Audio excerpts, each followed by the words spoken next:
He woke up on the edge of madness, trapped inside his own home. Ikoma was expelled from the hero party just because he awakened the thief class. He couldn't believe it. While his former teammates basked in glory, he was the only failure left behind. At that moment, a monster alert sounded. Ikoma thought he could win, but he was defeated with a single blow. However, when he used his class ability, he stole a legendary item, the Divine Pocket Watch, which grants the choice to go back 10 years in time. Of course, he accepted. Ikoma returned to his youth. Now, with a legendary class, he defeats monsters, clears dungeons, and evolves faster than every other student. The story opens with a terrified man asking what his companion just said. He wondered if it was some kind of joke. After all, they had started this team together and had finally reached S rank. So, the guy just couldn't understand why this was happening. Staring at him grimly, his companion said that it seemed he didn't understand, so he would say it again. With that, the man yelled, calling him Ikoma Ichinose. To his horror, they told him they wanted him out of the glorious sword team. 15 years before that event,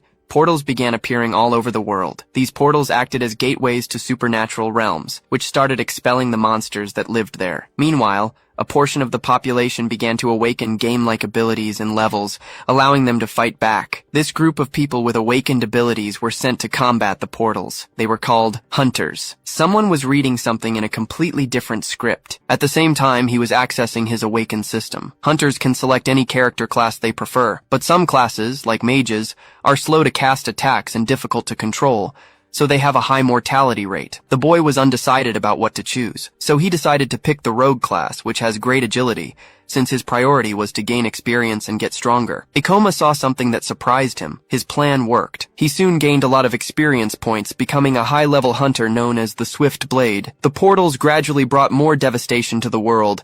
A magnificent wing appeared.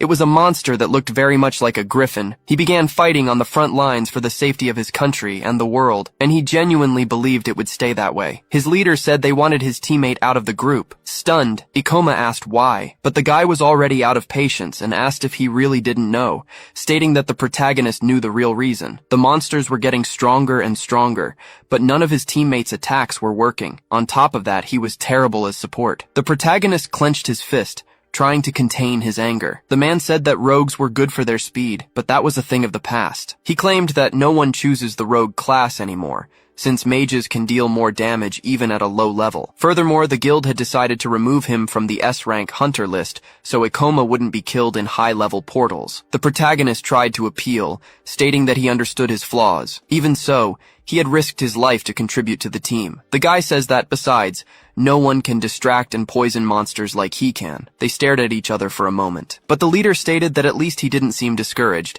asking the protagonist to continue. Ikoma asked what he meant by that. His companion just gave a small smile. Walking past him, the man said that either way, he was off the team. With that, he walked away while the protagonist stood paralyzed. Ikoma remained motionless, not understanding what had just happened. A little later, in a place littered with empty bottles, trash and cigarettes were part of the mess. He was in tears, sitting on the floor holding a lighter in one of his hands. Looking to the side, he noticed something. He admitted that being a hunter meant everything to him. Even without being in the spotlight, he always thought his efforts would be valued. He let the ash fall from his cigarette, stating that this was his reward for all that sacrifice. He also remembered that he was never good enough. That's why he bought supplies with his own money and invested in equipment. Because of that, he didn't have a single cent left. He had lost his S-rank classification and now couldn't even enter high-level portals. The protagonist saw a notification on his phone saying that the glorious sword team had succeeded in their expedition in China. They had managed to clear the Taodi Palace, a portal everyone said was impossible to conquer. Everyone was celebrating,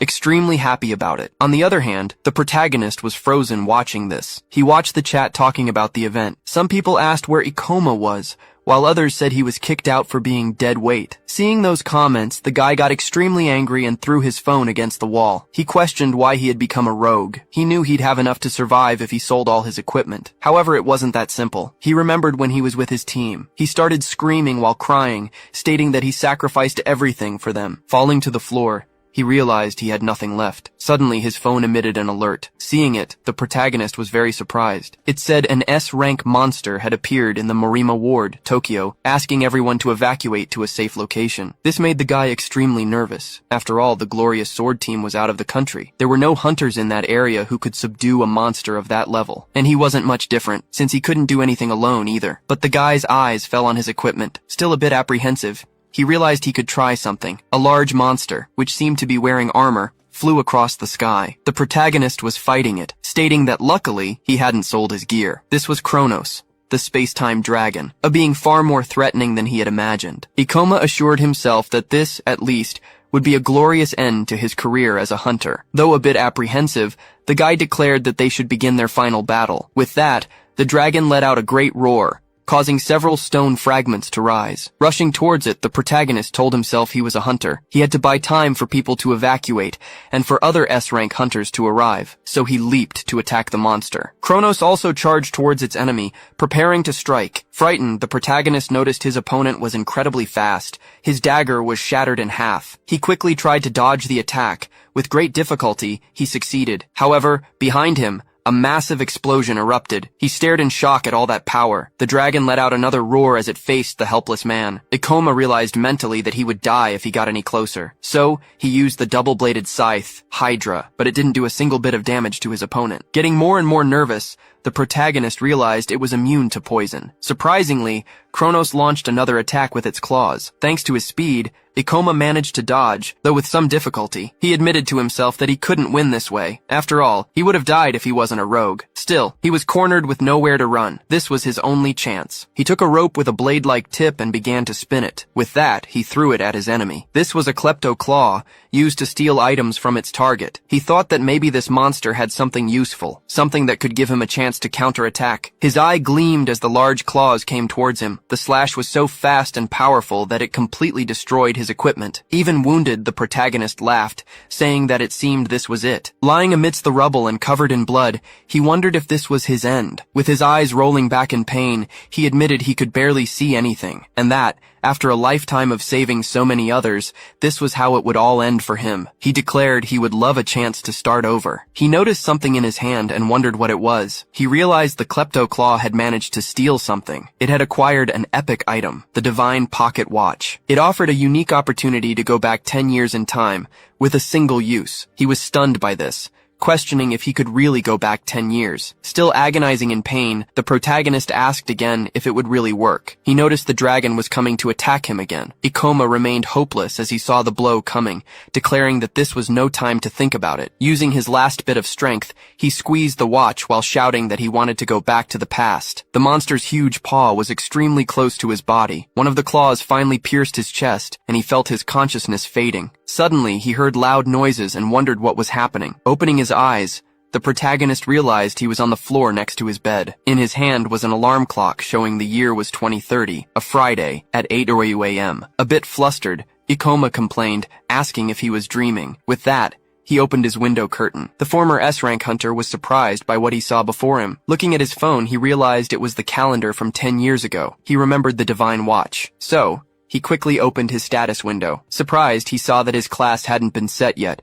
Realizing that this meant he had truly gone back in time, the protagonist gave a slight smile, seeing that he could do things differently. With that in mind, he declared that he would become the strongest hunter of all time. A man was saying that everyone was reporting deaths there, warning that they should restrict service entry into the portals. The protagonist watched this video while brushing his teeth. Another man said that every year the monsters increase in number and strength, and sending in people without powers would only result in more casualties. Ikoma said the watch really did send him back 10 years. He mentioned that at some point people stopped debating this issue. After all, it became clear that everyone must learn to protect themselves. Knowing what happens in the future would be very useful. Besides him, no one knew which monsters gave the most experience points or where to get rare items. However, he preferred to choose a class first, and to do that, he needed to reach level 10. There weren't many portals for low-level, classless hunters, so the guild regulated all those that hadn't been cleared yet. He was in a goblin den, an F-rank portal, stating he could reach level 6 after killing the last monster. A guy was killing some of the goblins next to him. The man laughed,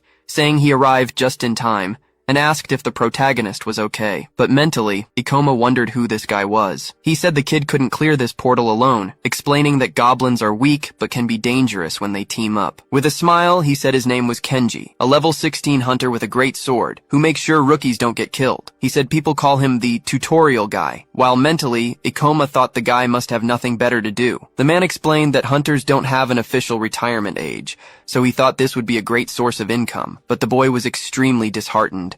wondering how he got into this situation. He shouted in celebration that he had finally reached level 10. The system notified him that his level had increased and he had received 2 skill points. The man started slapping the protagonist on the back, saying he finally hit level 10, while the boy thanked him. He stated that if Ikoma kept this up, he could become famous, while the boy thought to himself that he could reach S rank. The guy said he could now select his class and could count on his help if needed. The protagonist thought for a moment. Each class comes with a unique set of skills, which can be acquired by spending skill points. The old man suggested swordsman, so the kid could attack enemies just like him. But since he was agile, rogue would also be a good fit. However, he was curious to see that the boy hadn't chosen a class yet. Kenji asked if he didn't know how to use skill points. He questioned if no one had told the kid to start with the mandatory skills, light steps, and fortitude. These 2 skills are responsible for increasing a person's physical attributes. They are considered mandatory for beginners because most hunters have no means of defense initially. But since his goal is to be the strongest hunter of all time, he can't waste his skill points on such things. So, he would only need 1. As he made his choice, Kenji tried to stop him,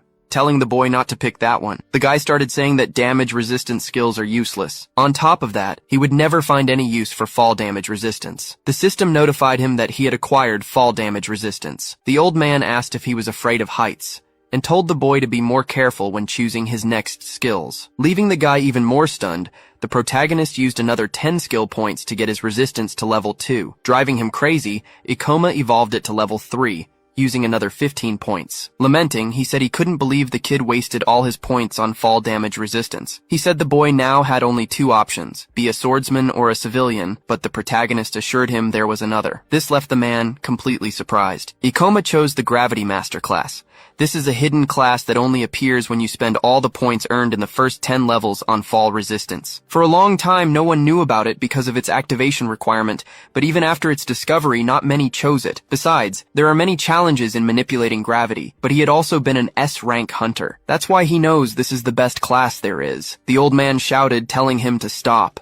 After all, this would turn the boy into a mage. He stated that he could still cancel and choose to be a swordsman, but Ikoma assured him this is what he wanted. With that, it was notified that he had acquired a new class, along with gravitational abilities like manipulation and magic. Seeing that he had succeeded, the protagonist started to celebrate. He shouted that he was finally a mage. This time, he would become a powerful S rank and would never have to go through that humiliation again. Kenji remained a bit nervous as he looked at the rookie. He called out to the boy, stating that he didn't seem to understand that the mage class wasn't all that great. The old man explained that mages are more vulnerable and their mortality rate is much higher than other classes. He added that maybe the kid should reconsider being a hunter at all. Seeing this, Ikoma mentally noted that he expected as much, since people tend to think other classes are better. Startled, the guy started yelling, asking what was happening. A Red Hood goblin, at level 17, had appeared unexpectedly. Scared, he admitted he couldn't believe a high-level monster had spawned there. It started chasing after one of the female hunters, while Kenji tried to help her escape. But mentally, he admitted he didn't have the skill to face stronger monsters, which is why he never leaves this place. But the rest of the hunters here are only level 10 or below. No one else can stop that monster. Extremely nervous, he remembered the protagonist. He ran with his sword in hand, saying he would deal with that goblin. Even Ikoma was surprised to see a Red Hood there. Mentally, he thought that Kenji should be able to handle that monster at his current level. However, the man was just defending while the goblin attacked relentlessly. The protagonist noticed that apparently he had no experience fighting monsters stronger than himself. The old man started shouting, asking if there was any hunter level 15 or higher to help. They asked if Kenji wasn't level 16, but he said he couldn't face something above his own level. The protagonist admitted he shouldn't offer to help. After all, the monster was too strong for him to handle. He also noticed he couldn't even see its movements and would die instantly if hit, making matters worse. Besides not knowing his abilities well, the Gravity Master has low stats, but he remembered when the guy helped him and worried if he was okay. It made him realize it would be awful to let someone like Kenji die. So, he grabbed his sword, stating he always liked to challenge. He said he would see if he could overcome his class's weakness. Frightened, the man warned that his level was too low, not to mention that mages are weak against melee attacks, and a monster of that level could easily kill him in the blink of an eye. Ignoring all this, the protagonist called out to the Red Hood. The monster, still in a frenzy, looked at him, as the boy said he would use it to test his abilities as a gravity master. He said he believed this was the best class, which is why he was risking his second chance, but he couldn't run from something so weak. As he charged forward, he said that otherwise, there was no point in choosing this class. The man told the kid to run, just as the monster drew its sword and went after the rookie. The worst part about being a mage is their terrible physical attributes, always needing to rely on hunters of other classes. But he was different. As a gravity master, he can temporarily boost his attributes through manipulation. So, he used manipulation to cut gravity in half. With this, he was able to quickly dodge his opponent's attack. Even Kenji was surprised and asked how he got so fast. Mentally, Ikoma explained that this skill increases the caster's movement speed by having gravity. However, he can only make linear movements, but that's fine if he can predict the enemy's moves. The monster attacked him again, but the guy managed to dodge once more. He stated that he had fought against thousands of monsters at once, using nothing but his speed as a rogue. The Red Hood felt the consequences after taking a hit. The old man kept asking how a low-level mage could deliver such fast blows. With an understanding of mana management and the class itself, many gravity masters were able to match their physical attributes. The protagonist said that low-level monsters follow simple patterns, so it's easy to fight them. You just need to increase your speed. The old man asked Ikoma how that was possible. Surprising him, the kid shouted for the man. He asked him to finish the goblin. With that, Kenji ran with his sword in hand. The boy continued to stare at the monster, while it looked at the old man charging with his sword to strike it. With a smile, Ikoma asked the creature how it dared to turn its back on him. So, the protagonist used gravity magic, freezing it in place. The goblin was completely paralyzed as it heard something. Above it was the old man preparing to deliver the final blow. With that, he struck, causing the protagonist to level up twice. Seeing the goblin's corpse, Ikoma realized it had actually worked. With a sense of relief, he said this fight was proof that he could become the most powerful hunter of all time. The people around noticed that this hunter was new, yet he had defeated the Red Hood with great ease. Mentally, Kenji realized that Ikoma had managed to surpass the monster's speed, even as a low-level hunter. Watching the boy, he was incredulous that the kid didn't even realize what he had just done. Still a bit nervous, he said the rookie had above-average talent. He wondered who Ikoma really was. Suddenly, the protagonist felt a sharp pain. He leaned against a rock, catching his breath. He noticed he had used all his mana. He also realized he would have to work a bit more on developing his ability to use skills. On the other hand, the old man was apparently happy to see he was alive. The man approached him and thanked him for his help, asking if he wanted a piggyback ride. Ikoma said that was pretty embarrassing, but he would have to accept. There were many people inside the portal, but only the protagonist, who had become a hunter just a few days ago,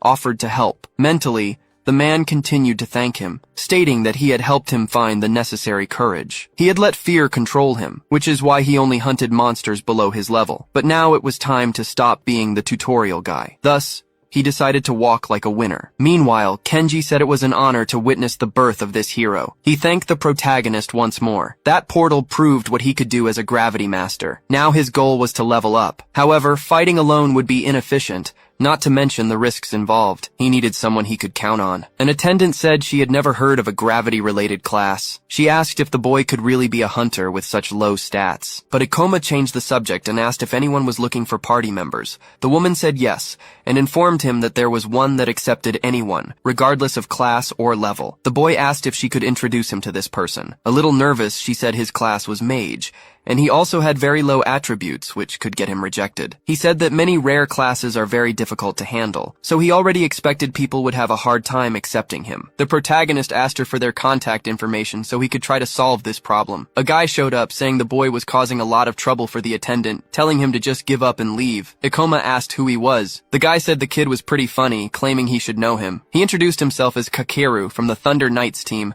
stating that all hunters know them. The protagonist noted they probably only had melee classes. The guy said yes, after all, mages are useless. He said they are a bunch of cowards who can't even get close to a monster. That's why those people don't deserve to be hunters. So, Kakeru said the boy should have done his research before choosing a class. On top of that, the kid's stats were terrible, saying he felt offended seeing him give rare classes a bad name. Ikoma questioned if that meant he also had a rare class. Kakeru confirmed it and asked if the protagonist wanted to see what he could do. Pointing his sword at the boy, the guy told him to witness his power. Raising it, he used Lightning Summon. After that, he said this was the best character class, as it has incredible attributes and skills. The people around were surprised, saying they didn't know such classes existed. The guy looked proud as he saw this. The attendant said that using skills there was prohibited, but Kakeru assured her he needed to do it so the kid would understand. With a mocking look, he said it was none of his business, but stated it was very arrogant for the protagonist to want to join a team. While the guy was bragging, the protagonist was interested in the fact that he was a Thunder Knight. This class can deal a good amount of damage,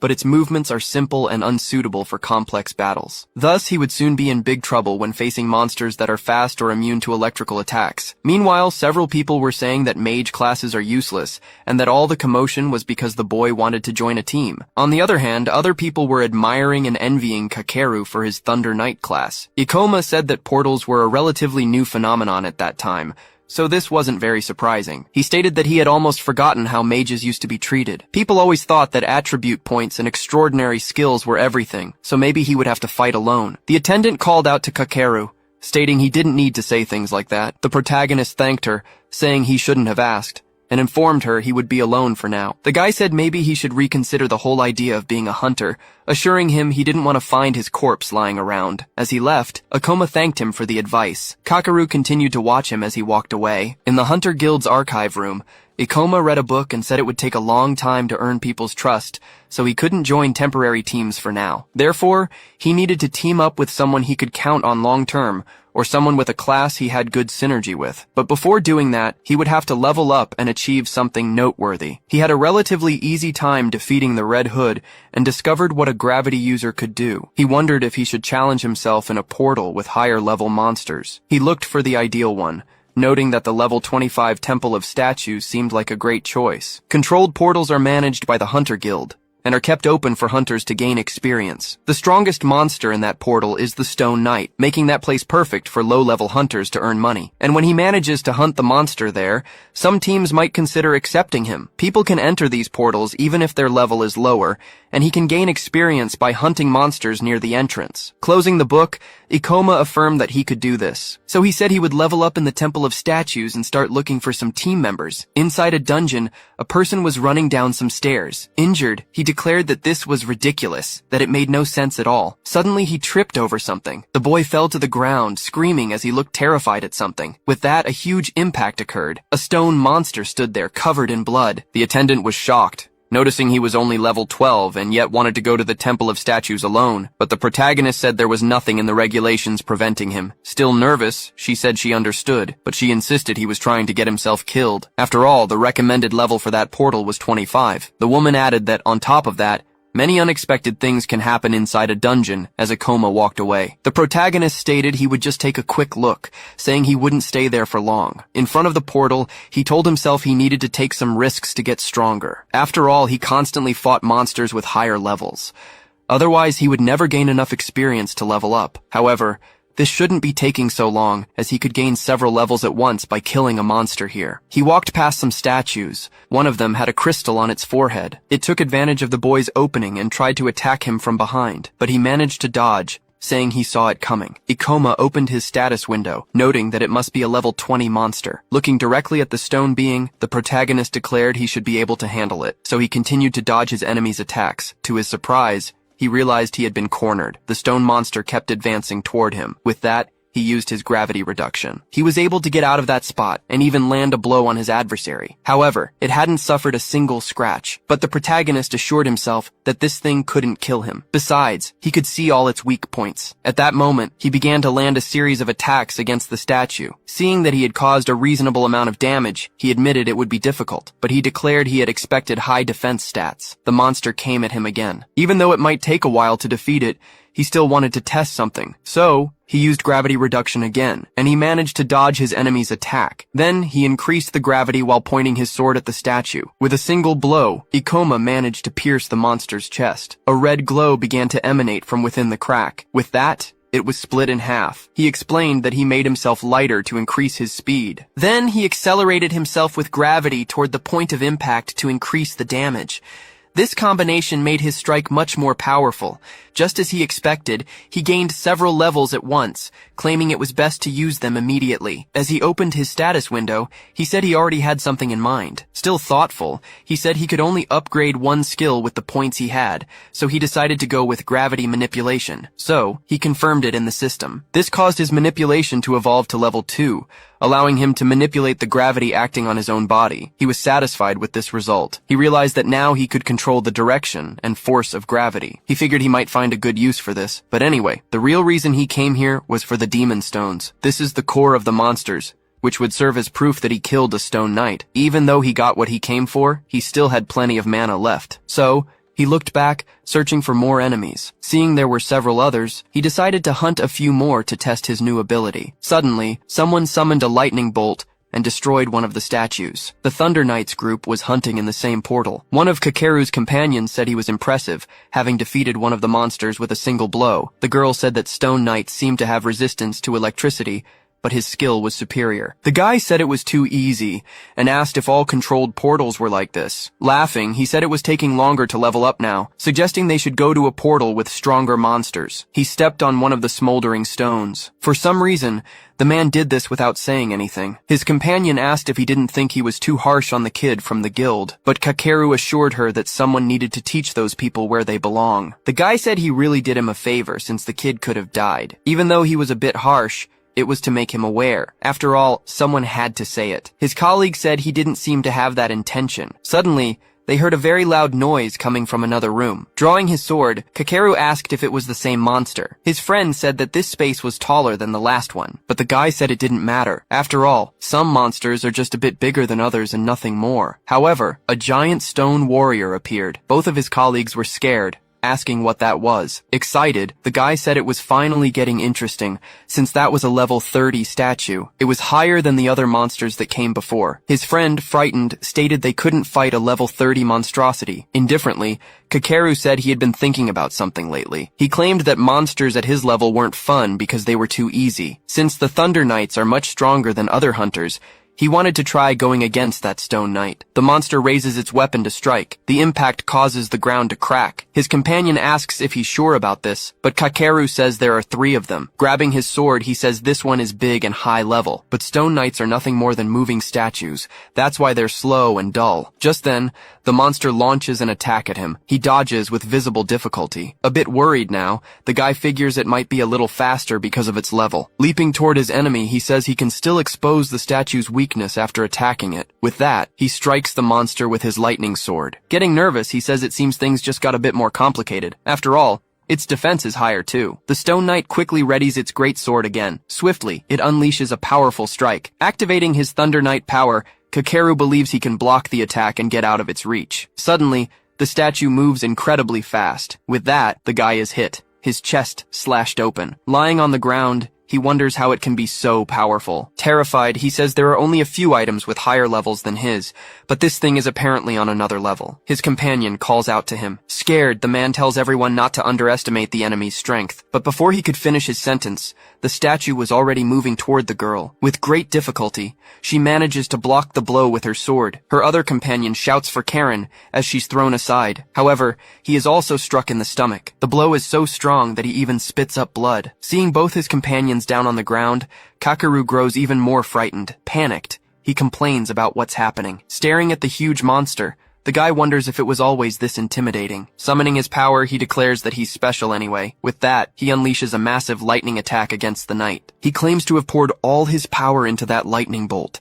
sure that nothing could withstand such a massive blow. But the monster catches the lightning-covered sword with its bare hand. Kakeru is completely stunned by this. He remembers his companions saying they had lightning resistance. Causing him to lose almost all hope, the statue simply shatters the sword in its hand, powerless. He can only watch as his sword is broken in half. Desperate, he immediately leaps back. Terrified and frantic, the guy starts crying uncontrollably. However, the monster keeps advancing toward him. He's in disbelief as he watches the statue get closer and closer. The creature raises its sword while Kakeru insists this can't be happening. He declares he doesn't want to die like this. Before him, on the ground, lay his broken sword. The Stone Knight stood still, looking down at him like he was an insect. Trembling with fear, the man begins to beg for his life. Bowing before it, he pleads not to be killed.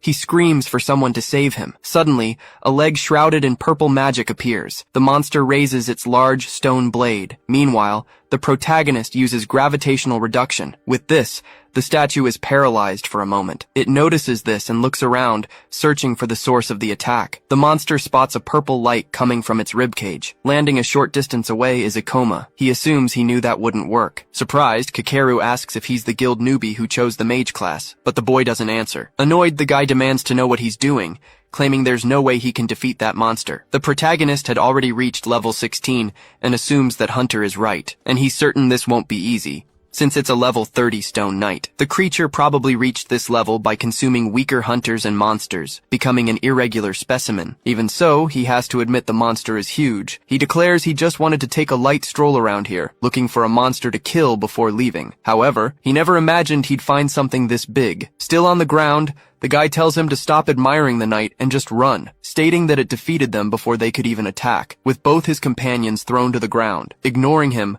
the protagonist activates gravitational reduction. The monster, like him, also prepares to launch a major attack. However, he manages to dodge thanks to his speed. Quickly, the statue changes its movement and tries to hit him another way. As he touches the ground again, Ikoma immediately jumps. By doing so, he gets above the monster while dodging the blow, and strikes the knight's head with his sword. Still on the ground, Kakeru mentally admits he can't believe it. After all, how could a low-level rookie mage do that? Fighting on almost equal footing with a monster like that. In his head, the protagonist realizes the monster isn't that fast, despite its high level, so he can easily outmaneuver it. But his biggest problem is that he doesn't have any skills powerful enough to defeat it. The Stone Knight is a monster with high defense, so his attacks would hardly work against it, not to mention the huge level difference. Besides, he'll soon run out of mana if he keeps using manipulation, so he doesn't have much time. Suddenly, the statue prepares to strike again. As he dodges, Ikoma admits this is a bit reckless, but either way, he has to try. The monster swung its sword as he dodged. Kakeru says he knew it was a long shot, but he hoped the guy could handle it. However, his attack didn't work either. His gravity reduction ability consumes a lot of mana, but he can't fight powerful monsters without it. He realizes he can't drag this out any longer,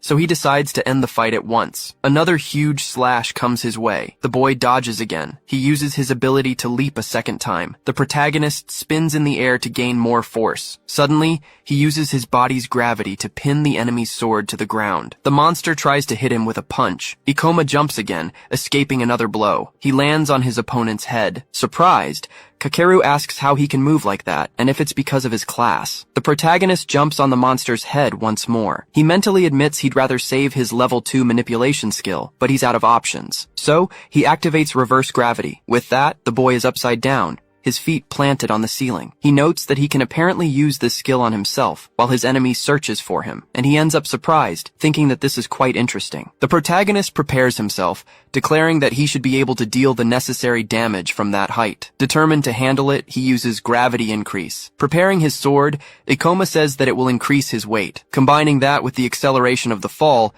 he'll deal more damage. He shouts that it's too late, and the monster can't stop him. Piercing through it, the protagonist uses Meteor Fall to end the battle. The giant monster is split in half and begins to dissolve. As the fragments of its body fall, he's notified that he has been granted 524 experience points. He leveled up from 16 to 23, gaining another 14 skill points. Pleased, he sees that his plan worked. After all, he killed a monster whose level was almost twice his, which is why he gained so many levels at once. After his victory, Ikoma celebrates. He drops to his knees after increasing his fall damage resistance to level 3. Mentally, he admits the impact of the fall was severe, but he's happy to have gotten the resistance in advance. On the other hand, Kakeru was amazed, thinking it was incredible. After all, his lightning didn't work on that monster thanks to its resistance, but a mage still managed to defeat it. Awkwardly, he asks why the protagonist helped him, since he treated him so badly at the guild, but the guy quickly panics, suspecting Ikoma might be there for revenge. Making him even more nervous, the boy calls out to him. He asks if Kakeru can get up on his own and if he's okay. The kid is surprised by this unexpected reaction. He starts to laugh, seeing it wasn't what he imagined. Extending his hand in return, the guy thanks him for saving him. Sometime later, at the Hunters Guild, the receptionist was terrified, asking what he was talking about, asking if a level 30 Stone Knight really appeared. Getting even more stunned, she asks if the protagonist actually defeated it. He just confirms. without giving many details. She claims it's impossible, since he had just started and was all alone. Taking out the monster's demon stone, he asks if that's proof enough. The receptionist says a core of that size can only come from a level 30 or higher monster, and even though it's hard to believe, she'll register it. She asks if the boy wants to exchange the stone for money, calculating it should be worth about 200,000 yen, but the protagonist says not for now. After all, he needs it to prove his skills. Suddenly, someone calls out to him. It was Kakeru, who says he was looking for him, wanting to thank him one more time. He also says he has a great offer. Opening his arms, the guy asks if he'd like to join the Thunder Knights. All the hunters around are surprised that the Rising team is inviting someone. Seeing the core in his hand, people start saying Ikoma must be incredible. With a smile, the guy says this is his lucky day, assuring him that he rarely finds himself receiving any kind of favor. The protagonist feels a bit awkward, while the kid tells him not to be shy. But Ikoma says that, unfortunately, he'll have to refuse the offer. Kakeru is surprised by this, asking why he refused. In disbelief, he asks if the boy wasn't looking for a team. The protagonist says yes, but informs him that he's changed his mind. With that, he turns his back and starts to walk away, leaving the guy in shock. Mentally, Ikoma assumes that if he can keep leveling up like this, he's sure to achieve what he wants. Soon, a portal called the Theater of Maniacal Dreams will appear, and inside it is a unique and incredible item. Therefore, thanks to the memories of his past life, he will be the first to clear the gate. Someone places some stones on the table, saying they'd like to exchange them for money. The people around get nervous. The receptionist asks how he manages to kill so many monsters every time, stating that she thought he worked alone. The protagonist ignores her and says he has one more thing. He requests a promotion to D rank. An F rank hunter is promoted to E rank upon choosing a class, and only D rank hunters or higher go to portal disasters. The receptionist informs him that he can only request the promotion when he reaches level 25. Showing his status window, Ikoma says that in that case, there's no problem, as he's already level 26. The woman is extremely stunned by this. After all, he's a mage who works alone and has already reached such a level. She asks how someone could gain so many levels in such a short time, declaring it's suspicious. The receptionist asks if gravity masters are that strong. After some time, Ikoma says he's finally been promoted. Now he has something beyond an incredible class, along with his 10 years of knowledge and experience as an S-rank hunter. Leveling up too fast might attract unwanted attention, but he needs to hurry to make it in time. Many portals become available when a hunter is promoted to D rank, also making it easier to join teams. Most importantly, it will allow him to enter the portal where that great unique weapon will appear. The hunter who got that weapon in his past life became a serial killer, probably from obtaining such strong power all at once, but this time, he won't let it fall into his hands, and for that, he needs someone to help him clear the portal. He starts looking around, stating that a large team isn't necessary, as it could be problematic at a certain level. Having at least one more person will do, since he prefers to be prudent for now, but for that, he needs to find someone who can complement his gravity stability. He wonders which skills would be suitable for the portal he's about to face, and the best fit is to find someone who works alone but isn't against teamwork. The protagonist gets pensive for a moment, complaining that he's being too demanding. To find someone in time, he needs to search all the guilds in the region. After some time, he assumes he spent half his day visiting guilds. This was already his fourth one. As he enters through the door, he says maybe he should give up on a few things. Suddenly, he sees someone calling their companion useless. A girl, nearly crying, apologizes, but her colleague says an apology won't change anything. Ikoma wonders what they're arguing about. The girl points at Satsuki, stating that she's fired. The girl tries to plead, assuring she'll try harder. But annoyed, the leader says her skills are terrible, with long cooldowns, calling her techniques useless. She says that, in fact, Satsuki should pay them for having carried that dead weight for so long. The girl is at a loss for words. Meanwhile, the protagonist was watching everything. He recalls being kicked out of this group, but tells himself there's nothing he can do for her. He can't have a partner just out of sympathy. His life depends on it. His ex-leader starts mocking Satsuki, saying it's a shame she chose the useless class. She claims it's miserable and useless, just like her. Moreover, she says she knew what would happen the moment she heard the girl was a sorceress. For some reason,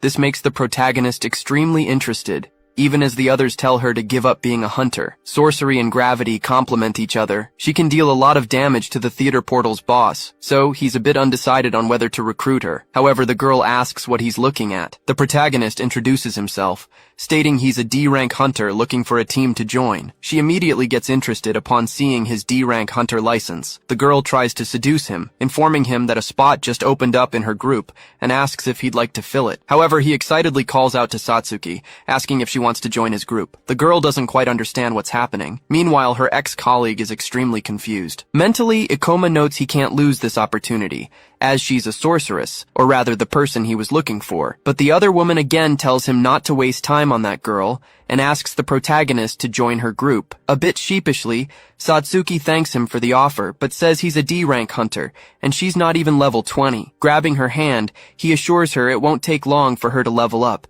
declaring he needs her help. She says her class is useless and she doesn't want to drag him down. Still, Ikoma repeats that he can help her. The girl says she has no confidence in herself, suggesting it might be better if she really quit, but he says he won't ask for much, pleading for a chance. He assures her he can help her gain the confidence she needs. Bowing, Satsuki says that if he really wants her, she'd love to be part of his group. However, her ex-colleague says she can't believe he chose a useless person for his group, claiming he'll regret it. The boy thanks her for the advice, but says there's something more. As he passes by her, the protagonist states that he knows more about classes than anyone else. Right behind him was his new partner. A sorceress can cover a gravity master's weak points, and the best part is that this class can do incredible things in the theater, and that's already as good as his own weapons. After some time, they were elsewhere. The protagonist thanks her for coming with him. The girl says that sorceresses aren't that useful, but the protagonist says he's also from a mage class, stating that she might feel useless now, but that will change in a few years. Now, she asks if he really thinks so,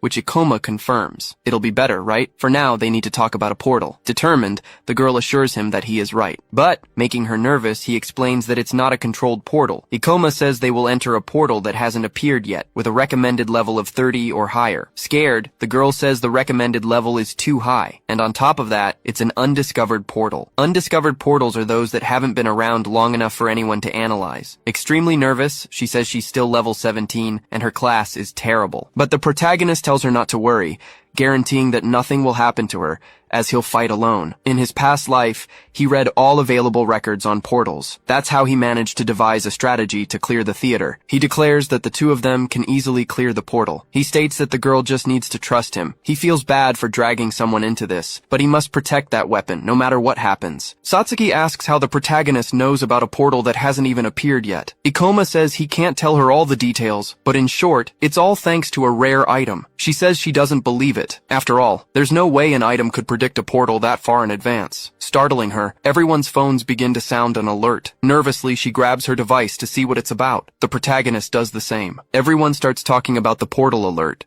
especially since it's near a neighborhood in Sikyo. Satsuki asks if this was the portal he was talking about, but the protagonist just says they start the next day. He explains that probably no one will be able to clear the portal in a week, but after killing the boss, you get a reward. After some time, they were already looking for the portal while the girl asks if Ikoma is sure. They notice that the Ministry of Portal Eradication had already set up at the location. Suddenly, a woman runs up to them, asking if they are hunters. She asks them to report any information they find about the portal, be it its layout or the skills the monsters use. However, they must prioritize their safety, as there have been many deaths in undiscovered portals. They say the ministry can count on their work. Satsuki asks why he didn't tell them they were going to kill the boss, but Ikoma explains she would have stopped them. Once inside the portal, he warns that this one is different from the others, and asks if the girl is still anxious. The girl says yes, then starts to stutter. The protagonist apologizes for asking such a difficult favor, but he assures her he'll fight all the monsters alone, and if he can't handle it, they'll both leave immediately. Afraid of being abandoned again, Satsuki starts to say she'll do her best. She says the protagonist can even use her as bait, but Ikoma says that won't be necessary,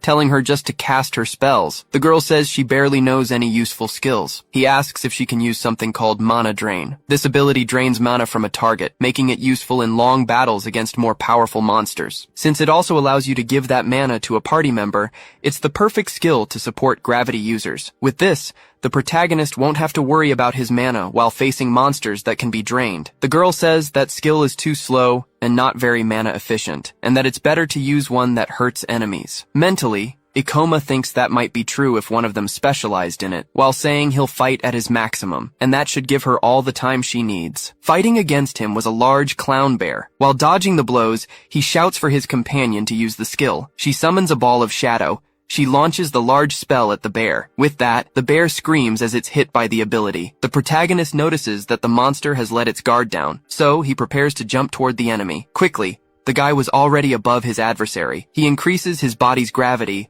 and attacks the bear's head. After defeating it, Ikoma sheathes his sword, preparing for more. He says that was extremely easy, while gaining another 212 experience points. Surprised, the girl says she gained 3 levels at once, but she again says she feels bad for letting him do all the work. But the protagonist assures her he needs her help, as they will go deeper and deeper. Besides, they are a group, so she needs to level up. The girl asks if they are really a team. She says it feels very different. After all, it never felt real when she was with Aoi. Smiling, Satsuki resolves to be more useful in the next battle. On the other hand, Ikoma tells her not to push herself so hard. A little nervous, he tells himself that they should be fine and that they will defeat the boss and secure the rare items. A man named Kaoru got this item in his past life. He used it to become the worst criminal in the history of portals. You can be sure that guy never gained power later in the portal, so they probably won't find her. After all, 2 days have passed since the theater opened. Meanwhile, a man was fighting. He tries to hit someone with his hammer, but the person dodges. The guy starts to laugh. Using a skill called Life Eraser, he manages to land a fatal blow. His dagger gets covered in his opponent's blood. As the man's body collapses, Kaoru says the guy should have known not to pick a fight with him. He notices he's leveled up again. The psycho says those losers gave a surprising amount of experience points. He says humans don't fight each other, so they're much easier to defeat and kill, now at level 36. Returning to the protagonist's group, he was using gravity increase. Ikoma summons a dark orb in front of him. With it, he slams the Jack-in-the-Box clown to the ground. Embarrassed, the girl says that even just casting spells behind him for a while, she gained many levels, already at 22. She says she feels like she got so much for doing nothing, claiming he probably could have done it all alone. But the protagonist says it's only this easy because they haven't found a powerful monster yet, as these have simple patterns. Reassuring her that the sorceress class is powerful, the girl replies that it doesn't seem that way. Changing the subject, Satsuki asks if they're leaving now, since he's used a lot of his mana. After all, his mana was almost gone. He says he's using gravity manipulation to boost his stats, and that's the cause of so much drain. The girl says the guild warns them to leave once their mana drops below 50%. With a smile, he says it's time to test that. In front of them was a clown goblin. The protagonist asks if she's ready, informing her that they're about to start. Immobilizing the monster, Ikoma tells her to use mana drain. The girl doesn't know how to react. Tying up monsters and draining their mana will allow them to generate a lot of it. After that, she can use the skill on the protagonist to transfer the mana to him. The girl says she understands, but asks him to at least cover the monster's face. But Ikoma says he can't do that without using a skill. Seeing no other option, Satsuki starts using her mana drain ability. The protagonist says now they can do it, while the girl pities the poor monster. It was lying on the ground after being cruelly defeated. The girl says she'll transfer the mana now, but Ikoma asks why she's blushing like that, telling her not to make it weird. She starts transferring the mana to her companion. The protagonist notes his mana went from 16 to 25. The girl assumes it's not as efficient as she thought, since it took them a long time to increase it by only 9 points. He says that's why they'll take the mana from 6 more goblins. The girl is scared by this, asking if they're really going to do that, but the boy says it's a great opportunity to level up. With that, after a while, he lands a cut on one of the monsters. The protagonist says that was the 6th one, and asks about her mana, which she reports is almost fully recovered. Satsuki's level went from 20 to 22, while Ikoma only went up once. Excited, the girl says they can keep leveling up and exploring like this. But Ikoma says that if they take too long to recover mana, it could lead to accidents. Even so, he can fight monsters like that all day, guaranteeing they'll never lose to them. Opening her status window, Satsuki says she gained many levels in a single day. She states that this is completely different from all the other portal expeditions she's been on. The guild always taught them not to face monsters beyond their level. The protagonist becomes thoughtful upon hearing this. Standing up, he says the guild has to recommend that for safety. However, you hardly get stronger without facing high-level monsters to acquire skills and experience along the way. She watches as he talks about this. Suddenly, the girl becomes determined.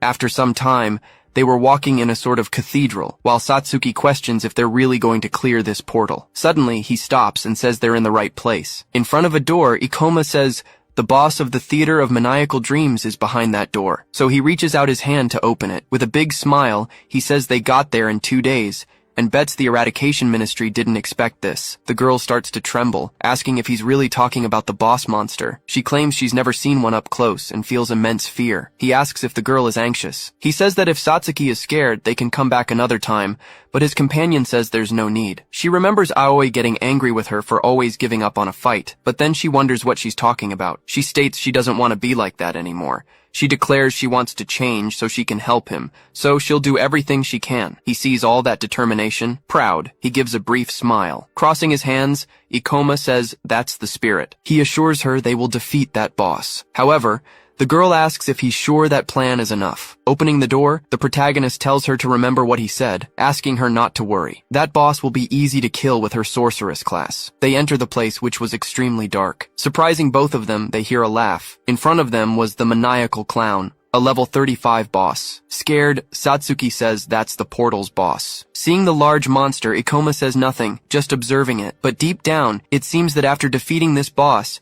he can finally have the item he always wanted in his past life. He says they'll finish this, telling the girl to follow the plan. Satsuki declares she will, as a silhouette appears behind them. Kaoru was watching them, hidden. The psychopath gives a slight smile, seeing it will be easier than he imagined. The large clown begins to move its hands while laughing maniacally. The protagonist makes a kind of signal with his hand to his companion. Both start running in parallel towards the boss. He says he'll make the boss chase him, while Satsuki waits at a certain distance. Boss monsters have a large amount of HP and high recovery, so they can't be defeated in a direct battle. That's why they'll have to use some tricks. On the other hand, the boss was summoning a ball of light in its hands. It throws it towards its enemy. Ikoma uses gravitational reduction, noticing it's about a meter away, making it possible to dodge with some ease. On the other side, the girl starts to prepare. She quickly uses mana drain. With that, she begins to drain the boss from behind. However, the monster senses her presence. Just by looking at her, it manages to completely paralyze Satsuki. The protagonist shouts desperately,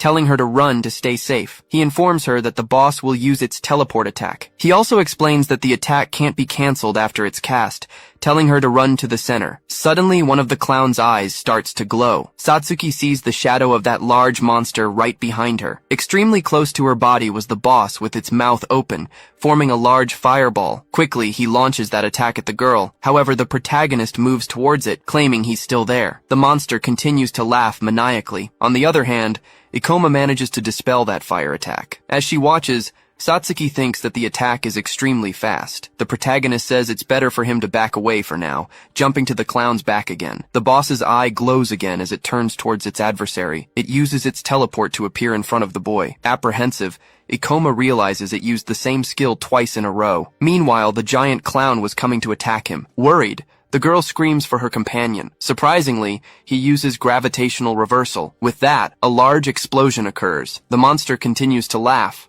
not understanding much. To its surprise, the protagonist was hanging upside down. However, the boss's eye glows a third time. He says it's not as easy as he imagined, but everything is still going according to plan. The girl remembers asking if they really wouldn't attack the boss monster, but the protagonist informs her that the boss uses magic spells extremely quickly, and if they approach it slowly, they'll be incinerated. But if they attack from a distance, it will use its teleport to quickly get within its attack range. But this monster has a critical flaw. Back in the present moment, Satsuki uses her mana drain ability again. The clown looks towards her. It widens its eye, seeing an opportunity. Scared, the girl says she got too close and that Ikoma won't be able to protect her. Mentally, the protagonist says it was about time. The boss extends its palm, summoning an attack. The girl simply closes her eyes, not knowing what to do. However, it can't use the magic. Smiling, the protagonist says he's out of mana. Its flame attack and teleport movement require a lot of mana, and on top of that, the clown can't attack without its abilities. The monster simply starts running. However, Ikoma prepares to jump. He leaps towards the enemy,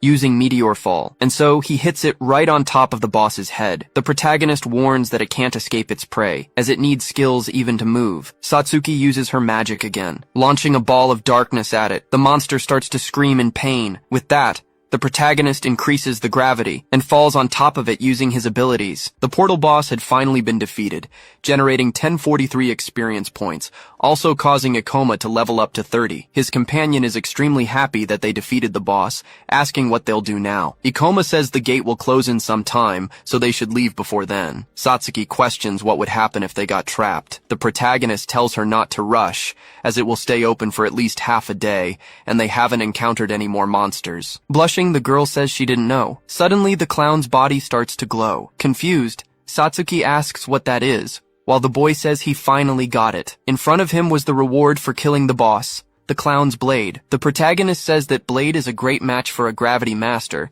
It could even be considered a hack. The girl asks if this was the equipment he was looking for. The blade increased attack by 11 points, along with decreasing skill activation time and reducing mana cost. Satsuki says that at times the weapon's stats seem mediocre, but the protagonist replies that in reality, it's incredible. He informs her that the stats and damage are just a bonus. What he really cares about is the item's effect. Since it can increase the overall power of classes that rely heavily on skills, it makes it a super powerful item. The Gravity Master is vulnerable when switching between skills, along with high mana consumption. So, this weapon can compensate for his weaknesses. The girl is surprised to learn all this. In his past life, the hunter who got this sword reached A rank thanks to this item. Moreover, he became a criminal to kill other hunters, so the protagonist is practically preventing an incident by taking the sword. Meanwhile, Satsuki continues to observe the blade. She becomes thoughtful about the fact that he can compensate for his weaknesses. Suddenly, the girl gets extremely nervous and asks if this means he doesn't need her anymore. Ikoma says no, as the item doesn't prevent him from running out of mana, and asks if she minds continuing to work with him. Still staring at the blade, the girl says that's fine by her. Ikoma doesn't quite understand,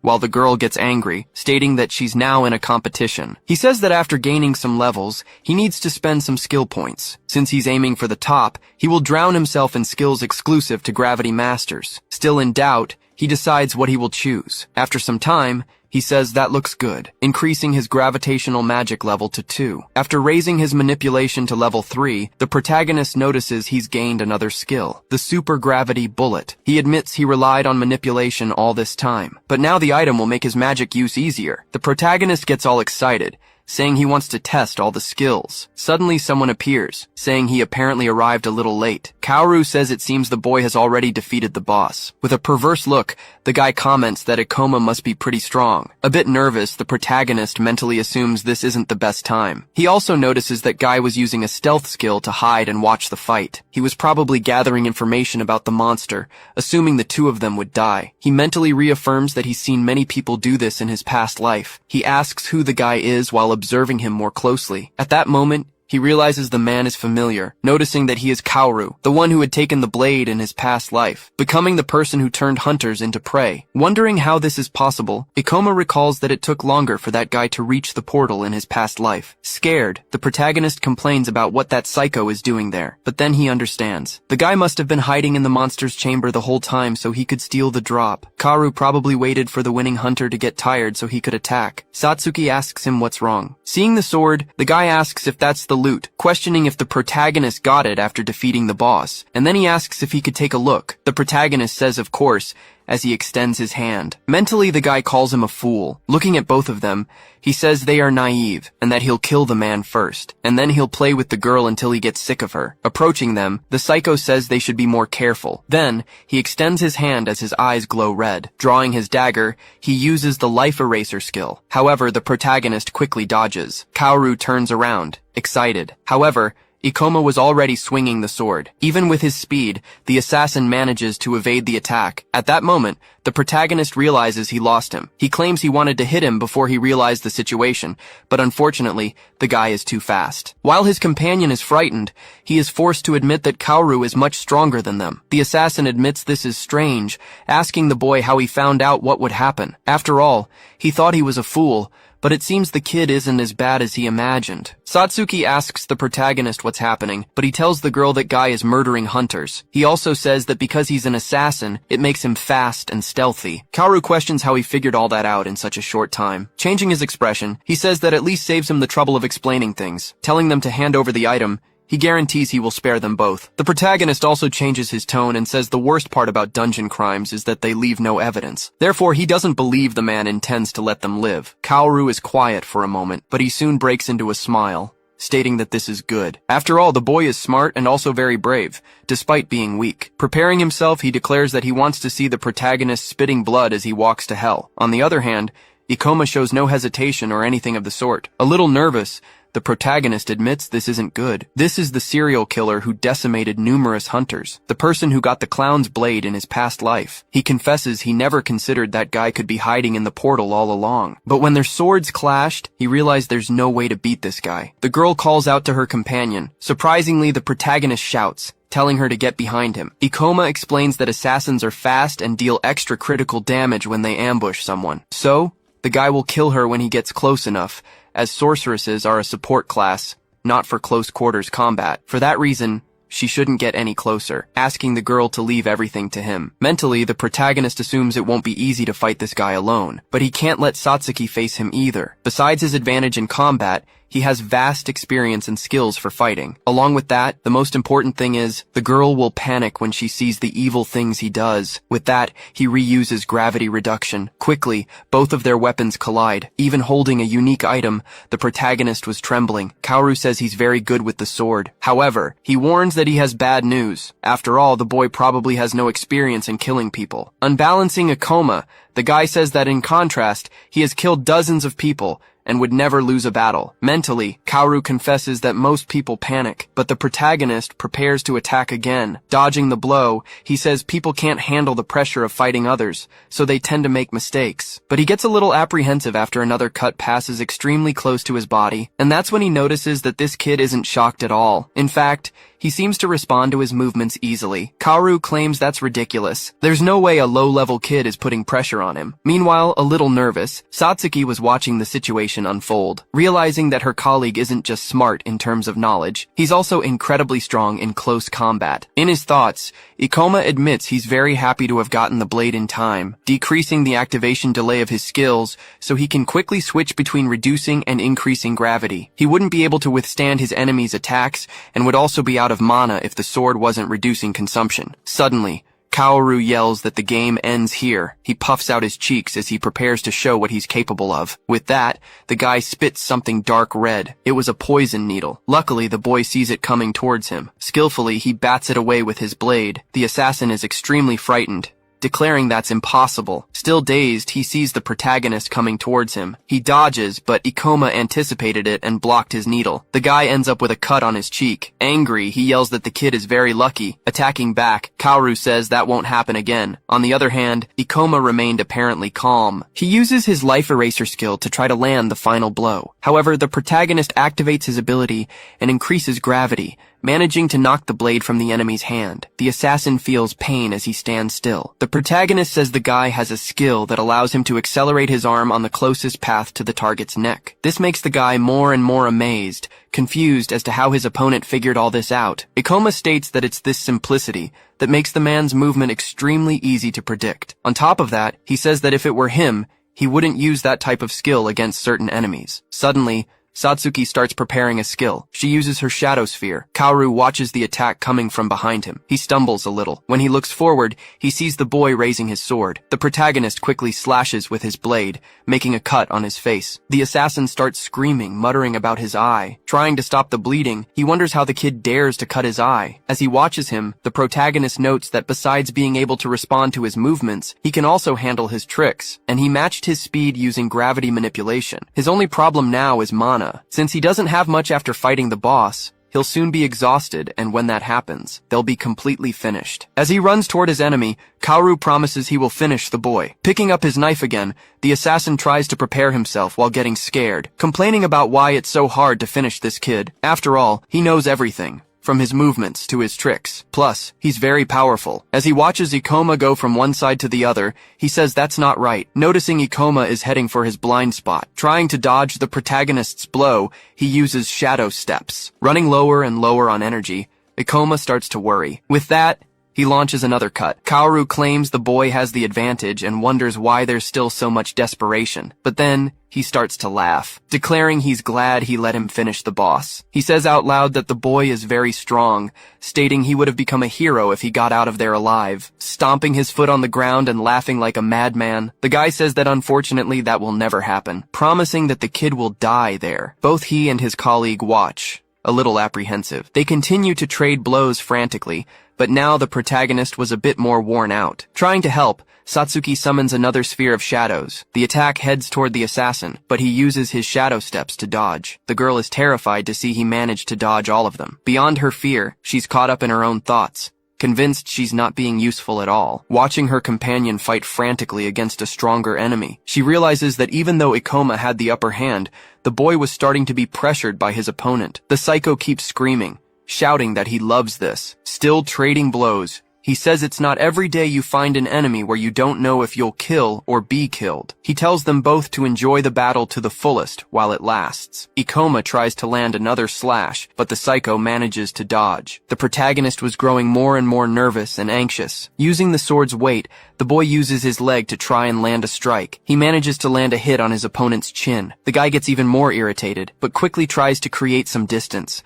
Kaoru says that apparently he has a lot of tricks up his sleeve. Mentally, Ikoma confirms he can make his body lighter with his gravity reduction skill, perform acrobatic moves, and attack. Thanks to this skill, he can dodge almost anything. However, his enemy noticed that he was starting to run out of mana. The guy keeps laughing maniacally while looking at the boy. In his head, he thinks that Ikoma is now using an active skill to boost his physical abilities, but soon he won't be able to keep it up, and that's when he'll finish the kid off. The assassin says that apparently the protagonist won't last much longer, so he resumes his attack, coming at him from all angles. In the middle of this sequence, Ikoma realizes his mana has run out, and this will be his last attack. As the boy leaps, Kaoru is surprised, not knowing how he's doing that. Looking up, he wonders if that's part of the boy's abilities, but the assassin starts saying it's useless, since he won't be able to move in midair. But the protagonist states he has only one chance to use the skill to increase gravity. Therefore, he'll have to put everything into this one chance. Holding his sword tightly, he says he'll pour all his remaining mana into that attack. With that, he uses Meteor Fall, slamming his opponent into the ground. Straining with immense effort, Kaoru asks what kind of incredible power this is. Realizing that no matter how much force he uses, he can't push him back. Unable to hold back his opponent's blade any longer, the guy receives a deep gash across his chest. The protagonist was extremely tired, as he's notified that his mana has reached 0. His companion runs up to him, calling his name. Joyfully, she says that Ikoma won. However, he simply apologizes. As he faints, the boy keeps apologizing to Satsuki. Right behind him, severely wounded, Kaoru gets back up, cursing him. The assassin says the brat must be out of mana now. On his knees, with no strength to move, Ikoma tells his companion to run. Using what little strength he had left, he says the guy wouldn't be able to catch her, but for that to happen, she needed to start running now. Even his opponent admits he's an incredible guy, since he must be exhausted after fighting the boss, and yet, he kept fighting him to prevent Kaoru from touching the girl. This leaves Satsuki more and more stunned. Meanwhile, the psycho says he can't believe Ikoma was fighting him to protect someone so pathetic, admitting that he's starting to admire him. The protagonist was getting more and more irritated by this, and the guy even says he's impressed he didn't say his full name. On the other hand, Satsuki was stuck on those words, wondering if she was really dragging Ikoma down. With tears in her eyes, she admits that Aoi was right, and that she should have given up on being a hunter. After all, her companion would have never lost to a guy like that. Remembering when he saved her, the girl mentally cries out for his help again. Suddenly, something changes in her. The girl's expression shifts while the air around her seems to change. The protagonist claims he would never tell his name to vermin like Kaoru. The guy says that's a shame, stating that he really likes him, declaring that he's the first person he's ever truly admired. Because of that, he'll remember his face. Raising his dagger, he gets ready. Surprisingly, the girl summons another sphere of shadows. Even the assassin can feel that this one is different. He starts to dodge, saying she won't hit him with that, but suddenly he feels a sharp pain. Satsuki had hit him with her staff. The guy curses the girl mentally. After all, he's already badly injured. On top of that, she attacked from his blind spot. The girl runs toward her companion,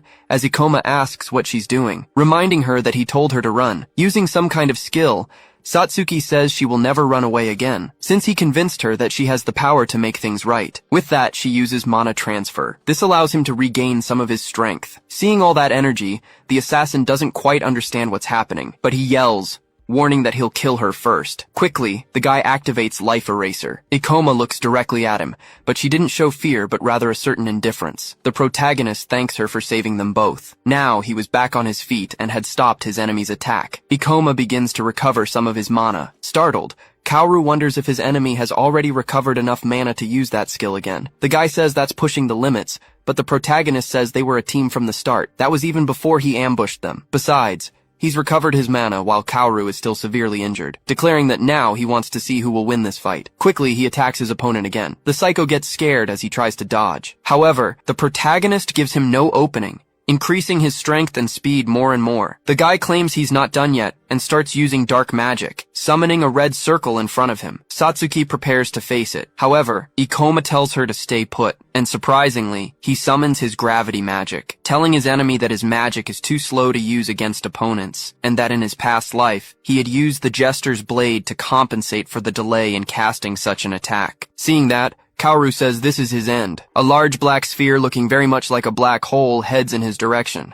And just like that, he was hit dead on. Kaoru lamented his defeat by a low-level kid. Ikoma stood with his weapon, while Kaoru lay fallen amidst the debris. The government didn't yet have laws for portal incidents, so the Ministry of Monster Eradication ignored them. Because of this, an unspoken rule was established to not mention such cases. But with Satsuki present, Ikoma knew he had to do the right thing. He declared he would keep the man under observation. He then instructed Satsuki to leave the portal and contact the ministry, and she readily agreed. Monsters didn't appear in already cleared portals, making it safe to send the girl alone. As Kaoru remained injured, Ikoma kept a watchful eye. He breathed heavily, admitting he'd underestimated the other guy because of his level. Still, he realized the kid had a lot of battle experience, and wondered about his identity. Later, Ikoma and Satsuki were sitting in a crowded coffee shop. Soon, a news alert popped up on a phone about the arrest of a serial hunter killer. He looked at the phone, aware that the ministry had managed to arrest Kaoru. Satsuki commented that the agents didn't ask any questions. With that, Ikoma explained that crimes inside portals are hard to prove,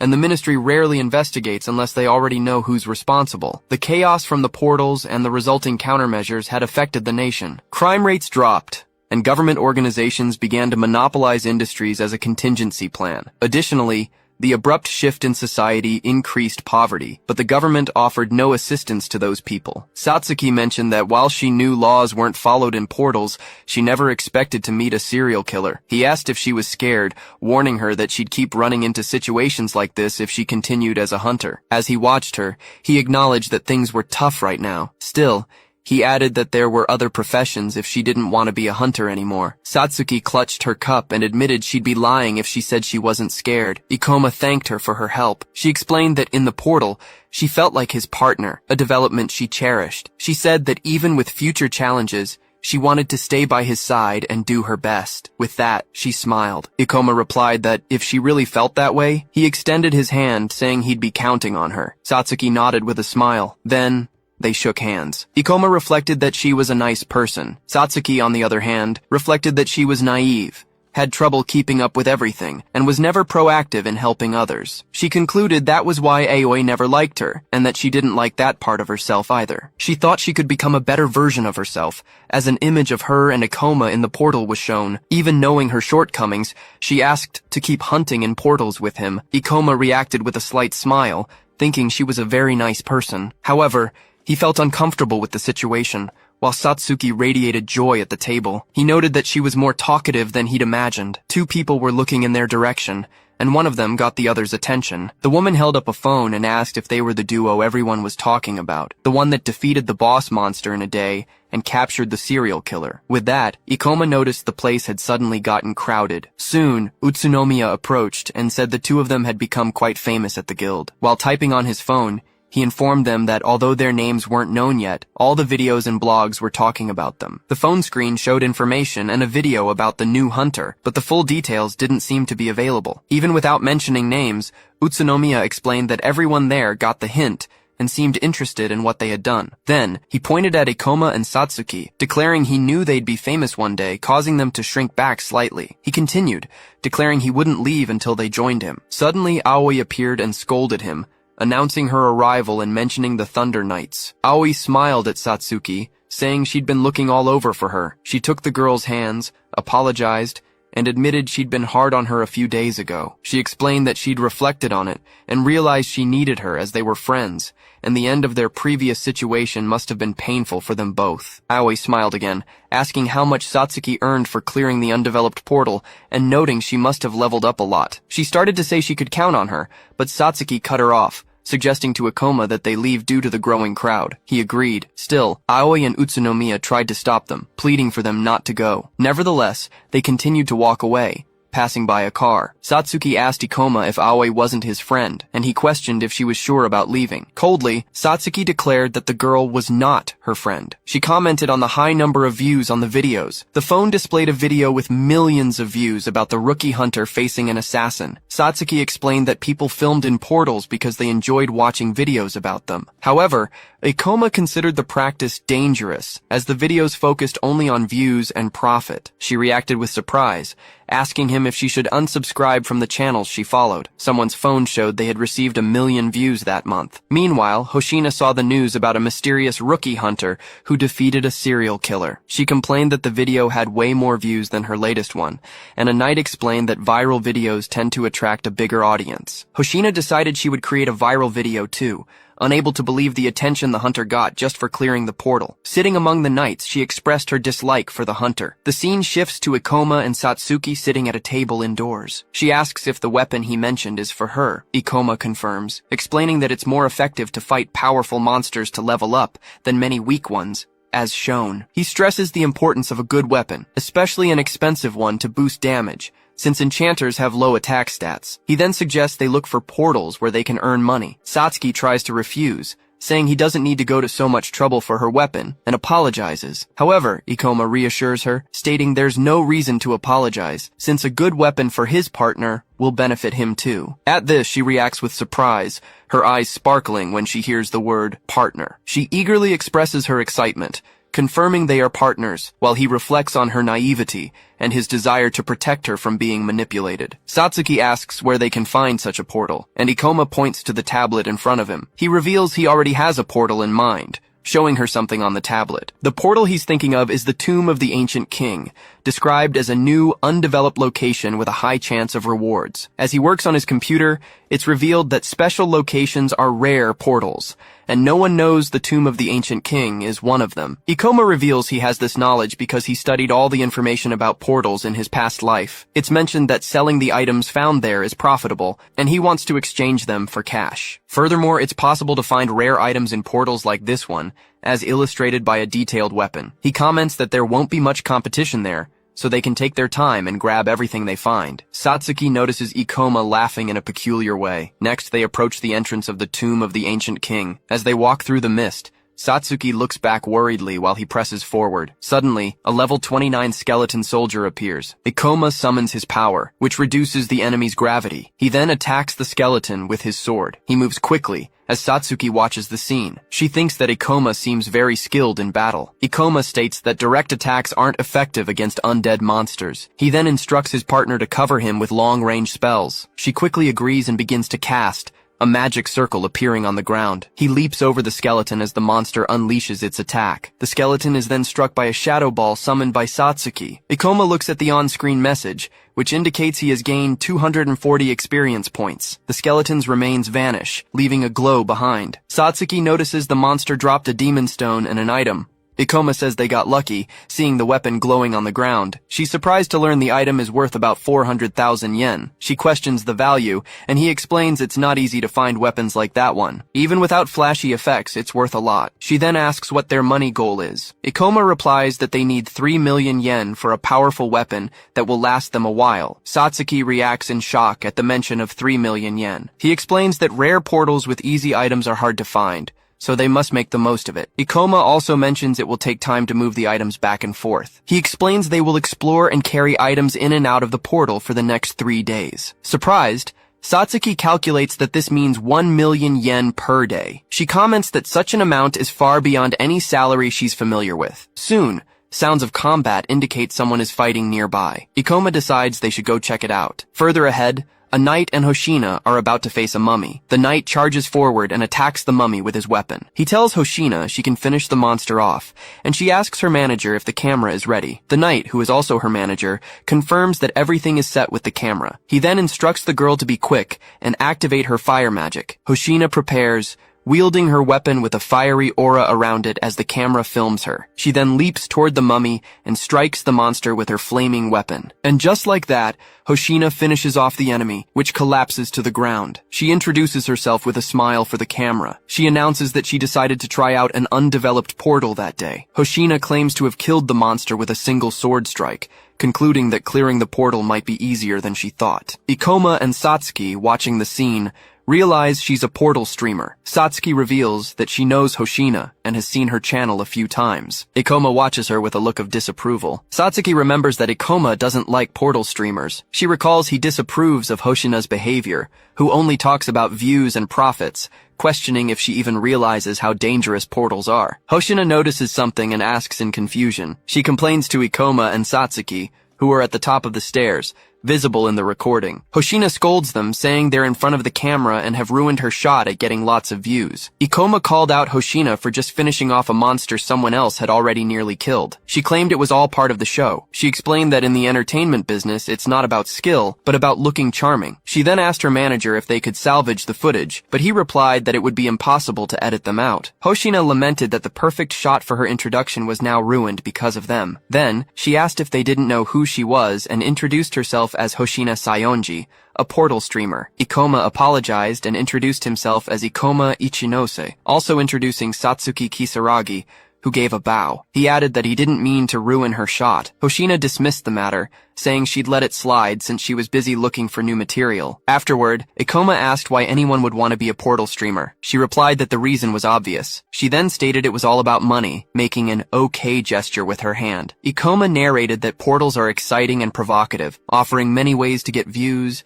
and that companies pay a lot for ads. Hoshina continued, saying she'd become a celebrity if she got popular enough, but he warned her that being a decent hunter wasn't easy, and she should stop before she got hurt. Raising her voice, she questioned what he had just said. Ikoma warned that portals of this level were dangerous, suggesting she take her celebrity games somewhere else. He added that if she didn't take it seriously, she'd regret it when her skills were actually needed. Hoshina remained silent, staring straight ahead. She complained that not only had Ikoma ruined their footage, but now he was also mocking her. Satsuki said he didn't have to be so harsh, but he replied that he was just offering some friendly advice. The manager tried to calm her down, telling her not to listen to him. She replied that she knew, that she should just ignore the haters. Then, to his surprise, she ordered the manager to start filming. Hoshina asked if his name was Ikoma as she approached. She said he must be pretty confident in his skills to be offering people friendly advice. With that, she proposed a game to see who could gather more demon stones, stating that if she won, he'd have to take back what he said and apologize. She also declared that she would film everything and upload it. Ikoma narrated that she added he didn't need to worry, as she would put a small censor bar over his face,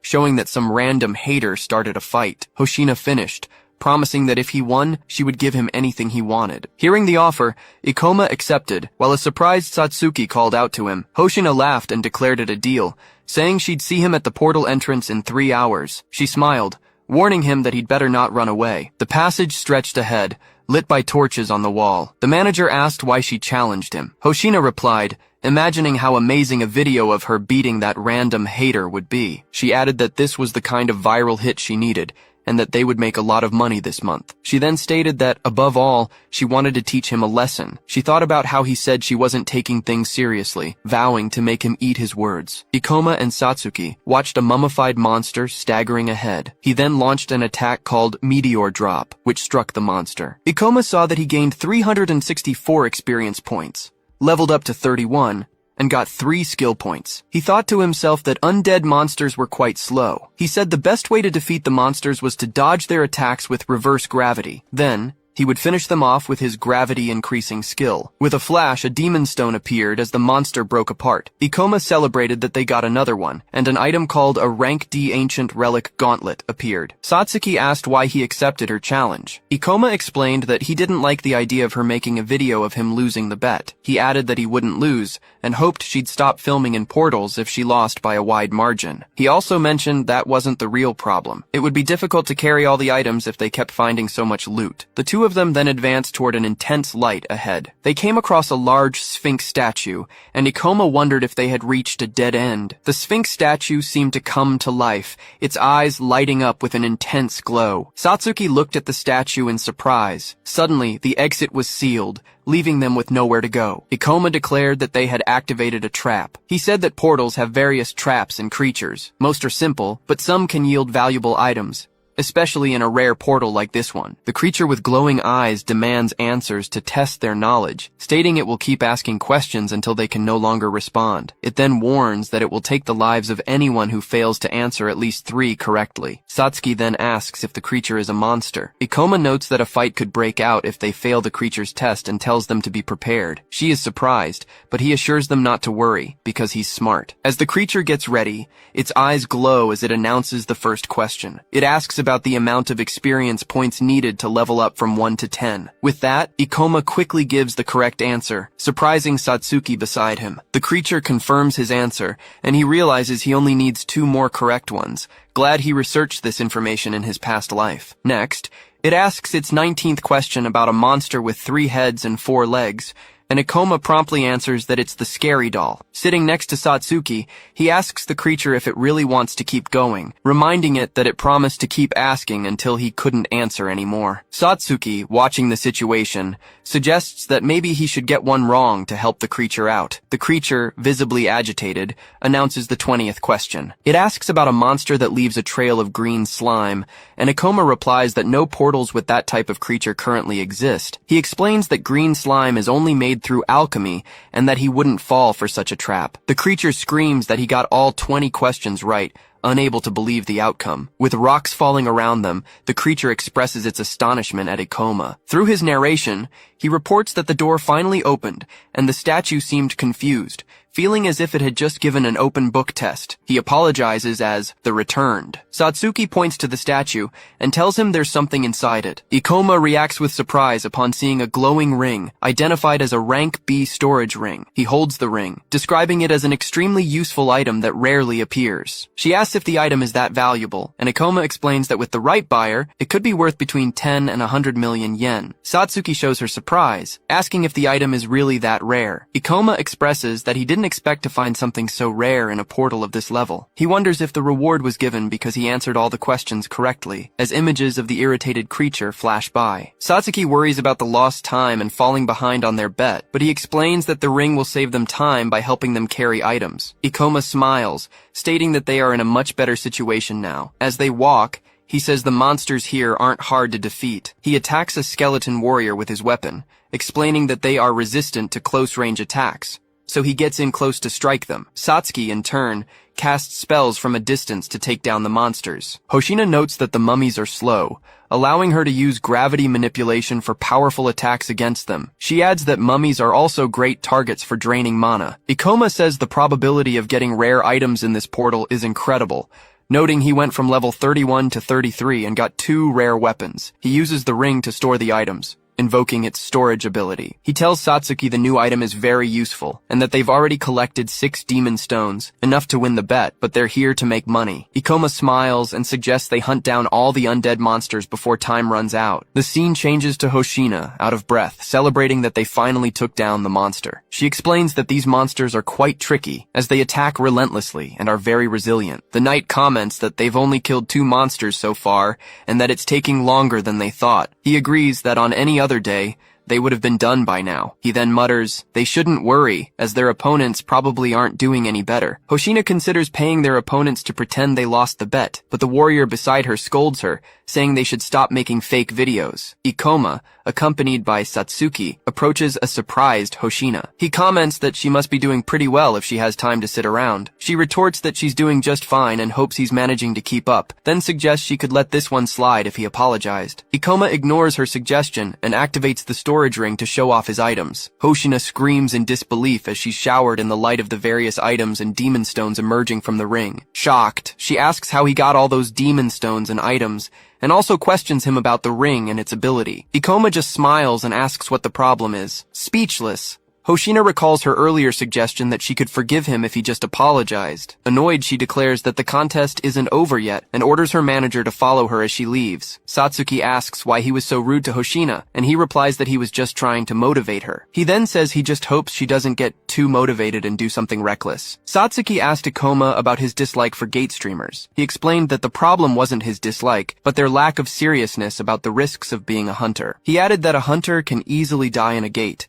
so no one should take it lightly, using Hoshina as an example of a streamer just looking for fame. Ikoma stated that if she wasn't truly committed as a hunter, She would regret her choice when faced with real danger. To win the bet, Hoshina needed to do something that would completely change the situation. She quickly realized he would surely win the Demon Stone contest, so she needed to convince him to count something else. Her companion warned her they had gone too far and were low on mana. However, she insisted they needed the mana for the return trip and couldn't give up yet. Then, she questioned who said she didn't take being a hunter seriously. 8 years ago, a city was in flames, amidst explosions and screams. Back then, the world was in complete chaos. Each gate incident caused far more casualties than they do now, with a huge monster lurking. A young Hoshina was begging for help. She and a younger boy were in danger, as an orc finished off both their parents, and she screamed for help. Running, she held the boy's hand tightly. Meanwhile, people sheltered in makeshift compartments inside a hall, and some were looking after younger children. 2 people watched the girl and the boy, who were sitting down, having just lost their parents. She held a phone, watching a broadcast about the country's 5th hunter to reach A rank, Ms. Kuan. In that moment, Hoshina hated the helplessness she felt in the face of tragedy and decided to become stronger. She explained that she never imagined getting this far or speaking in front of a camera, but it made her happy. She was glad she could give hope to others who lived in fear of monsters. She added that she never dreamed of being as powerful as that hunter, but she wanted to be like her, someone who offered hope and encouragement to her viewers. Determined, she declared she wouldn't let anyone say she wasn't committed enough, and that she would make Akoma apologize. Right after, she told her companion they didn't have any good footage from that area, and should look for a bigger monster. Then, she headed toward a noise, saying it sounded like a big monster, exactly what they needed. As she ran, she claimed she'd always been lucky. Her companion praised her, while she thought about leaving. Suddenly, she appeared from behind a wall, stating that a great filming opportunity had just shown up. Before her stood a large golden monster resembling a pharaoh with several weapons,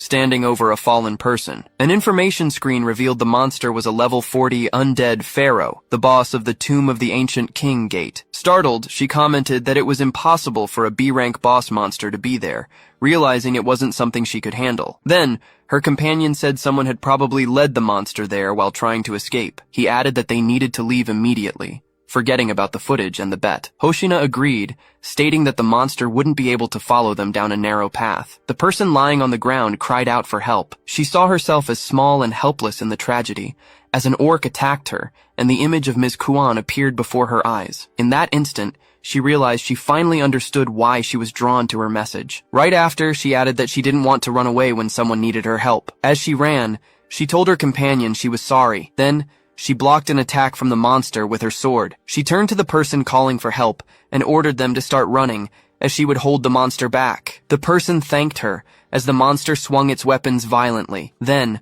her companion countered the attack, stating that the creature's blows wouldn't work on him. He quickly added, enthusiastically, that he was Hoshina's #1 fan, leaving her visibly confused. Mr. Manager declared that he wouldn't run and wouldn't leave her behind. He admitted he wasn't very skilled in combat, but could serve as bait. As the pharaoh approached menacingly, she was breathing heavily as she continued to defend the fallen Mr. Manager. The warrior activated a shield, which manifested around him with an intense blue glow. However, the monster launched a swift attack with its weapon. The blow struck the warrior's shield, shattering it into pieces. Surprised, Hoshina realized the monster was stronger and faster than them in every way. She concluded that this was what made a monster worthy of being called a boss. She was visibly shaken as the great enemy approached imposingly. The pharaoh brandished its 2 weapons in front of it. Faced with the scene, she looked apprehensive. Then, Ikoma appeared and stated that her actions had been reckless. The pharaoh launched a powerful attack, which was blocked by a barrier. When she opened her eyes, she saw Ikoma holding her. Surprised, she asked how he had gotten there. He explained that he had come back in case she did something like this, as the hunter she saved had told him everything. Ikoma let out a sigh. He reiterated that she would regret it if she didn't take being a hunter seriously, and reminded her that if she won, he would have to take back what he said and apologize. With a faint smile, he declared that she had won the bet. As he held her in his arms, he apologized for saying she wasn't serious. Next, Akoma declared he would reduce the gravity. He then charged the monster while still holding Hoshina in his arms. The creature lunged forward, and he blocked the attack. He explained that he used his gravity reduction ability to deflect the weapon's impact, creating distance between them and the enemy. Meanwhile, Satsuki summoned a shadow sphere, aiming it at the monster. The creature was struck by the energy. Satsuki revealed she had managed to distract it from Ikoma, although her attack dealt no damage. He noticed the two injured hunters and reflected that he rarely fought with an advantage, especially not against such a high-level boss monster. The level 40 undead pharaoh was an imposing sight. Ikoma noted that he could use his weapon to enhance his gravitational abilities, but he admitted there was no simple strategy to defeat this opponent. He then realized the odds were heavily stacked against them, but Hoshina explained that the other two hunters were there at her insistence, so she couldn't abandon them. Ikoma added that he didn't mind an occasional challenge. He then asked Satsuki to help replenish Hoshina's mana. He then declared he would try to distract the monster while she recovered. He noticed Hoshina had used fire magic and concluded she was a swordswoman who used her weapon, but covered her weaknesses with minor spells. He continued to ponder, guessing she probably had a healing ability as well. With that, she could heal herself while he kept the monster busy. And so, with Satsuki's help, she began to recover her mana, getting ready to fight again. He thought about how his gravity reduction ability increased his speed in exchange for power. Ikoma moved quickly, noting the good news was that, for now, he didn't need to worry about attacking the creature. The level 33 hunter stated he just needed to keep dodging, though he admitted the enemy's level was too high for him. Still, he thought his gravitational ability would be enough to keep him out of reach. At that moment, the injured hunter asked to help Hoshina, and Ikoma replied that he could count on him. He leaped to dodge a blow, explaining that the boss monster was huge, fast, and had 4 arms. Then, the creature attacked, striking the ground with force. The pharaoh blinked, and Ikoma reflected that it had been an extremely fast and powerful attack. He wondered if it was the creature's ultimate move. He concluded he would need to stay alert to avoid being caught by that ability. Meanwhile, the fallen hunter wondered if he was still alive, his body feeling heavy and difficult to move. Still on the ground, he asked about Hoshina, and then realized the fight was still going on. The monster charged, and Ikoma moved with agility, flying over it and surprising the injured hunter. Confused, he wondered how Ikoma was moving so fast, still trying to reach for his camera. Ikoma defended against an attack by running along the creature's forearm. With a swift move, he charged toward the monster. The knight filmed Ikoma with his camera, calling it a glorious scene. He reflected that none of his attacks were working, as his gravity reduction ability also decreased his power. Besides, he thought the monster's level was too high for him and that he couldn't take it down alone. However, he believed there was still a way. With a flash of energy, Satsuki and Hoshina used reverse mana drain. Then, Hoshina exclaimed that it should be more than enough and activated her healing ability. With a determined smile, she declared she was ready to fight again. Satsuki announced she would provide support from the rear, while Ikoma thought that now they had a real chance to fight. However, he also noted they were still at a great disadvantage. He concluded that if the fight dragged on, they wouldn't last long against such a high-level boss monster. Ikoma faced the imposing undead pharaoh. The figure then attacked several times, but none of the blows landed. He began to observe his surroundings. Suddenly, he found himself in front of a smaller creature. It was then that Satsuki noticed he was surrounded. With that, Ikoma reached out and used his ability to reduce gravity, making a nearby statue lighter. He then quickly hurled the statue in the pharaoh's direction. Then he shouted to Satsuki, telling her to attack the creature's mask. She responded immediately, preparing her weapon as a blue aura enveloped her. She then launched a sphere of dark energy that collided with the figure. The smoke cleared, revealing the monster's eye region. Satsuki noted that the attack hadn't caused any damage, but she got the information she needed. From this, Ikoma concluded that the mask served as powerful protection, making the face the enemy's weak point. Quickly, Hoshina positioned herself in the pharaoh's blind spot. Despite the creature's intense attacks, she persisted, lamenting how difficult it was to dodge its 4 arms. She reflected on how hard it was to get close, even with everyone's support, and wondered how Ikoma managed to dodge and counterattack all by himself. Then he called out to her, instructing her to use her magic ability to destroy the mask while he stopped the enemy's movements. He explained that his weapon had an ability capable of damaging or even shattering the target's armor. Hoshina nodded and activated her ability, causing her sword to glow intensely. However, she wondered if he could really stop the giant monster. Ikoma launched himself forward and quickly positioned himself above the pharaoh to attack. He told himself that the creature's strength was in its 4 arms, and if he could stop them, its movements would be limited. He realized this would make it vulnerable to attacks. With that, he activated his gravity ability to bind the figure. He noted that he had used his technique specifically to bind the pharaoh's arms rather than its torso. With the creature's shoulders immobilized, it could no longer use its arms to break the chains. Ikoma reflected that this strategy only worked against large monsters with multiple arms on each shoulder. As he watched the figure being restrained by his ability, he prepared for his next move. At the same time, Hoshina focused, thinking she could finally reach the target. She then unleashed her ability, firing a powerful blast of energy. The undead creature was hit directly by the attack. The pharaoh's mask cracked and shattered into pieces, revealing its face. The creature's face was exposed, showing multiple eyes and a deformed mouth. They both stared at the monster. Ikoma noted that its weakness had finally been revealed, while Hoshina was startled by the creature's appearance. Ikoma rushed toward the figure, determined to take it down while it was still bound. Immediately after, he reversed the gravity, leaping to avoid the pharaoh's attack and shattering the ground on impact. He predicted the creature would use all its arms for a final attack, and that he would activate his ability the moment they came together. He realized this move would make the monster lower its head, thus exposing its greatest weakness. Then, he exclaimed that this would be the end, delivering a decisive blow. In that instant, he activated his meteor fall skill, launching a powerful attack that struck the pharaoh's head directly. With a smile, Ikoma held the golden ring and discovered he had leveled up after defeating the boss monster. Meanwhile, Hoshina was helping the injured warrior on the ground, while another one just watched. A glow emerged from the defeated monster's body, and Satsuki noticed something next to Ikoma. She called him over to show him a magic weapon, revealing its powers and a brief description. Ikoma offered the weapon to Satsuki, saying it was perfect for her, and that way they wouldn't need to buy one. Surprised, Satsuki asked if she could really keep the weapon. He then recalled that she had helped him get his own weapon, and mentioned that Hoshina should also receive something. Hoshina reassured Ikoma, telling him not to worry. She then thanked him, stating that he had saved their lives. She offered him the item and the demon stone, but asked for something in return. Hoshina asked if they could call off the bet. Ikoma reminded her that she had won. Acknowledging her skill, he admitted she was a respectable hunter and took back what he had said before. Surprised, Hoshina reacted to his words. Ikoma and Satsuki smiled at each other. Soon after, he suggested he should stop being a streamer to become a better hunter, which outraged Satsuki. While the armored warrior claimed it was impossible to make a living as a hunter, Ikoma contradicted him. He then recalled that Hoshina's father had passed away and her mother was injured, leaving her responsible for 5 younger siblings. Hoshina tried to silence the armored warrior, who kept talking about how hard she worked to support her family. Because of this, Ikoma apologized for making assumptions without knowing her situation. She turned away, stating that she liked what she did and not to get the wrong idea. Hoshina explained that her goal was to make people smile because the portals scared them, showing examples of her work. Ikoma then smiled and said he would support her. Hoshina showed surprise at his reaction. She remained silent, blushing. 4 people, including Ikoma, Satsuki, and Hoshina, were talking with 2 men in uniform who were holding documents. The scene changes,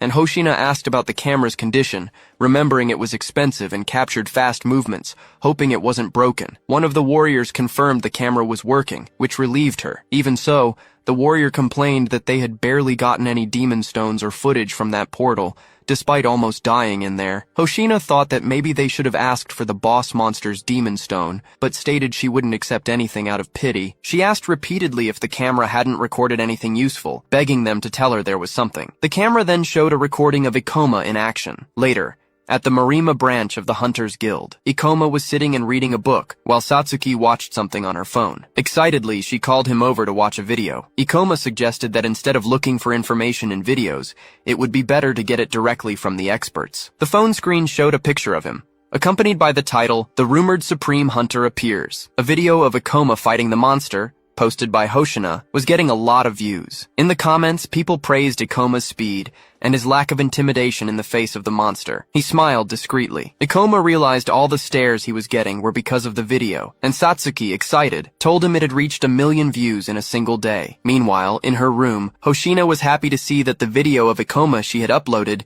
had already reached that impressive mark. She celebrated with her arms raised, letting out cheers for herself. Suddenly, the phone rang, displaying the name Ikoma Ichinos on the screen. Surprised by the quick contact, Hoshina answered the call, remembering she had given him her number to exchange information. However, her expression changed when she heard Ikoma ask sharply how she dared to post a video of him. Saddened, Hoshina considered removing the content, but Ikoma remembered the scene where she tried to silence the warrior who was talking about the difficulties she faced supporting her family. He then said it didn't matter, just stating that he had noticed the video, which relieved Hoshina. Changing the subject, she mentioned that the video had received a lot of views. With a wide smile, she suggested that next time they could film something like a portal date. Soon after, Hoshina noticed the call had ended. Satsuki asked if she wasn't saying something before Ikoma hung up, but he decided to ignore it. Meanwhile, Ikoma reflected that if his level kept rising, he might be able to find time for something truly important. He thought about obtaining a very rare item that once seemed unattainable, known as the Ring of Wisdom. With that in mind, he clenched his fist, believing he could even change the course of history. A moment later, the receptionist points to the screen, confirming Ikoma is at level 36, indicating he now has the necessary experience. Then, the protagonist is promoted to C rank and is properly congratulated. Afterward, Ikoma and Satsuki step away from the administration desk. She expresses her admiration for his rapid rise, and he thanks her, wishing her a speedy promotion as well. Meanwhile, the receptionist at the desk is impressed by the speed of his ascent, something never seen before. Ikoma believes his rapid progress is due to his knowledge and experience, explaining that the most effective way to level up is by defeating high-level monsters. Soon after, Satsuki states that he is one of the strongest C-rank hunters and promises to work hard to reach the same level. In response, he declares that by the end of the month, he will become a B-rank hunter. Satsuki shows concern about this ambitious goal, asking if he isn't pushing himself too hard, and reminding him that few guilds have someone so strong. Finally, Ikoma reveals he has a specific item in mind that he wants to obtain. To get it, he needs to access the high-level portal called the Library of Illusions, and for that, he must be a B-rank hunter. He explains that the portal's boss monster, which no one has ever defeated, will drop the Ring of Wisdom, exactly what he's after. Surprised, Satsuki asks how he knows what the monster will drop. She then asks if his reason for wanting this rare item is related to what he told her before, and Ikoma confirms it. He speculates that the Ring of Wisdom might have some connection to the appearance of the portals, which leaves Satsuki even more astonished by the object's importance. He then details that the ring is a high-value item that had suddenly disappeared in his past life before it could be analyzed. Ikoma mentions that in the past, experts used it to understand how the portals appeared, and even though it's difficult to reach the required rank in time, he still wants to get it. He says the item is something he wants for himself, but she doesn't have to help him if she doesn't want to. Satsuki replies that she doesn't mind, reminding him he helped her a lot. She adds that she's happy to be needed by him, and Ikoma thanks her. Satsuki then expresses doubts about him reaching B rank before the end of the month, mentioning that the promotion depends on portal records. Even so, he assures her everything will be fine, as he already has a plan. With that, he declares that their focus will be on setting an impressive portal record. Soon, a boss monster, the level 32 Red Troll, is revealed. Ikoma launches an attack and defeats it instantly. Next, Satsuki defeats the other boss, a level 30 Mermaid Chief. Following that, another boss, the level 36 Arachnid Ogre, is hit by a meteor fall attack. With that, she levels up from 32 to 35, reflecting that she can't believe they cleared 3 portals in just 2 weeks. Despite acknowledging the bosses were lower level, Satsuki questions how easy the task was, and Ikoma confirms they are usually difficult. He then explains that at this level, boss monsters are limited to simple movement patterns, and their abilities aren't devastating. He also reveals that he knows all the relatively easy-to-clear portals around the capital, and has even prepared a complete list of them for easy access. He then shows a portal map on his phone, and states that, so far, they have cleared 5 portals above level 30. A little later, they arrive at the guild reception, where the receptionist confirms Ikoma's portal record is impressive, hardly believing he has cleared so many. The employee then explains that they will undergo a strict evaluation for the B-rank promotion and will be contacted in a few days. At that moment, a muscular man, Mr. Ukami, appears. He looks indignant as he questions if the brat is really asking for a promotion to B rank. Ikoma observes him carefully and asks if he works for the guild, noticing the crest on his chest. It is then revealed that some high-performing hunters sign exclusive contracts with the guild. The man begins to argue with the receptionist, while it's explained that these hunters' tasks include portal management, incident response, and making recommendations for the organization. They also wield great influence over their guild, and Ukami finds it absurd that Ikoma is about to be promoted to B rank. Nevertheless, the receptionist informs him that Ikoma is almost level 40 and has an extensive record of clearing multiple mid-level portals. Surprised, Ukami asks if this means he has already defeated several boss monsters. As the two stare each other down, the man remembers that it took him 7 years to become the only B-rank hunter at the guild's Morima branch. With that, he starts to wonder how Ikoma could already be at his level. Looking at the man's expression, Ikoma realizes he's likely going to be a problem. Ukami approaches Ikoma, questioning how a boy who looks like that could be a rank B hunter. The young man replies that without his approval, getting the promotion at the Morima branch will be difficult. However, he concludes that he can't give up, since he can only apply for promotions at his hometown's branch. Remembering all the help he received from Satsuki, he reinforces his decision not to back down. With that, he turns to the man, confirms his name is Ukami, and asks for a valid reason for rejecting his application. The hunter then leans in and states that rank B isn't given to rookies who think gates are easy. He then aggressively questions Ikoma about taking his role as a hunter seriously, demanding an immediate answer. Meanwhile, the people in the guild watch the scene, commenting that Ukami is causing trouble again. Then, Ikoma steps in, asking how many hunters have reached rank B at just 17 years old. Confused, Ukami reacts without understanding the question and asks what kind of nonsense he's talking about. Ikoma continues, mentioning the 15 years since the gates first appeared. He then points out that 6 17-year-olds have managed to reach rank B, and asks if, by Ukami's logic, none of them should have been promoted. With that, he states that he meets all the requirements for rank B and demands the other man answer his question before rejecting him based on age alone. Without a clear answer, Ukami takes a step back, admitting that the rules about the gates aren't perfect. He claims it's necessary to listen to the experience of the hunters who work for the guild. However, Ikoma replies that the rules aren't based on beliefs, but on guidelines formed from past incidents. With that, he gives a sharp look and asks if that isn't the guild's official policy. As soon as the woman agrees, she begins to analyze the data on her computer. Satsuki observes that Ikoma's knowledge and logic surpass even those of an experienced hunter in the organization. While people murmur about Ukami being left speechless, he himself comments that it was a bold move. After the humiliation, he plans to make the one responsible pay for his actions. He then declares he'll make the other guy regret the challenge and asks the receptionist for Ikoma's level and class, identified as a level 38 gravity user. He then questions the woman about this class, expressing surprise that he's never heard of it and wondering if it might be a rare class. Ikoma reflects that the class is likely a mage type and that a powerful warrior might be the reason for his rapid level increase. Then, he hears Ukami admit that he was too harsh and that it would be unfair to reject his application without a good reason. Finally, the man announces he won't refuse the request, but he's imposing one condition. With that, he challenges Ikoma to prove he deserves rank B in a match at the guild's training hall. In the training hall, marked by a sign, several individuals are talking while they wait. Ukami reiterates his condition, stating the promotion will only be granted if Ikoma proves his skills in a fight. Otherwise, his application will be denied. Meanwhile, two people murmur about his history of confrontations, recalling that he nearly killed others in previous fights. Others comment that the situation is unlikely to end well for Ikoma, as Ukami often uses these duels as an excuse to vent his anger. Satsuki, then, shows concern for his companion. He stares intently at Ikoma, reflecting on the public humiliation he suffered earlier. Comparing their levels, he notes that the young man is at level 38, while he has already reached level 47. Realizing he's dealing with a mage,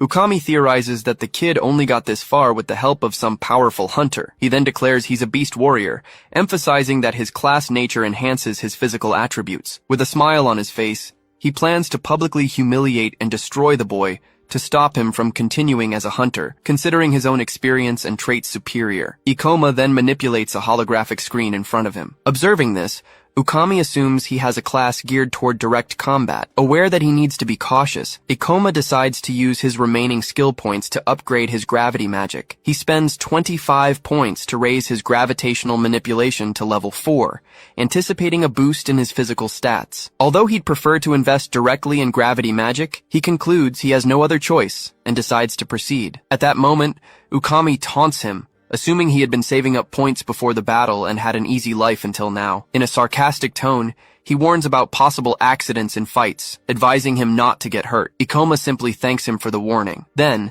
The challenger tells him to show his skills, and he responds by drawing his sword. With a determined look, Ukami plans to prove his superiority in front of everyone present. He smiles, determined to publicly humiliate Ikoma and prevent him from ever working as a hunter again. Wielding his weapon, Ukami invited his opponent to start the fight whenever he was ready. He specified that he wouldn't use any of his skills, but said the other could. Ikoma remained silent, just observing the situation. As he stood still in the center of the area, several people watched from above, curious about what was about to happen. With a confident smile, Ukami declared that now it was his opponent's turn to be publicly humiliated. As soon as Ikoma declared the fight had begun, he activated a skill that reduced the gravity around him. In Ukami's mind, the boy's attacks would never reach him, and he would end up becoming a laughingstock. However, with a swift movement, Ikoma lunged forward to strike. Seeing the speed of the attack, Ukami couldn't understand what was happening. As he blocked the strike with his weapon, he wondered how his opponent could move like that at his level. Then, realizing Ikoma was now behind him,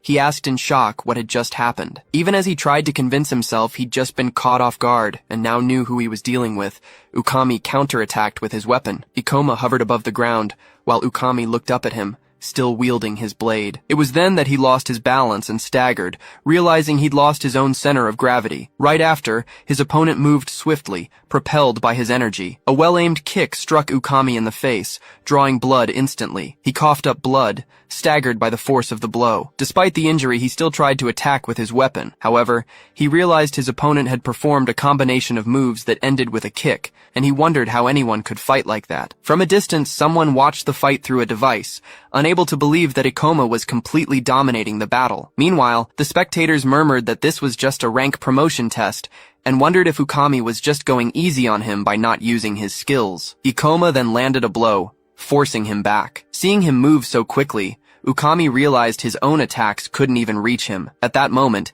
he noticed people commenting that he was making a fool of himself. Ikoma hovered over him as he remained frozen. It was at this moment that the young man realized something his opponent hadn't noticed yet. He explained that the gravity user class was the best, as it allowed him to boost his physical abilities far beyond normal, surpassing other classes. Furthermore, he explained that this advantage was especially decisive in short battles, where he didn't run the risk of running out of mana. Ikoma also declared that Ukami was mistaken to think he would win just because he had a higher level and wasn't using skills. He then remembered that Karu had far more experience in direct combat, with more refined movements and an obsessive desire to defeat and eliminate his opponents. Then, without hesitation, Ikoma lunged to attack Ukami with his sword. He then used his skill to increase gravity. To his surprise, Ukami found Ikoma's blow was heavy. He wasn't just fast, he was powerful too. For a moment, he thought his opponent had disappeared and wondered where he had gone. Right after, Ikoma appeared upside down in the air, while the other man stared at the ground, exactly where he had vanished. Next, he appeared behind Ukami,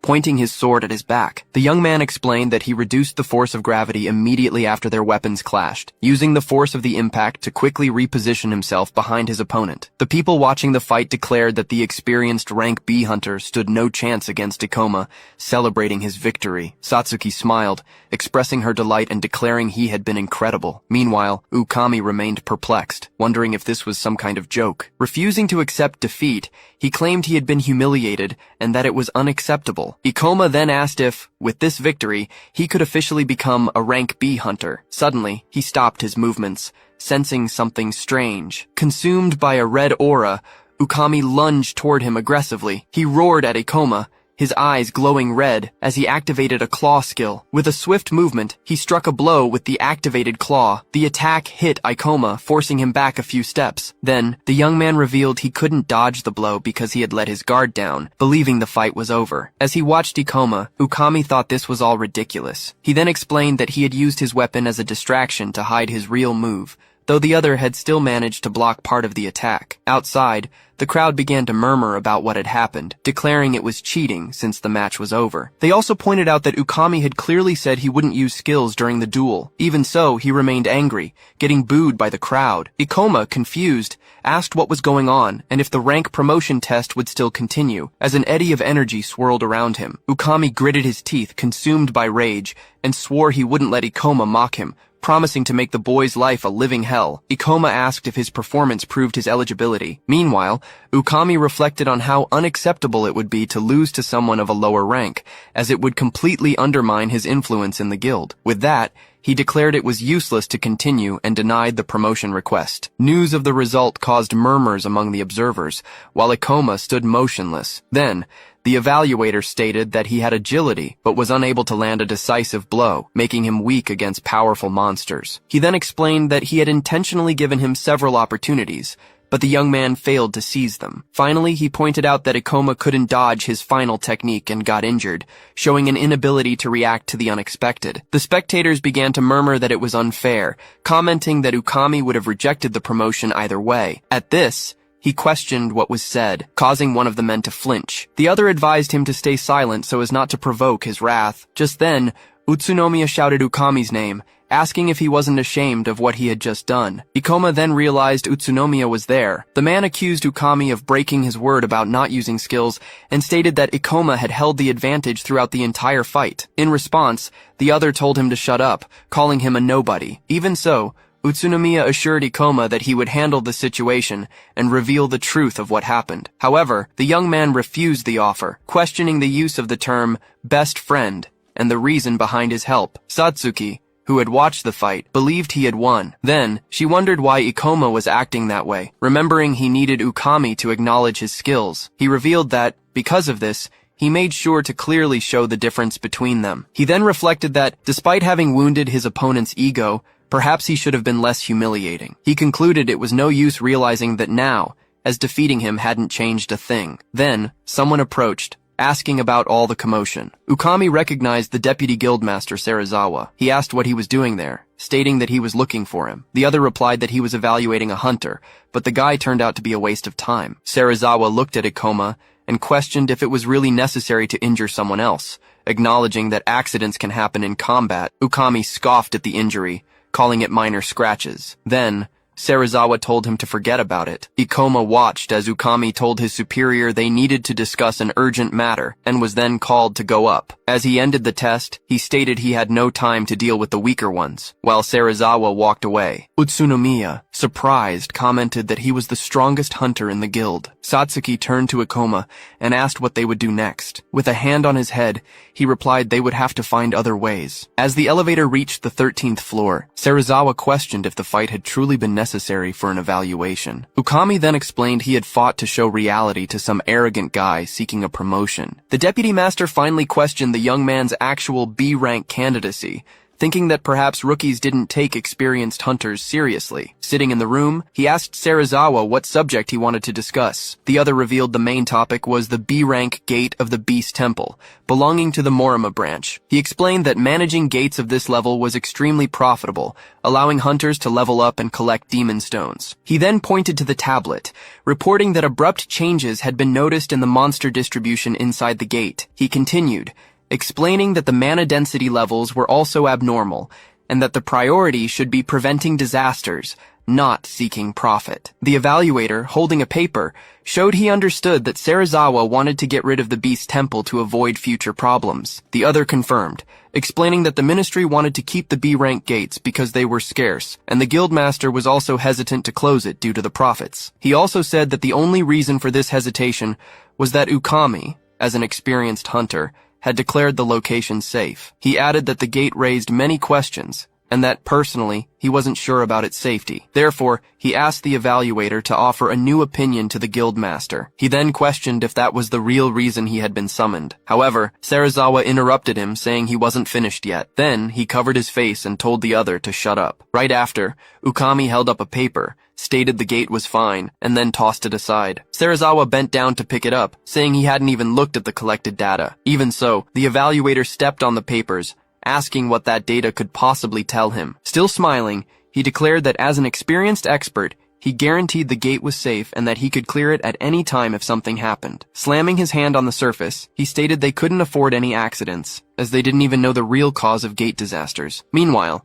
Serizawa remained silent, just observing. He then thought that their duty was to protect the area. Afterward, a sleeping creature opened its eyes. Ikoma thinks the situation is problematic. He then reflects on the hunter Ukami's attitude. He explains that promotions can only be requested at one's own branch, making it impossible to bypass the hunter to get the advancement. He then states they need a rank B hunter to enter the Library of Illusions, and that Satsuki could take the test at another branch, but she doesn't have the required level for the promotion, so he declares they need to find a solution. As soon as Hoshina arrives abruptly, she asks the boy about the guild hunter who blocked her promotion. The young woman shows her phone, revealing that one of her fans recorded a video of Ikoma confronting Ukami and sent it to her. She then suggests publishing the video with the title, Guild Corruption, Ukami's Abuse of Authority, confident that her 120,000 subscribers would react against the injustice. Ikoma asks if she's just doing it for views, and the girl denies it. She then declares she wants to repay him for saving her, offering her help. However, she also reveals she wouldn't mind if the action brought her views and profit. The boy states he doesn't want her to publish the video, mentioning there's still a lot to understand about the portals. He goes on to explain that the guild needs experienced hunters, and that criticism wouldn't make people like Ukami change their minds. Furthermore, he warns that this would only put her in Ukami's crosshairs, and Satsuki reacts to the information. She watches as Hoshina asks if Ikoma is worried about her. Satsuki then asks if the girl has feelings for him. Hoshina reacts with astonishment, asking what the other is talking about. Shortly after, she states that Ikoma has many secrets and acts superior, saying she wouldn't like someone so annoying, even if he has a handsome face. She clarifies that she was only worried because he saved her, and being an online celebrity, she wouldn't risk a dating scandal. While watching her, Satsuki hears Hoshina ask why she's being stared at, to which she denies it. Suddenly the phone beeps, and everyone looks at the screen. Satsuki reads the emergency alert about a rank B monster incident in Tokyo and asks what happened. Hoshina points to the phone as Ikoma explains that the incident was on Kitahana Avenue, caused by an overflow from the Temple of Beasts portal. He clarifies that overflows happen when monsters invade the human world, and the only way to contain them is by defeating the boss monster to seal the portal. He then reflects that the event is strange, as this never happened in Morima Ward in his past life, wondering if it's just a coincidence. As memories of his past surround him, he ponders if the timeline is diverging from that of his previous life. Hoshina comments that a controlled portal has malfunctioned. She questions why the guild didn't foresee such an event, since they've been analyzing portals for a long time. The young woman admits she's never been in a rank B portal and doesn't have enough power to help. She then recalls a scene of her father asking for help against a monster, and states that many people are weaker and need her help. She then declares she's heading to the location. Ikoma then explains that it's unknown how dangerous a faulty rank B portal can become, as monster-related disasters can cause other phenomena. At the scene of the incident, Ukami confronts a large creature amidst the rubble. The creature reveals itself to be a level 34 werewolf. The hunter leaps into the air to attack it with his weapon. He advances quickly, declaring that no one will stop him. At that moment, he thinks the situation is terrible, and that the portal's proximity to Serizawa is unfavorable for his reputation. Two people praise the hunter for defeating a strong monster with a single blow of his weapon. He then asks if they don't have anyone stronger, stating they can't handle the disaster with rank C people like them. They reply that there are few rank B or higher hunters, and although they've contacted those who can help, they don't know when they'll arrive. Ikoma explains that the other's reputation would be ruined if the disaster got out of control, but reveals he has fought the monster from this portal before. He then says the boss monster is a level 47 phantom fox, and it shouldn't be hard to defeat. He states that Ukami intended to defeat the boss monster quickly to blame Serizawa and become the hero of Morima. The hunter then declares it's time to eliminate the boss monster, and then a large explosion hits the area, with people screaming. Suddenly, a large paw appears, and someone questions if that is the boss monster. With that, a huge monster with multiple fox heads engulfed in flames appears on the scene. The two people question in alarm that the portal information didn't mention such a creature. The summoned monster reveals itself as a level 55 summoner fox, and the boys question the appearance of that grotesque thing. The boss of the Temple of Beasts has evolved, changing its form, increasing its level, and gaining new abilities. This evolution transforms the monster into a completely new entity due to the accumulation of mana in the portals, causing disasters. Ukami realizes the boss monster has evolved, making the situation even more dire on top of the existing overflow. As soon as Utsunomiya sees the monster's level 55, Summoner Fox, He questions how they could possibly fight such a powerful creature. Faced with the situation, the two agree they need to retreat and wait for reinforcements and other hunters. Even so, Ukami calls them fools and states that retreating would tarnish his reputation for having insisted on keeping the portal open. He then reminds the others that he is a rank B hunter. He emphasizes that he has faced many dangers like this before. With a wicked look, he says they should distract the monster so he can deliver the final blow and kill it. The guys say the idea is reckless, stating they wouldn't last 10 seconds acting as bait against a monster of that type. Ukami gets angry at his companion's refusal and concludes they won't do as they're told. With a smile, he decides he has no choice but to give the boys some incentive. He then invokes the Berserk skill, and a beam of red energy shoots from his hand, hitting both of them. With the red energy enveloping their bodies, the guys fall to the ground feeling a strong headache. The Berserk spell, a Beast Warrior class spell, temporarily increases the target's attack while lowering their reasoning ability, making them aggressive. The hunter reveals he often used this skill to create human bait and escape monsters, but admits it's been a while since he last used it. He then kicks one of the guys, sending him flying forward. Next, he orders them both to attack the monster. He plans to step in and deliver the final blow as soon as they distract it. With a sadistic smile, he thinks this will serve as a lesson, because good people don't survive in the world of hunters. The two, under the skill's effect, charge at the monster, brandishing their weapons as he watches them. Meanwhile, the creature reveals a bizarre, pulsating eye on its back, where the eyelid is made of hands. The monster activates the poltergeist ability through the eyeball. It then advances towards the boys while debris levitates around. Ukami is surprised by the situation and questions how the creature managed to launch such a powerful attack. As he runs for cover, debris falls from the sky. The boys scream in pain, still under the effect of the ability, and he considers them useless. The hunter sees a large piece of rubble coming towards him. With a powerful blow, he strikes the rubble using the Beast King's smash ability. He concludes that the monster is using telekinesis.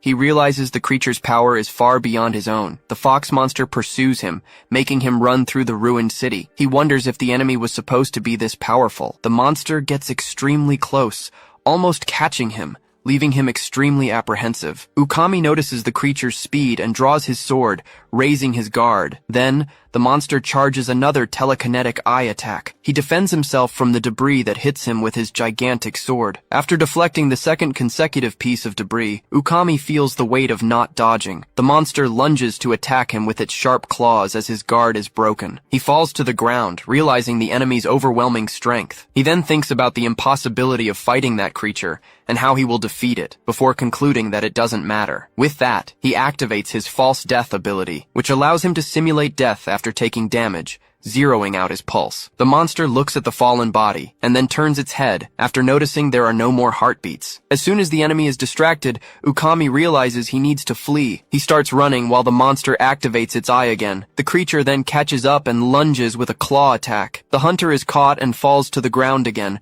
realizing the eye on the monster's back can also see. He laments that it's too late to escape, but despairs at the thought of dying this way. The monster prepares to deliver the final attack, enveloping him in a dark magic. Ukami is immobilized by the energy and questions if the creature is mocking him. Then the mist invades his body. He screams in pain with no escape from this cruel fate. Finally, Ikoma arrives in the ruined city during the devastation caused by the monsters. Hoshina heals an injured civilian, who is surprised to see his wounds disappear. Ikoma tells the man to run in the other direction, assuring him he won't find any monsters there. The man thanks him and goes on his way. Hoshina starts talking to Ikoma, who seems thoughtful. He states that he needs to push forward to contain the overflow as quickly as possible. The young woman agrees, acknowledging that he's right. She then checks her phone and notices that an hour has passed, but the problem still hasn't been resolved. Ikoma thinks the Ministry of Monster Eradication should have already defeated the Temple of Beasts boss monster, but concludes they're taking too long. With this, he comes to the conclusion that he'll have to assume the worst. Ukami struck the woman first,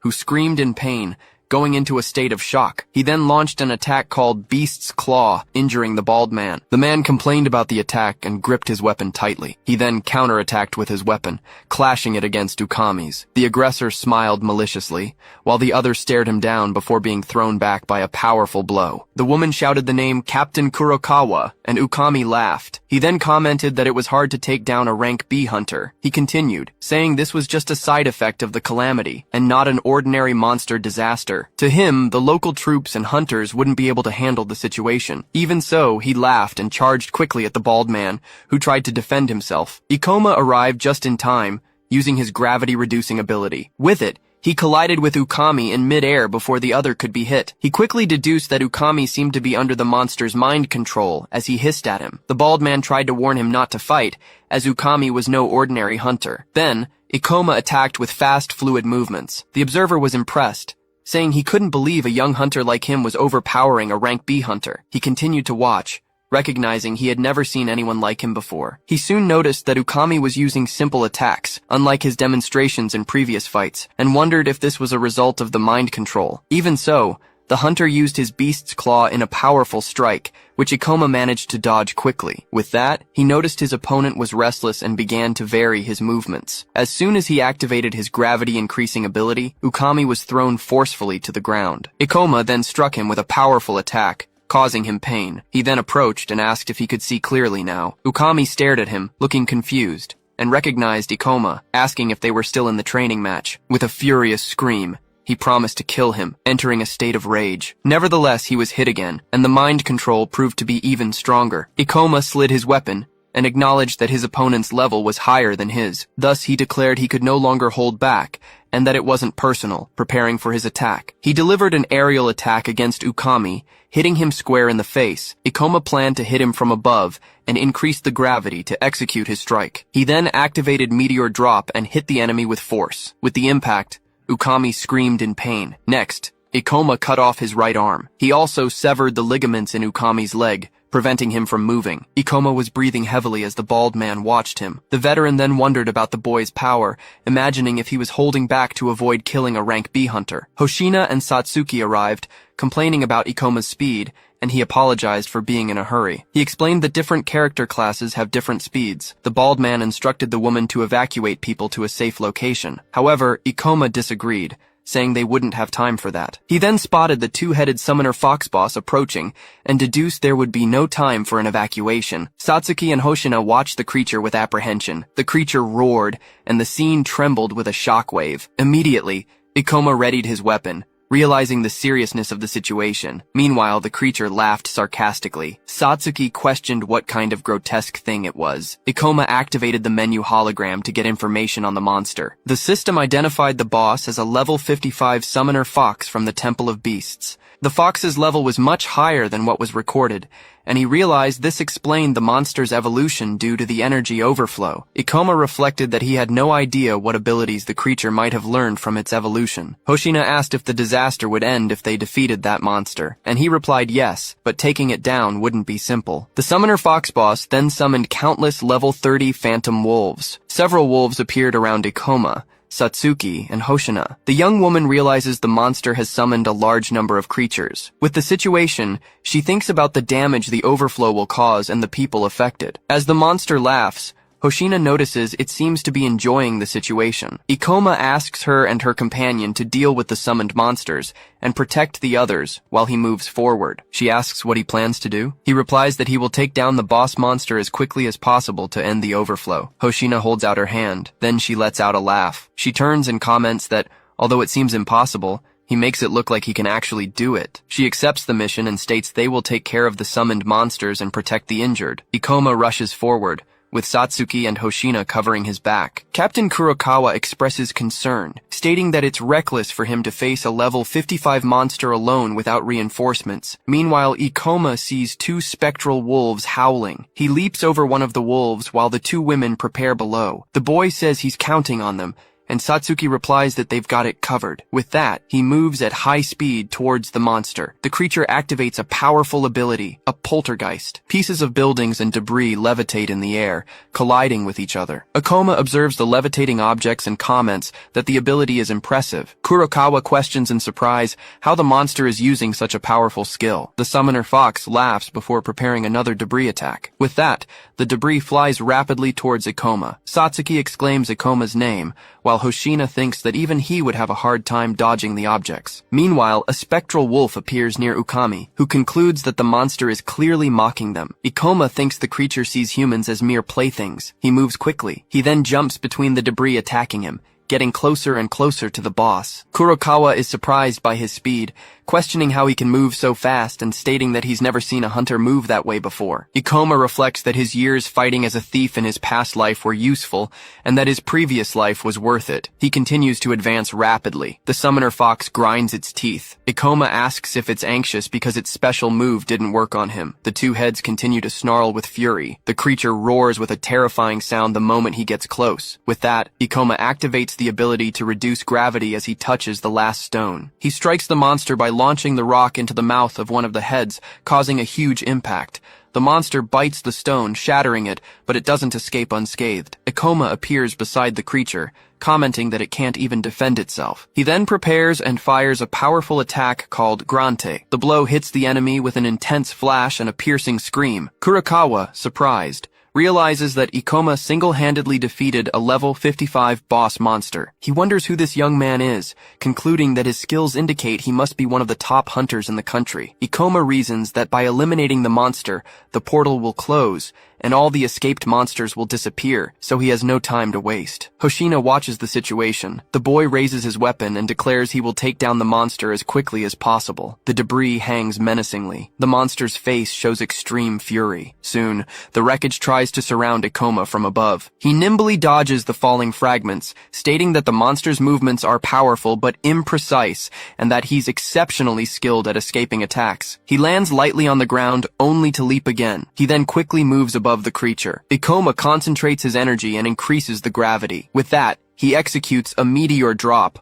hurling a large piece of rubble at the monster. It roars in pain as it's struck on the back of one of its heads. Both heads shake, and one turns its gaze, trying to locate him. He increases the gravity on the enemy while striking it again. The creature hisses, and Ikoma asks if it thought he'd be helpless in the air. He then circles around it. He laughs, explaining that he can move freely in the air because he's a gravity user. Both heads growl, and Ikoma remarks that it doesn't seem to be having fun anymore. The monster lets out a high-pitched shriek. He immediately moves in to deliver more attacks. Meanwhile, he thinks that it's easier to fight beast-type boss monsters than human-like ones who rely on movements and skills. Ikoma strikes with his weapon, and the creature reacts with another sharp cry, splattering some blood. It roars, and he acknowledges he has the upper hand in the battle. However, he considers the enemy's level is still too high for him. He realizes he's running out of mana, that the creature's defenses are too strong, and that it's quite aggressive for its level. Even though he hasn't taken any damage so far, Ikoma thinks that once his mana runs out, he won't be able to dodge the monster's attacks anymore, so he wonders if he should start conserving energy. However, he decides against it, as he won't be able to defeat it if it starts to recover. Ikoma considers asking Satsuki and Hoshina for help, but he dismisses the idea since they can't dodge area of effect attacks. Besides, they need to save the wounded. He reflects that thanks to the experiences of his past life,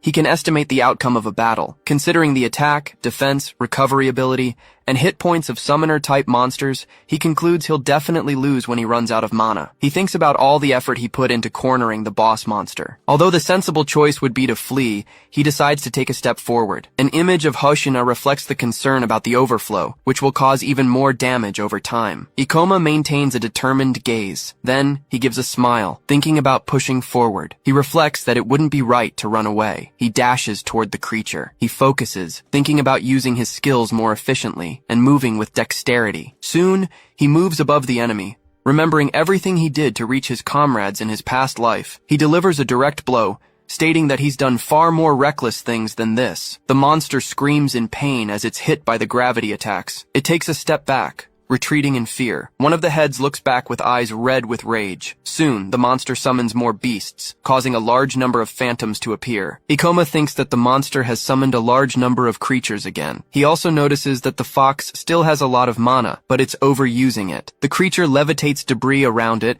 and attacks with the poltergeist skill. Chief Kurokawa exclaims that the monster used one skill after another without mana restrictions, and that no hunter can take down something like that alone. Hoshina despairs, stating that Ikoma can't fight all those monsters alone. Because of this, Satsuki says they need to help. She realizes Ikoma is in danger, but for some reason, The monster seems to fear him. The enemy growls, showing its fury. Soon, wolf phantoms shoot toward Ikoma. He raises his weapon, determined to focus. Thus, he concentrates all his energy. Ikoma skillfully dodges the attacking phantoms while eliminating them with surreal speed. Then, he hits the monster with his weapon, and it howls in pain. Ukami exclaims that it's impossible, questioning how the young man moves like that. The monster growls again, as Ikoma realizes it has finally let its guard down. He positions himself above the creature with another leap to gain altitude. The monster's eye on its back couldn't follow him, creating an opening for a surprise attack. Therefore, Ikoma decides he can strike it now. He executes a meteor drop, striking the monster directly in its demonic eye. Right after, the boss let out a loud cry as it fell. Then, the colossal creature's form dissipated. Once the adversary vanished, Ikoma gave a slight, relieved smile. The surrounding urban landscape revealed complete devastation, with rubble scattered everywhere. He then gripped his weapon as the holographic menu opened beside him, announcing a massive amount of experience points and a gain of 6 levels at once. After defeating the boss, he received 6,480 experience points, leveling up from 38 to 44 and gaining 23 skill points. With that, the summoned wolves and the monsters from the overflow vanished, leaving the city brighter. Ikoma looked back, realizing that despite the victory, the battle had been incredibly intense. His mana was completely drained, as he had bet everything on that final blow. Satsuki celebrated his victory. She asked if the monster's defeat meant the end of the overflow. Hoshina wondered if she had finally managed to help someone. She remembered her father holding her as a child. Kurokawa expressed surprise that Ikoma had defeated the boss alone. He then wondered who that kid was. A few hours later,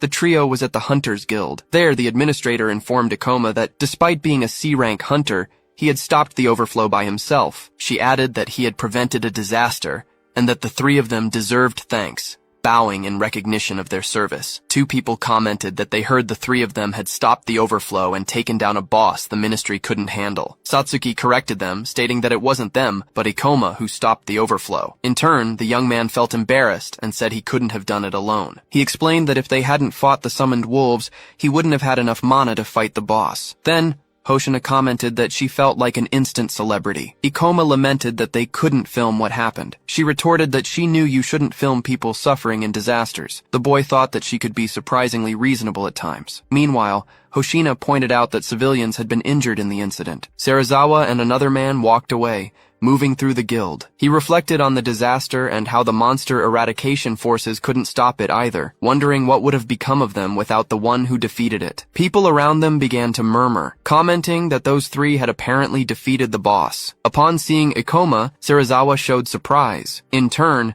the young man recognized his face. Serizawa stared at Ikoma with wide eyes. He recognized him and questioned if he was the one who had defeated the boss. Finally, he remembered the moment he underestimated Ikoma after the fight. Then, Serizawa smiled, admitting he had no eye for talent at all. Meanwhile, Ukami, in a hospital bed, revealed he had faint memories of what happened while under the monster's control. However, he remembered the C-rank brat named Ikoma Ichinose, who cut off his arm. He grew angry at the people who believed Ikoma had stopped the overflow, considering it absurd. Furthermore, he stated that Ikoma would pay the price for amputating his arm. Ukami declared he would use his power and influence to bring the young man down, vowing to make him regret it. But Chief Kurokawa retorted that he should be thanking Ikoma. As Kurokawa and a companion approached, he explained that few people can subdue a B-rank hunter without killing them. He added that if it weren't for Ikoma, the man would be dead. Angered, Ukami questioned them, asking how they dared to mock him, a B-rank hunter. Then, he asked what brought them there. Chief Kurokawa invited the man to come in. Ukami's face couldn't hide his surprise. Kurokawa's companion was identified as a member of the monster eradication forces. Ukami then remembered when he cast the berserk skill on the soldiers of those forces, wondering if they had survived the incident. He expressed extreme resentment for being captured. Kurokawa confronted Ukami, saying that he had used a skill to drive the soldier into a frenzy, making him serve as bait. He also explained that using mind-altering skills without consent is a serious crime, and it was even worse to have abandoned troops in a dangerous area. Then, Ukami, in his hospital bed, was told that he surely knew the punishment for portal-related crimes. He expressed his rage, cursing everyone. Later at the guild, Ikoma's promotion request was denied. The young man questioned if they couldn't process his application form. The attendant apologized, explaining that the guild values its hunters' opinions. She also said he would have to wait 3 months to apply again if a guild hunter had denied the previous request. Ikoma reacted with surprise,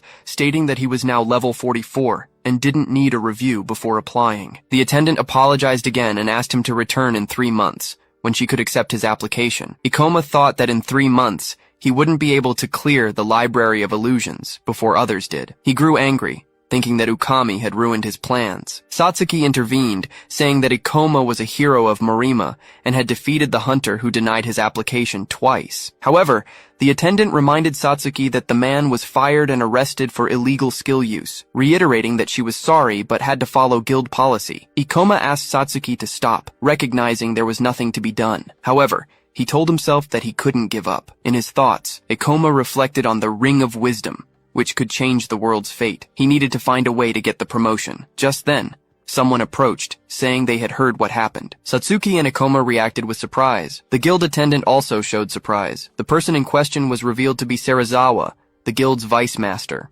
Ikoma asks if what he heard is for real, but the woman says it's not that simple. She explains that other hunters might complain, and the guild could end up being held responsible. And to make matters worse, she's sure that not even the guild master would agree to this. The scene shifts to Serizawa, who says he's read the reports to understand what went down. He then reveals that a certain Ukami turned down the promotion for personal reasons. But Serizawa assures him he's thought it through, and delaying the promotion would be a loss for the guild. He knows the master won't like the idea, but he guarantees he can convince him later. Ikoma is confused and asks why he would risk so much just to help him. Then Serizawa reveals that the guild's job is to help hunters keep the world safe. He recalls the incident at the gate, which could have been avoided if the guild had acted. That's why he's so grateful to Ikoma for preventing further damage. The vice master then extends his hand to him, wanting to show his gratitude and offer his help. With a smile, Ikoma accepts the proposal, and the two shake hands, sealing the deal. Back at the reception desk, Ikoma and Satsuki wait for the employee to finish the process, and finally, the approval stamp appears, confirming that his paperwork has been accepted. Satsuki is overjoyed and congratulates Ikoma on his big promotion to B rank. She says she can hardly believe it, as very few hunters reach this level. Ikoma just gives a slight smirk, looking quite confident about his achievement. In his thoughts, he reflects that he's leveling up much faster than in his past life. He remains focused and serious, thinking about how things are happening too quickly. Noticing his expression, Satsuki asks if he isn't happy, but he confirms that he is. The protagonist then explains that something is worrying him, as an hourglass appears. He thinks that he managed to stop the incident, but a B-rank gate disaster is a serious matter, and since it happened in Morima, he would have definitely known about it if it had occurred in his past life. So he assumes the event never happened, wondering if something might have changed. He wonders if it's because he went back in time, but concludes that maybe the gates just manifested differently. The guy doesn't even know how he traveled back in time, so maybe it's just some kind of butterfly effect. But still, he wonders why this leaves him with such an anxious feeling. Then he sighs and thinks that once again, he's falling into his bad habit of being pessimistic. Anyway, he clenches his fist and gets fired up because he's finally gotten his promotion. Ikoma's phone suddenly beeps, with a new important news notification on the screen. He gets a little tense and says that finally, the gate he's been waiting for has appeared. The news reveals the Library of Illusions, a gate that appeared just a few minutes ago in Kanagawa. Satsuki then asks if this is the gate he was talking so much about, and he confirms it is. He believes the boss monster's Ring of Wisdom will be the key to solving the disasters, but Satsuki remembers that to enter a B-rank gate, you need to register and be tested. With a smile, he says he's going to register now and asks if she's cool with that. All excited and blushing a little, she replies that of course, she's in. The scene changes and now shows a large building with a very serious and official appearance. Inside, an older man is sitting alone when his phone starts getting a call. He explains that a gate is about to appear, and the boss's item cannot fall into the wrong hands. The person on the line suggests taking the item and blocking the gate, but the man tells them not to be ridiculous. He says he can't do anything that would raise suspicion, as he needs proper justification. The man comments that he has plenty of obedient dogs, while a blue bird chirps inside a cage. But he concludes it's not the time to use them, and that he'll need mercenaries. He stands up and gives the order to contact the Chimera's Fang as soon as the gate appears. Their mission is to kill the boss monster, destroy the loot, and kill any other hunters in the gate. That way, they can falsify the records so they don't have to get their own hands dirty. But suddenly, a knock on the door interrupts him while he's still checking his phone. He turns around and, without much interest, the man just tells the person on the other side to come in. A young man enters the room and says he's come to talk about the ministry's readiness status. The young man notices the phone in his hand and asks if he's arrived at a bad time. He tells him not to worry, that it was nothing important, but his aura felt quite sinister, and then he is revealed to be Kurebi Hozo, the Minister of Monster Eradication. The scene changes, and we see a fast-moving train carrying our heroes to their destination. Inside, Ikoma and Satsuki are sitting, heading towards the guild to register. Satsuki asks what the Library of Illusions is like, and he explains it's a giant library. Inside, besides various magical monsters,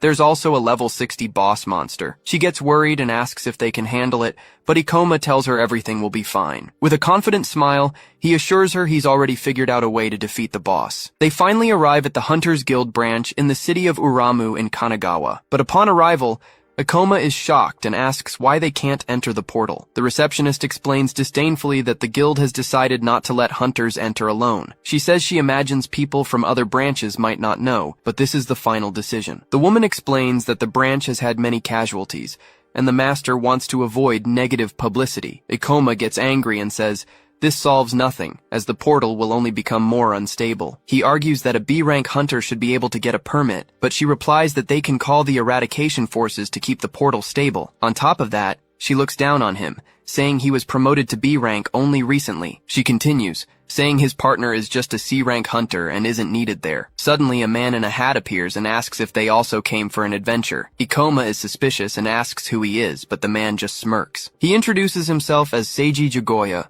a level 43 priest class hunter. Seiji says he's a B-rank hunter and also wants to work in that portal with talented people. Ikoma thinks this is great, because with a priest and other hunters, they could get in. He had planned to level up with Satsuki before the boss, and forming a party solves that problem. Still, our protagonist finds the guy too suspicious to trust. Satsuki, on the other hand, is thrilled that they can finally enter the portal together. He turns to Satsuki and holds her face, confirming if her partner's name was Ikoma. Then he invites all B-rank hunters to join the party he's putting together. Satsuki feels a bit awkward and asks if she could also go on this mission. The priest just stays silent for a moment, making the atmosphere very strange. He says he heard she's an enchanter, one of the hardest classes to control, and with a malicious smile, he finishes by saying he can't have useless people in his party. Satsuki gets very sad, but Ikoma warns that if she's not going, he won't join either. The priest glares at Ikoma, not liking the stance he took to defend the mage. He then accuses Ikoma of trying to take control of the party,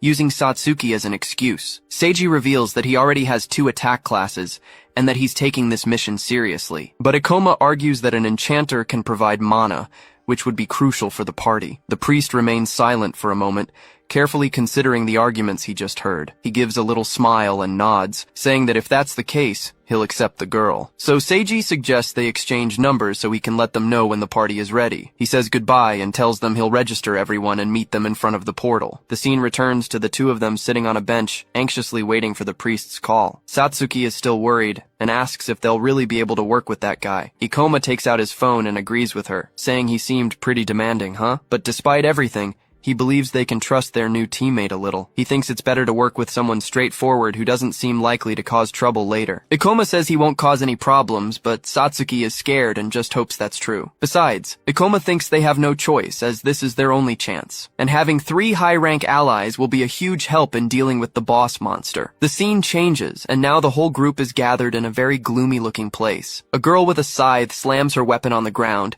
and says this isn't what they agreed on. The hunter Sayonibuki asks Seiji why he brought 2 useless classes to the party. He says it was necessary to get the guild's permission, and that she already knew that, but she retorts that he lied because he didn't tell her the classes of the 2 newbies. With a smile, Seiji replies that they are only there to meet the guild's requirements. He says Ikoma has a high level, but Satsuki is just a bonus that came along with him. Satsuki is happy to be there, but she thinks the group doesn't seem to get along very well. She then whispers to Ikoma in a corner and asks if he thinks everything will be okay. Ikoma thinks the priest was annoying enough, but the others are even more demanding. Just then, Cyan turns to them and says she's going to make one thing very clear to everyone. She threatens that if they try to take the loot without helping, she'll finish them both off right there. But Ikoma replies that he likes the idea of earning more if he works harder in the portal. Cyan gets irritated by his response and calls him a complete arrogant idiot. Then she turns to her partner Hiru and asks what he thinks of all this. Hirugasai says he doesn't care about it, and just hopes they don't get in the party's way. Ikoma thinks their levels are good, but the team roles don't fit together very well. After all, being the first to explore a portal can yield rare information and items. Sion agrees with the idea, but thinks the priest should have thought more about the party structure, but Ikoma thinks it doesn't matter, as he didn't have the luxury of choosing anyone either. Seiji claps his hands and says he understands the complaints, as they had to find people quickly. With everything settled, he thanks everyone and calls them to go to the Library of Illusions. The priest shows his ambition and arrogance, wanting to prove his party's worth. Meanwhile, Sion and Hiru show their complete disrespect for the new members. With this atmosphere, Ikoma just hopes they don't end up in trouble in the end. The dungeon entrance reveals itself, with the name Library of Illusions floating in the air. The group then enters the portal, walking carefully down the dungeon's main corridor. Seiji comments that this is one of the most difficult dungeons, but the place is quite elegant. With a smile, he thinks that portals of this level are rare and that they will become famous. Sion turns to them and confirms if their names were really Ikoma and Satsuki. She warns them they're just there to fill a slot, so they better not try to be heroes. But Ikoma retorts that his level is higher, and that they didn't come all the way from Tokyo for nothing. Furious,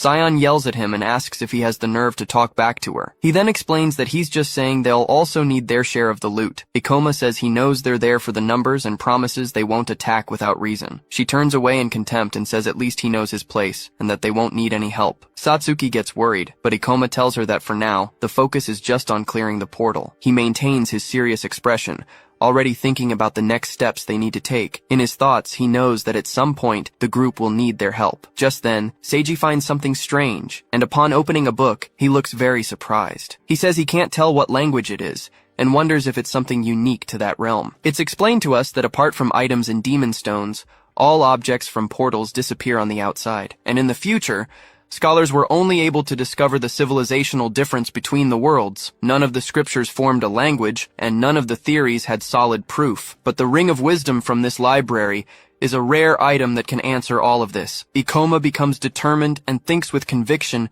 that he will get that ring no matter what. Suddenly, a fire spell is cast, catching everyone by surprise with the attack. Seiji shouts and quickly conjures a shield to protect himself from the incoming fireballs. The spell explodes with full force against the barrier, creating a strong impact on the site. And then the enemy reveals itself, a level 40 librarian goblin, ready to attack. Hiru uses his shadow walk, and in the blink of an eye, he appears behind the monster. With a backstab, he finishes off the goblin, which doesn't even have time to react to the attack. The creature's body falls lifelessly to the ground, right in front of Ikoma, who just watches the scene. Seiji claps and praises Hiru's technique, but the ninja tells him to stop the flattery. He then turns and tells the two of them to collect the stones, saying that's how they can help. Sion warns that their job is to collect the stones, but Satsuki retorts that she didn't help. Sion becomes furious and shouts, unable to believe what she just heard from the girl. She yells that it wasn't her turn, and a scared Satsuki immediately apologizes. At that moment, Ikoma thinks that the two of them are strong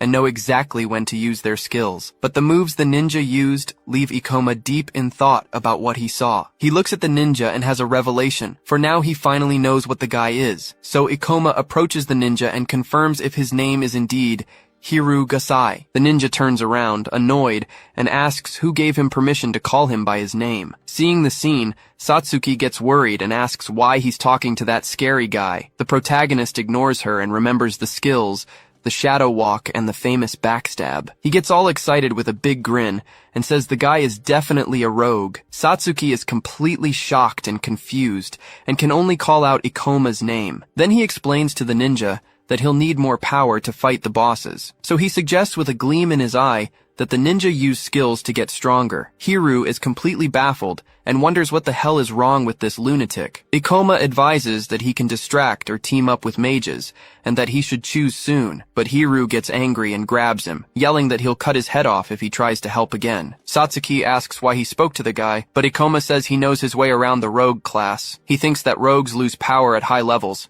and didn't want Hiru to go through that. Then Sion calls him an idiot, saying Hiru is one of the best rogue hunters. Ikoma then remembers that in his past life, he was the best rogue in the entire country. He gives a sad little smile, knowing they probably wouldn't believe him anyway. Meanwhile, Hiru finds it strange, as this was supposed to be a rare, high-level portal. He comments that everything is too easy, but Seiji says it's because he's strong and on the team. Suddenly, the ninja notices a strange noise, and sees a shadow moving quickly by. A level 45 pocket watch rabbit monster appears, peeking at the group from around a corner. Hiru notes that its level is high, but Ikoma is shocked to see one of those monsters here. It is explained that this monster is horrible and has the great ability to annihilate entire parties. Ikoma warns that the creature doesn't attack from a distance and suggests they go around the other way. But Hiru ignores him and says he's getting on his nerves, telling the weakling not to give him orders. Ikoma screams in his mind for him to stop, as they will be in danger if the rabbit's skill is activated. But Hiru completely ignores the warning and continues walking toward the stuffed animal-like monster. He knows he can't protect everyone and fight that creature at the same time. Hiru leaps into the air,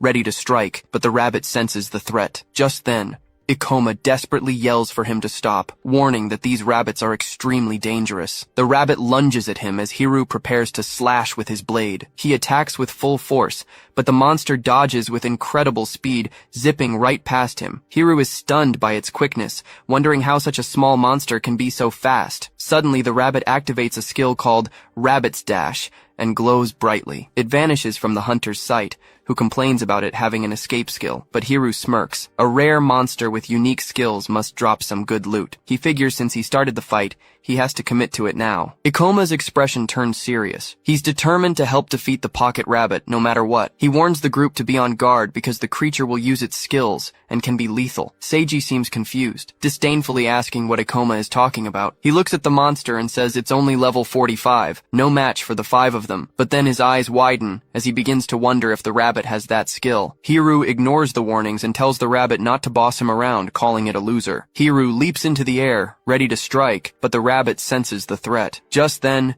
Ikoma desperately yells for him to stop. He realizes he can't dodge, but Ikoma suddenly appears and blocks the attack at the last second. Ikoma is relieved he made it in time, while the rabbit seems to grumble in frustration. Then he grabs the rabbit's paw with his hand, which glows with a dark purple energy. With a swift move, he lands a powerful kick on the monster, which screams in pain. Ikoma explains he has the advantage in the air because he can use gravity manipulation. At this, the rabbit makes a pouty face, puffing out its cheeks as if it's angry. But Ikoma tells it to stop with the cute act, saying it's just a cursed rabbit. Behind him, Hiru slowly approaches, still recovering from the shock. He takes a deep breath, thinking that was a close call, and wonders if Ikoma knew about the attack. The rabbit then activates its Rabbit's Dash skill again and runs off. Ikoma explains that the rabbit doesn't fight. It runs away and summons other monsters to ambush its target. He then yells that he'll fight 3 of the books, telling the other 4 to handle the last one. Seiji defends himself, saying he knows he was slow, but they're experienced hunters too. But Ikoma cuts him off,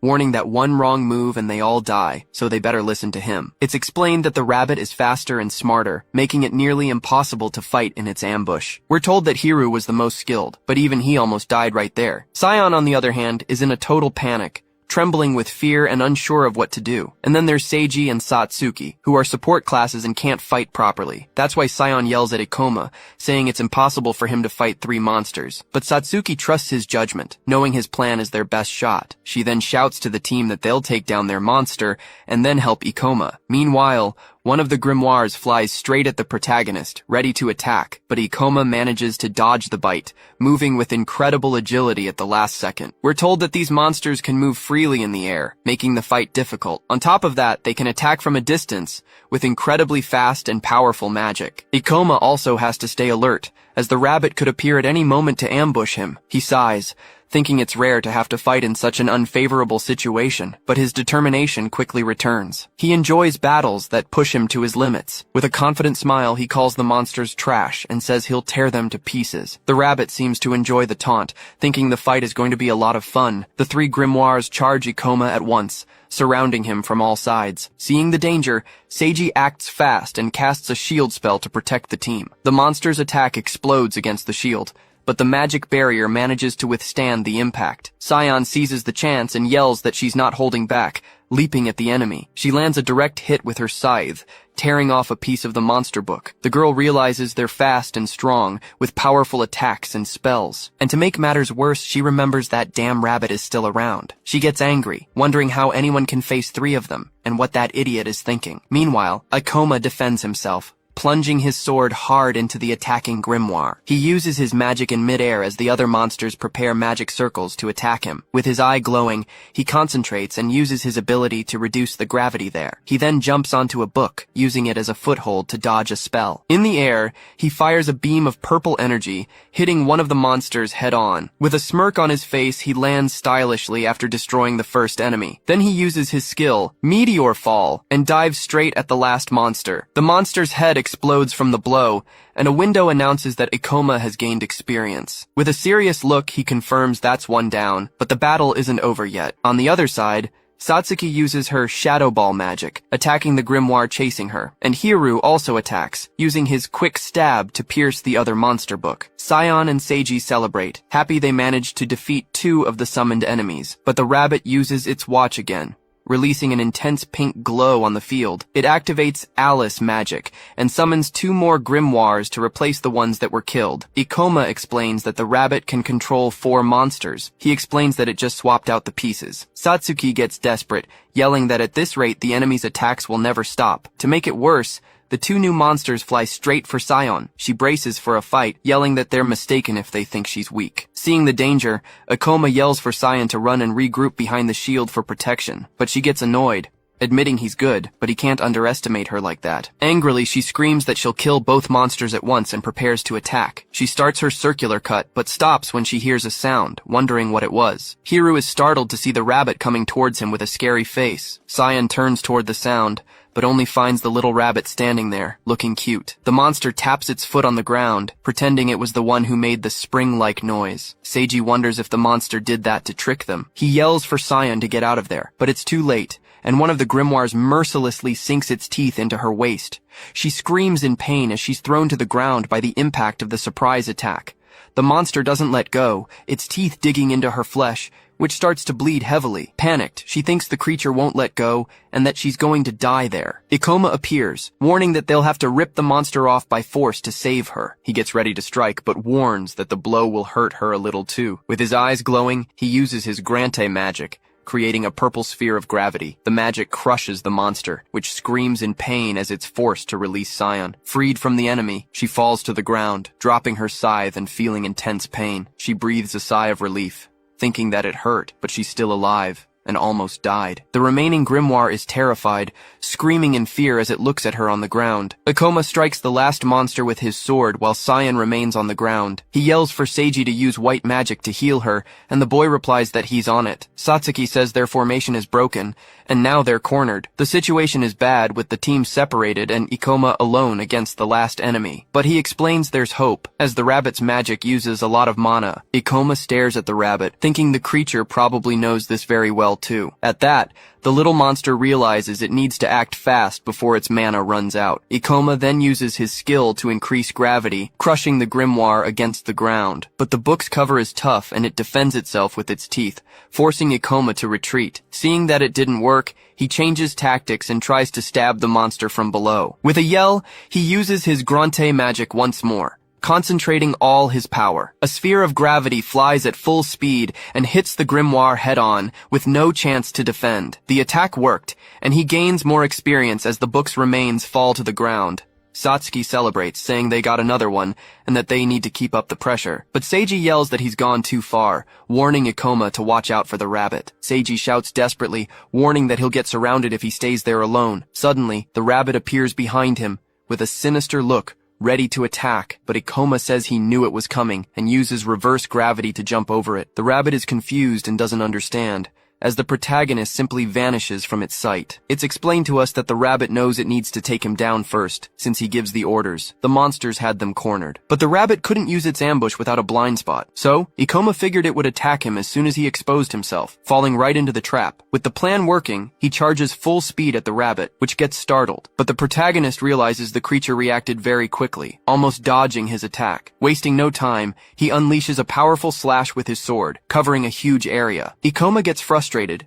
realizing he couldn't kill the monster with that blow. It's explained that the plan was to increase gravity and then deliver a downward slash, but the creature was so fast that he had to use a horizontal slash and missed the target. Meanwhile, Hiru gets bitten by a book, but he doesn't seem to care. Seiji's shield is hit hard, showing that their defense was at its limit. The group warns that they can't hold out against the monster's pressure for much longer. Ikoma knows he needs to defeat the rabbit quickly to end the magic and save everyone. He runs at full speed, but realizes the rabbit is too fast to be caught like that. The rabbit smirks, as it already anticipates Ikoma's next move and has a plan to counter. Then, the protagonist shouts the name of his magic, Grante, and launches a new attack. The rabbit uses Rabbit Rush again, jumping high to dodge the sphere. Mockingly, it holds up a sign with a score of 10 as if scoffing at the attack. But it gets a scare, as the gravity sphere starts pulling everything in around it. The rabbit is pulled down hard, crushed against the ground by Ikoma's magic. Down on the ground, it hears that Ikoma had anticipated its every move from the start. Ikoma explains that the rabbit's skill forces it to jump,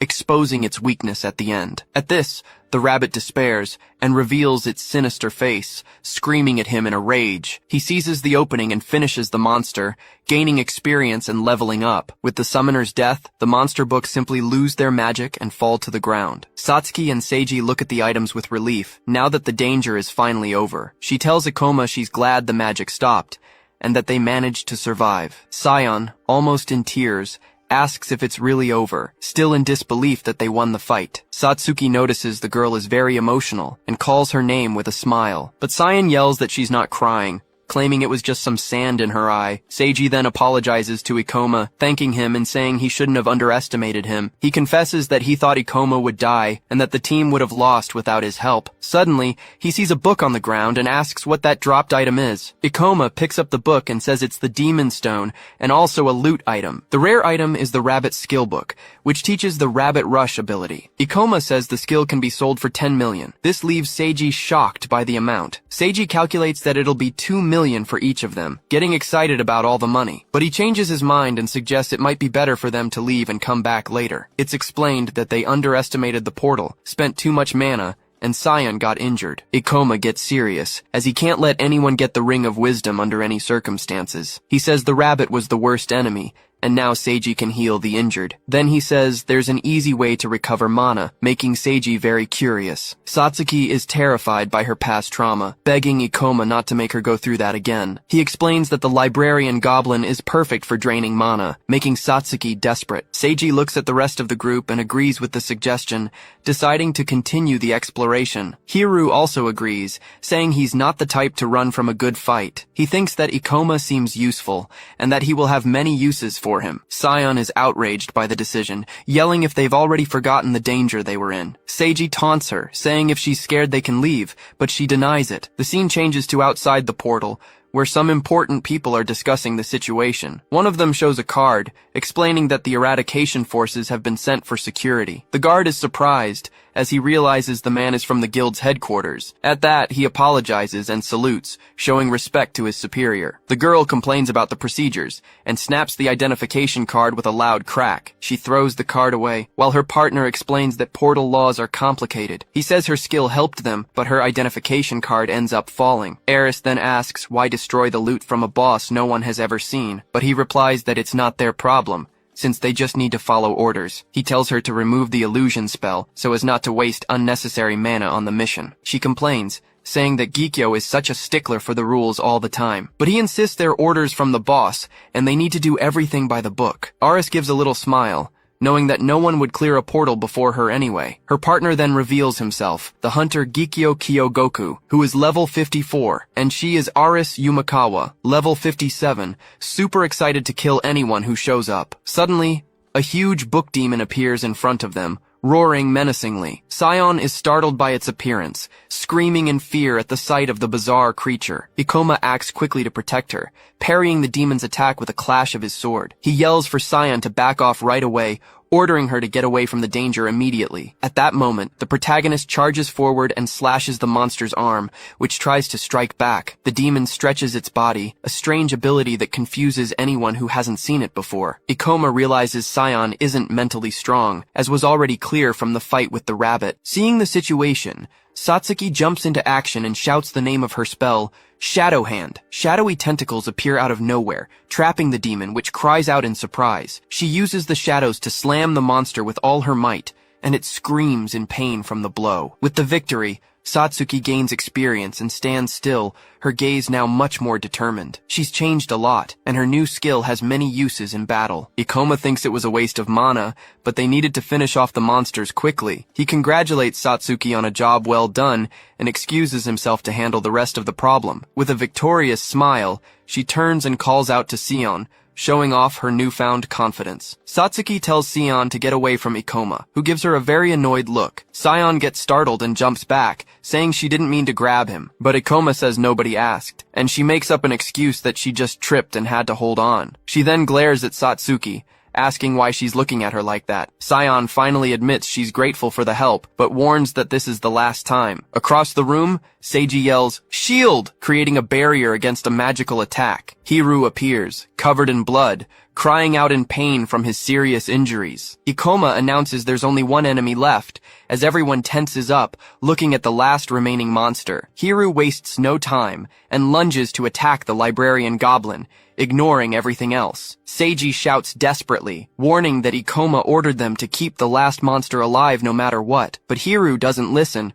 and blocks the goblin's staff attack with his dagger. He throws his weapon to the ground and says he already knows, telling Seiji to shut up. With a sharp tug, he grabs the goblin by the collar, leaving the monster completely defenseless. The goblin has a lot of mana, making it the perfect target for Satsuki to use. Ikoma thinks that Hiru is the most skilled among them and is surprised to see him here. The captured goblin lies on the floor, weakened, as Satsuki prepares to act. She uses her skill Mana Drain, transferring all the monster's energy to Seiji. He gets super excited, celebrating that he can now use his barrier again in battle. Seeing the fully drained goblin, Sion says they can now continue exploring the portal, but Ikoma explains that capturing a monster is difficult, so they can't always count on it. Seiji agrees with the logic, patting him on the shoulder and thanking him for the big help. They look down a hallway, realizing they're finally getting close to the center of the portal. Ikoma then suggests that maybe it's time to go straight for the boss monster. Hiru thinks it's an excellent idea, showing he's more than ready for another fight. But Sion is shocked by the plan, asking if he doesn't think it's too reckless right now. He provokes her, asking if she's scared, and she immediately denies it, of course. Seiji becomes thoughtful, remembering that his plan was always to defeat the portal's boss. He admits to himself that the experience they've gained is already more than he had imagined. Ikoma then reveals that he actually has an item that provides information about the boss monster. Seiji is surprised and asks if this means they're really capable of defeating it now. Seiji thinks that hunting a B-rank boss will definitely go on his hunter record. He imagines himself becoming very popular, thinking he'll be able to join much better parties after this. But Ikoma asks for a favor,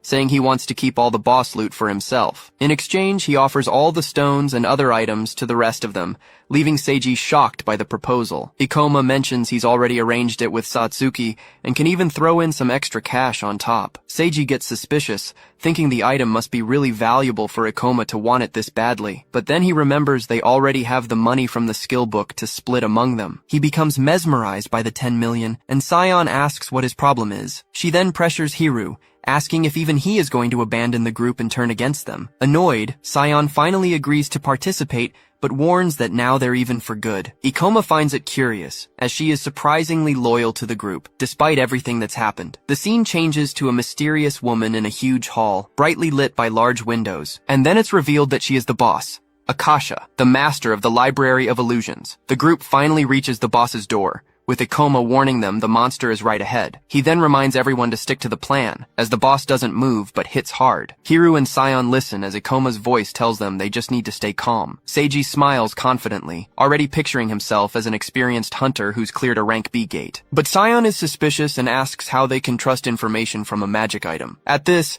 Satsuki notes she wasn't complaining before, but Sion shouts that something feels wrong. She points at Ikoma, saying he didn't even explain the item, and she doesn't understand everyone else's trust. Seiji defends the protagonist, saying no one would reveal their secrets, and that Ikoma doesn't seem like a liar. Sion gets annoyed with the situation, while Hiru says he's not running from a boss. Ikoma then says that if anyone is scared, they can all just leave together now. Sion gets flustered, yelling that she's not scared. She just doesn't trust him. With that, Seiji tries to calm her down, explaining that he and Hiru will provide full support. She turns to Hiru, thinking he's underestimating her, but Ikoma says she just seemed anxious. Hiru thinks that Ikoma handled her well, and that his objective will be accomplished here. Before the fight, Ikoma decides it's better to use his skill points at once. He analyzes his skill screen, seeing that he needs 15 points to level up his magic. Thinking about the boss, Ikoma decides that improving his gravity magic now is the best choice. The screen confirms that the magic has been upgraded to level 3,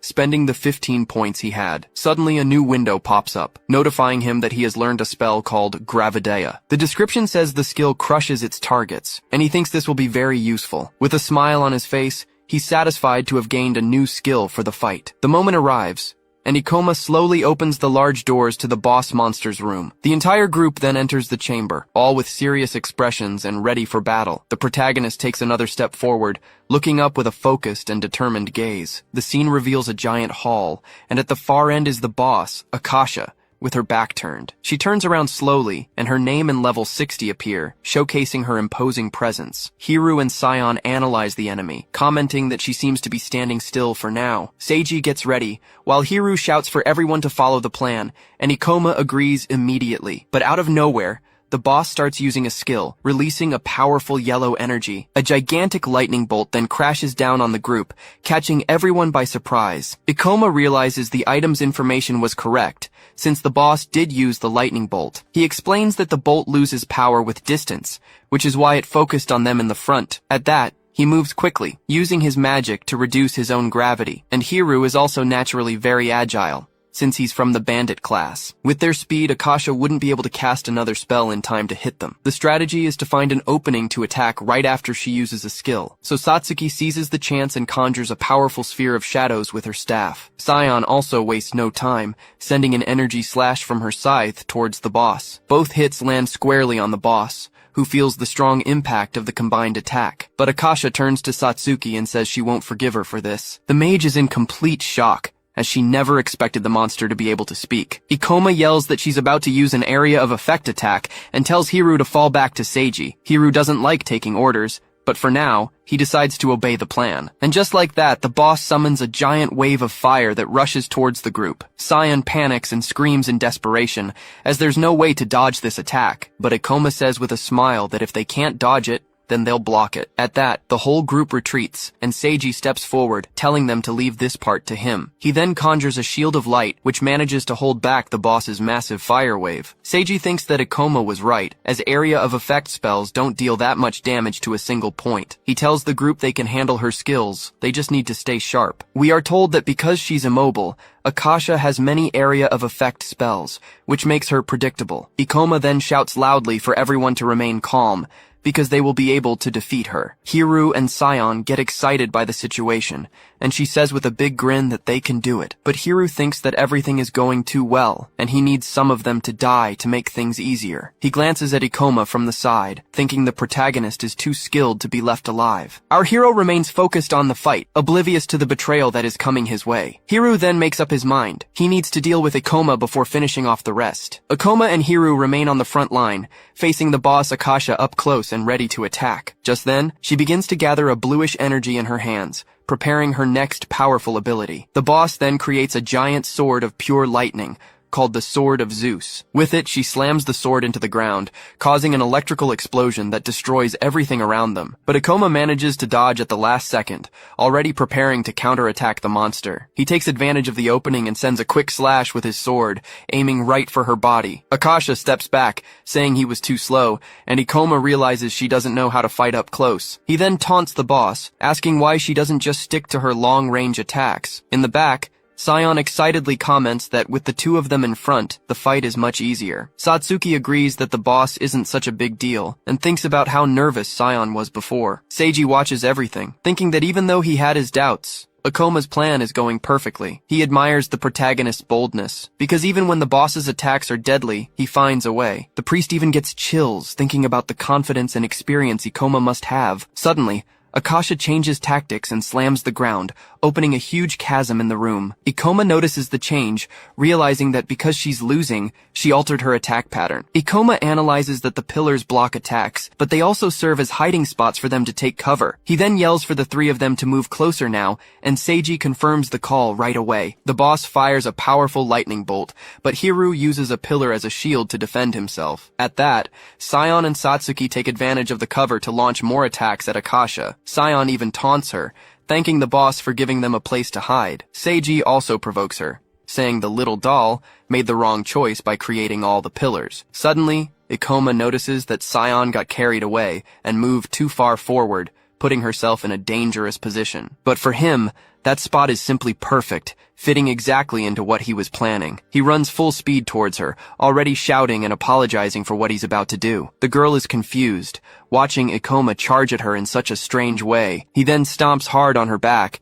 using the poor girl as a human springboard. With the boost, the protagonist soars high into the air and lands perfectly on top of one of the pillars. Sion is furious on the ground, yelling if he seriously just used her as a launch pad. He explains that he couldn't get close, but now he can attack from above using his magic. At that, he uses his skill, Meteor Fall, crashing down on the boss. The blow lands squarely on the boss's helm, breaking one of her horns on impact. Seeing the damage, Sion celebrates wildly, shouting that they finally landed a good hit. But Ikoma looks at her with a serious expression and warns that the battle isn't over yet. Akasha's health was very low, but he realizes her defense is too tough. So he turns and says her HP is almost gone and that they can win. Taking advantage of the distraction, Hiru approaches from behind, thinking about how strong Ikoma is. With a treacherous look, he decides the protagonist needs to disappear as soon as possible. Meanwhile, the boss Akasha begins to raise her arms, preparing a new spell. A huge sphere of blue energy appears on the ceiling,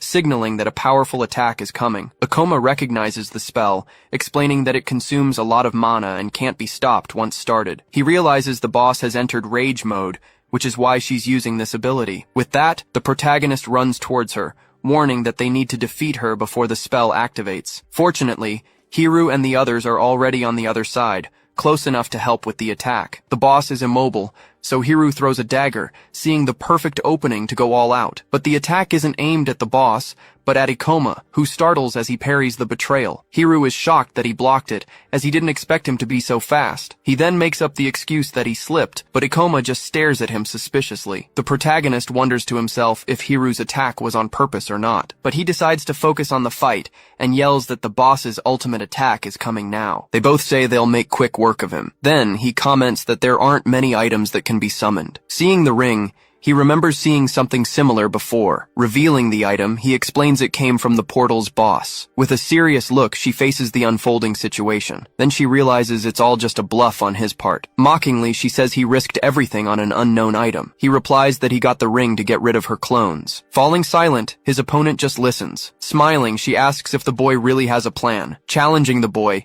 she sends her clones after him with everything she's got. The small creature warns that Akasha is in a weakened state right now, but he explains that with his mana, he can use her abilities. Pointing forward, he orders Akasha to advance and attack. Answering the call, she unleashes a powerful strike towards the enemies. Surprised by what she sees, she wonders if that's an area of effect spell. With no way to escape, she realizes she won't be able to dodge that attack. Hit by the blow, she tries to shield herself with her arms, but looking closely, she notices the attack isn't that strong. Her two copies end up taking the full impact of the blow. At that, the clones start to disintegrate, unable to withstand the damage. She says her clones can only take a certain amount of damage. The summoned creature comments that the wave of fire doesn't deal much damage. Using summoned monsters is inefficient because it consumes too much mana. Even if they're weak, area of effect attacks are her clone's biggest weakness. Illusionists don't have defensive or evasive skills to protect themselves. He then reveals he can use different spells through summoned items. Having fulfilled its purpose, the small creature begins to slowly fade away. He says it's now his turn to attack, since her clones are gone. Shocked, she admits she thought he was completely defenseless. She then wonders if he had been planning this from the very beginning. Realizing the situation, she admits that at this rate, she might lose the fight. Standing still, she refuses to lose to a low-level hunter. Starting to laugh, she completely changes her posture in the face of the unexpected situation. Finding it all great, she says he's truly very impressive. She says it's been a long time since anyone has gotten her this excited, but she warns him that he hasn't seen all of her fighting skills yet. Using her ability, she creates several illusions that advance towards him. With a determined look, she yells that it's time to settle the fight. Her ability mixes deadly spells with illusions and consumes a lot of mana. He'll need to focus to distinguish the attacks, leaving him no time to defend. Seizing the chance, she moves in to attack while he's busy with everything. Surrounded by the blows, he knows most people would find it impossible to dodge this. However, he retorts that for him, it won't be a problem at all. Seeing an opening, she lunges with her dagger to deliver the final blow. Lunging with the dagger, she misses the strike and hits the empty ground. Then,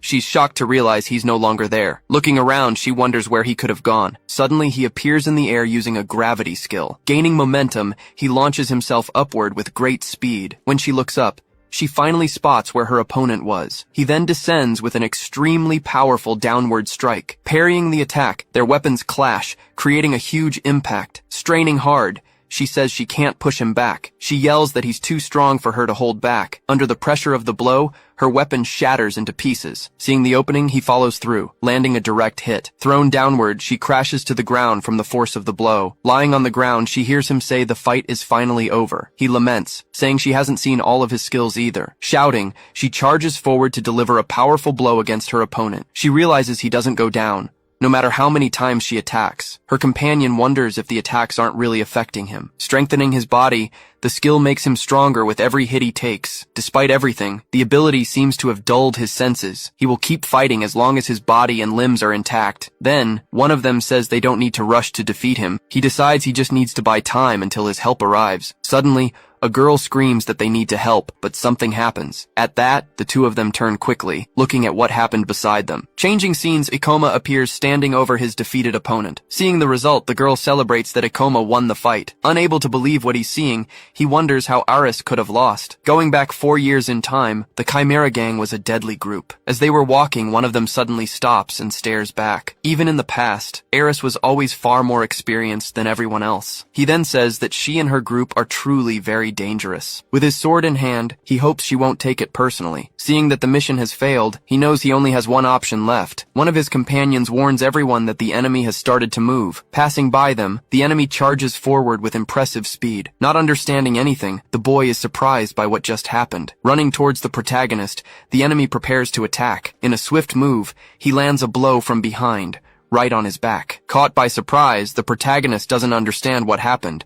Then his companion realizes the target was Ikoma, not them. Landing the blow, he throws the protagonist aside with full force. Leaping away, he retreats to a safe distance. Looking at the enemy, he then asks if he's trying to run from the fight. He says that next time he'll finish him off for good. Looking at the enemy, he asks who hired him for this. Then, he tells Eris to hide while he carries her on his back. Waving goodbye, she uses an illusion spell to escape with him. Watching them disappear into thin air, he says the fight was quite fun. Suddenly, he falls to his knees, admitting he used up all his energy. With his hand shaking badly, he thinks it was a good thing they left. Approaching him, one of his female companions apologizes for what happened, but he replies that it's okay, as they did very well. He didn't think the three of them could win alone, so he wanted to help. Her progress is remarkable, and now the gang has finally been exposed. With no casualties, the group gathers after the great confrontation ends. Looking at the ring, he thinks the outcome of the fight was satisfactory. He believes the Ring of Wisdom is the key to the portals.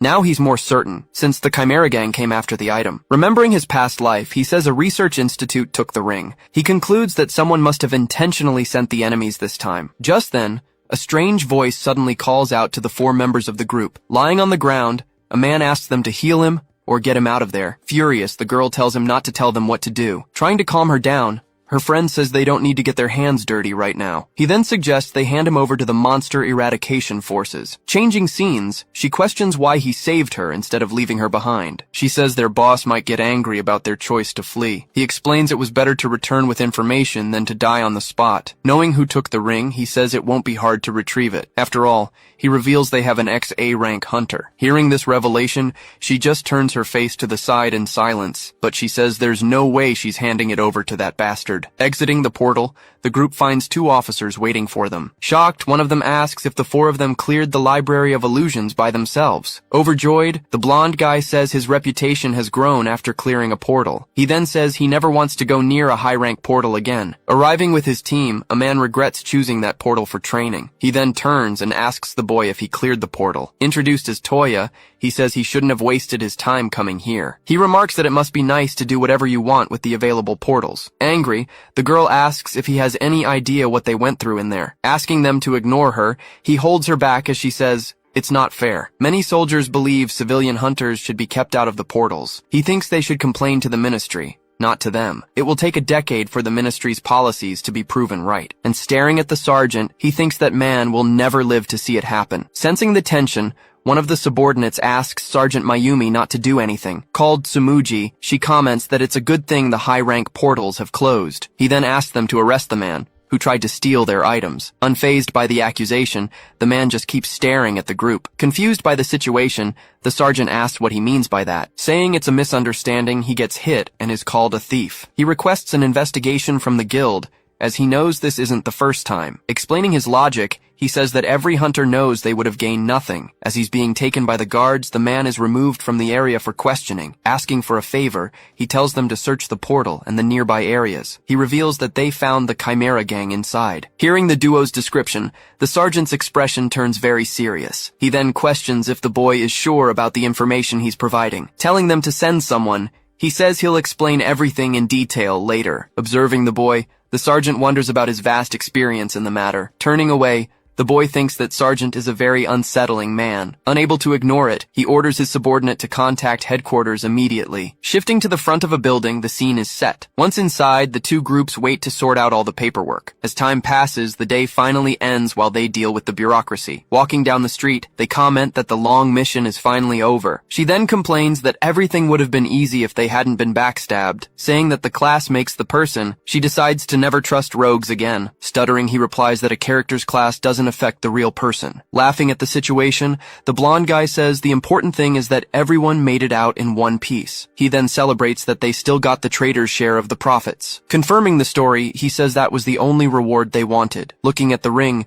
he reveals they kept the most valuable item. Seeing they aren't from the city, he points them in the direction of the station. Saying goodbye to the group, he says it was a pleasure to have met them on the mission. Watching their new allies leave, the two of them stand and watch in silence. He admits he wanted to clear the library just to make a name for himself and earn some easy money. With a smile, he says that now he wants to challenge himself and clear a portal alone. Hearing all this, the protagonist just gives a slight smile at what was said. Approaching her companion, the girl gives her a little nudge to get her attention. Apologizing, she says she treated him like a crybaby at first. He says they can ask for help if they have nothing else to do. Knowing they can count on each other, they go their separate ways. Walking down the street, the two can finally rest after the long mission they had. Curious, she asks what exactly that item he got from the portal is. Saying he'll show her, the scene moves to another location in the city. Using the ring, he summons the Great Witch from the library they faced before. Just then, a small version of the witch suddenly appears right in front of them. Recognizing the creature,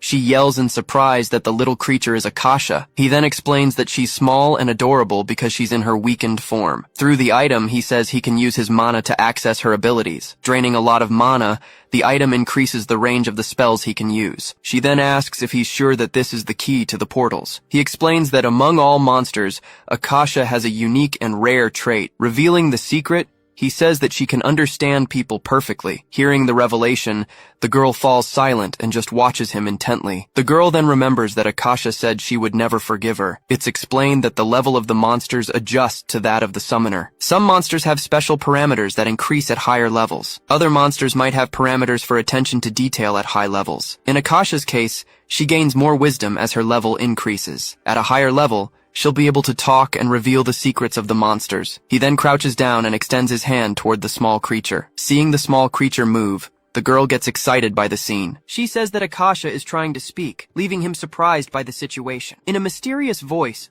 the small creature warns that the end is near. She warns that in the near future, this world will come to an end. Hearing the prophecy, the two stand still, shocked by the revelation. Changing scenes, the night calmly advances on a random city street. Inside a large building, a new plot begins to unfold. Furious, a man throws his phone away after receiving bad news. Seeing the broken phone, he says the Chimera gang has failed its mission. Sitting in front of the computer, he immediately starts researching the boy. He discovers that the boy was able to take down several portal bosses. Breaking the record, he achieved B rank in the shortest time ever. He was also the one who single-handedly prevented a portal disaster from happening before. On top of all that, he managed to fight the Chimera gang and get out alive. Picking up the ring, the man says he doesn't deserve to have that item. Revealing his identity, the file calls him Ikoma, the gravity user. With a furious look, he swears he will capture him no matter what. Inside the Cave of Madness, a monster charges right at him. Using his ability, he casts a gravity spell at the creature. Taking a direct hit, the monster is slammed hard onto the ground. By defeating the creature, he gains a good amount of experience from the easy victory. One of them comments that they managed to escape even though they were surrounded by enemies. She then laments that her manager wasn't there to film the great fight. He just reflects on the choice he made to enter that specific portal. The monsters were dangerous and appeared in hordes, leaving him quite worried. Luckily, he called Hoshina, who was free because her manager took a vacation. Shifting to a commercial building, the scene is set in a new location. Sitting at a table, she thanks him for his help, but he tells her not to worry. Laughing at the situation, she says she also got some easy experience points. With sparkling eyes, she says she knows how he can repay her for the help. If he doesn't mind, she would love to film the cute little creature there. Finding it adorable, she says the video will definitely go viral. Refusing her request, he says he can't let her film the small creature. He stresses that he can't let it be exposed online under any circumstances. Being the only monster that can communicate, Akasha calmly eats a piece of candy. He remembers that dangerous people were hired to get rid of the small creature. Remembering her warning,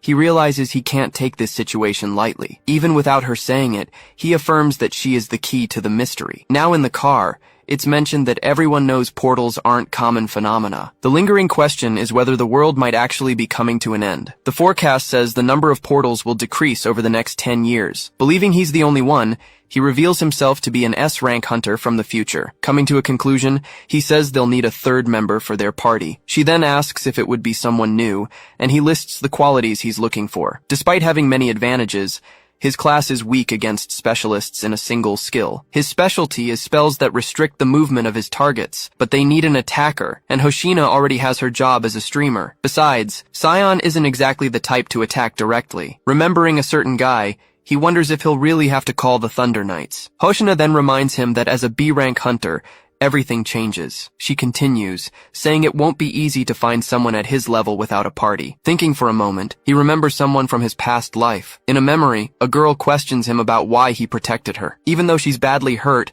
she smiles and says she's happy he's safe. Apologizing, she asks him to promise he'll become a great hunter one day. After her sacrifice, her weapon is left behind on the ground. Returning to the present, he wonders if she might be alive in this current time. Noticing his distraction, Satsuki asks what's wrong with Ikoma. Playing it cool, he replies that it's nothing, and he was just thinking about the distant past. He reflects that the event happens 3 years from now. Just then, a new hunter arrives at the reception and sees the group from a distance. She then complains that the portal she wanted was already cleared by them. Looking at the newcomer, he comments that he's never seen her around before. With a sudden jolt, he recognizes her from somewhere in his past. Seeing the sword, he notices the imposing presence of the mysterious warrior. Remembering the past, he wonders if that could really be her. At that, he runs towards her, leaving his friend behind. Approaching the girl, he asks if she is Mio Kagurazaka. With a slight smile, she just stares at him in silence for a moment. Very annoyed, she asks who the hell he thinks he is to talk to her like that. Catching up, Satsuki asks if Ikoma knows that strange girl. Unable to tell the truth, he says he's just heard some rumors about her.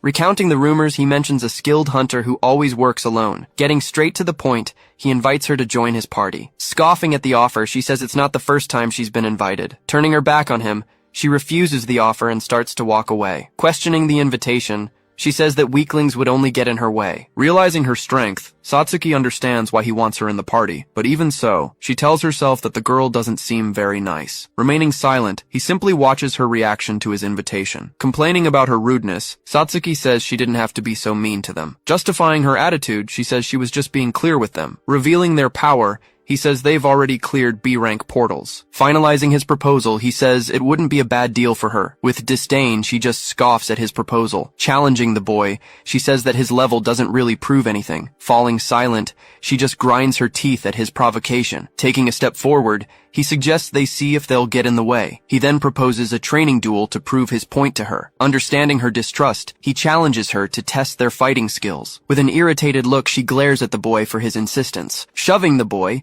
she tells him to stop provoking her with the duel. Moving away from him, she says he doesn't intrigue her in the slightest. As she walks away, he realizes she isn't actually refusing. Turning her back, she walks silently towards the training hall. Worried, she says he'll get hurt if he fights someone at the same level. She explains that training duels are for the stronger ones to train others. He says he wasn't being serious and just wanted to know the reason for her refusal. She recalls that the girl said she didn't want anyone in her way. He nods but says there's more to this whole story. Two girls appear, talking about where they could go to have fun. He believes there's something more behind the girl's solitary attitude. Seeing her personality, Satsuki questions if they really need that girl. He then reveals that Mio possesses the rare Death Knight class. Explaining her potential, he says she could become the strongest if she survives. She reminds him that he wanted someone he could truly trust. Expressing her doubt, she says she doesn't know if she'll get along with her. He assures her that she's trustworthy, making his friend accept his decision. Changing scenes, night falls, showing the front of a residential building. Now in his room, he searches on his computer with Akasha by his side. Researching Mio, he remembers she would enter portals as if she didn't care. Always aggressive and solitary,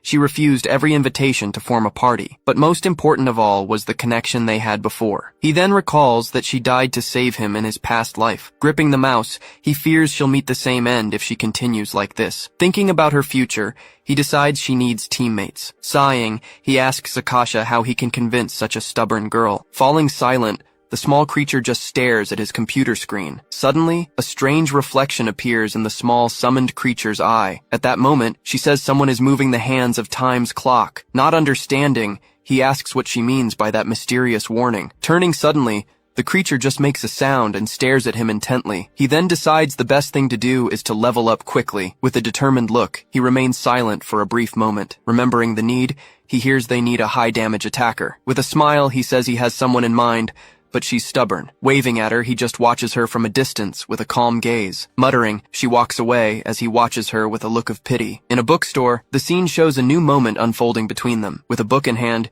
he tries to start a conversation with her cheerfully. Moving to a station, he continues with his plan to get closer to her. Showing a card, he invites her to go somewhere with him. Outside a portal, the two meet again by chance. Annoyed, she asks if he's going to say it's another huge coincidence again. With his arms crossed, he just watches her with a smile on his face. Chatting in the background, other people comment on how common it is to run into each other at the same place. He says it's a great opportunity for them to observe each other's skills. Suddenly, a dark creature appears and attacks the people around them. Together, the two stand amidst the chaos that erupts on the scene. At that, the boy is startled and looks up with a shocked expression. Waking from a dream, he wonders why he suddenly had that memory. Then, a news report on the screen shows a portal disaster happening in Saitama. He finds out that security was reinforced after two monsters escaped from the location. Even though it doesn't seem serious, he knows it's better to guard against anomalies. Then he is completely shocked when he reads the name of that specific portal. It turns out the cave was only supposed to appear in 3 years, not now. He remembers instantly that this was the portal where Mio died. With a reflection in his eyes,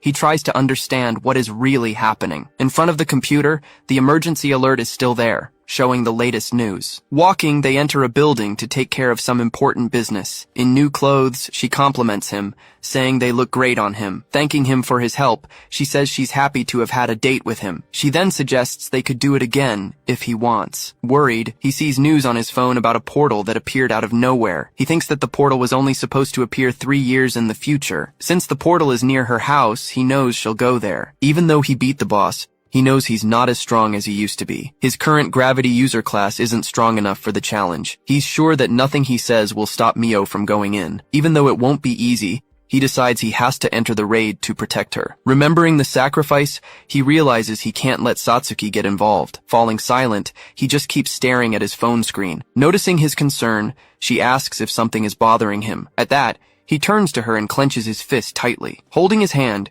she tells him he can tell her anything. With a sad look, he just whispers her name softly. She then says she was happy when he told her he needed her help. With her phone in hand, she says she wants to help in times of trouble. Confused, she realizes he's deeply shaken by something, but she reassures him that even if she doesn't understand, he can count on her to help. Thankful for her support, he turns to her with a calmer look. He then tells her he wants to join a raid. Showing her his phone, he points to the raid announcement for the Cave of Curses. She then asks him why he wants to join that specific raid. He reveals that Mio, the hunter they met, is going to die in that portal. Shocked, she asks if the girl will really be killed inside that portal. Explaining the situation, he says the only way is to join the raid too. She asks if he really thinks she's going to join the raid. With a serious look, he says he needs to tell her the whole truth. Confused, she questions the revelation he just made to her. He says he lied about the item and, in fact, knows things about the future. She asks how it's possible for someone to know what will happen in the future. Looking out the window,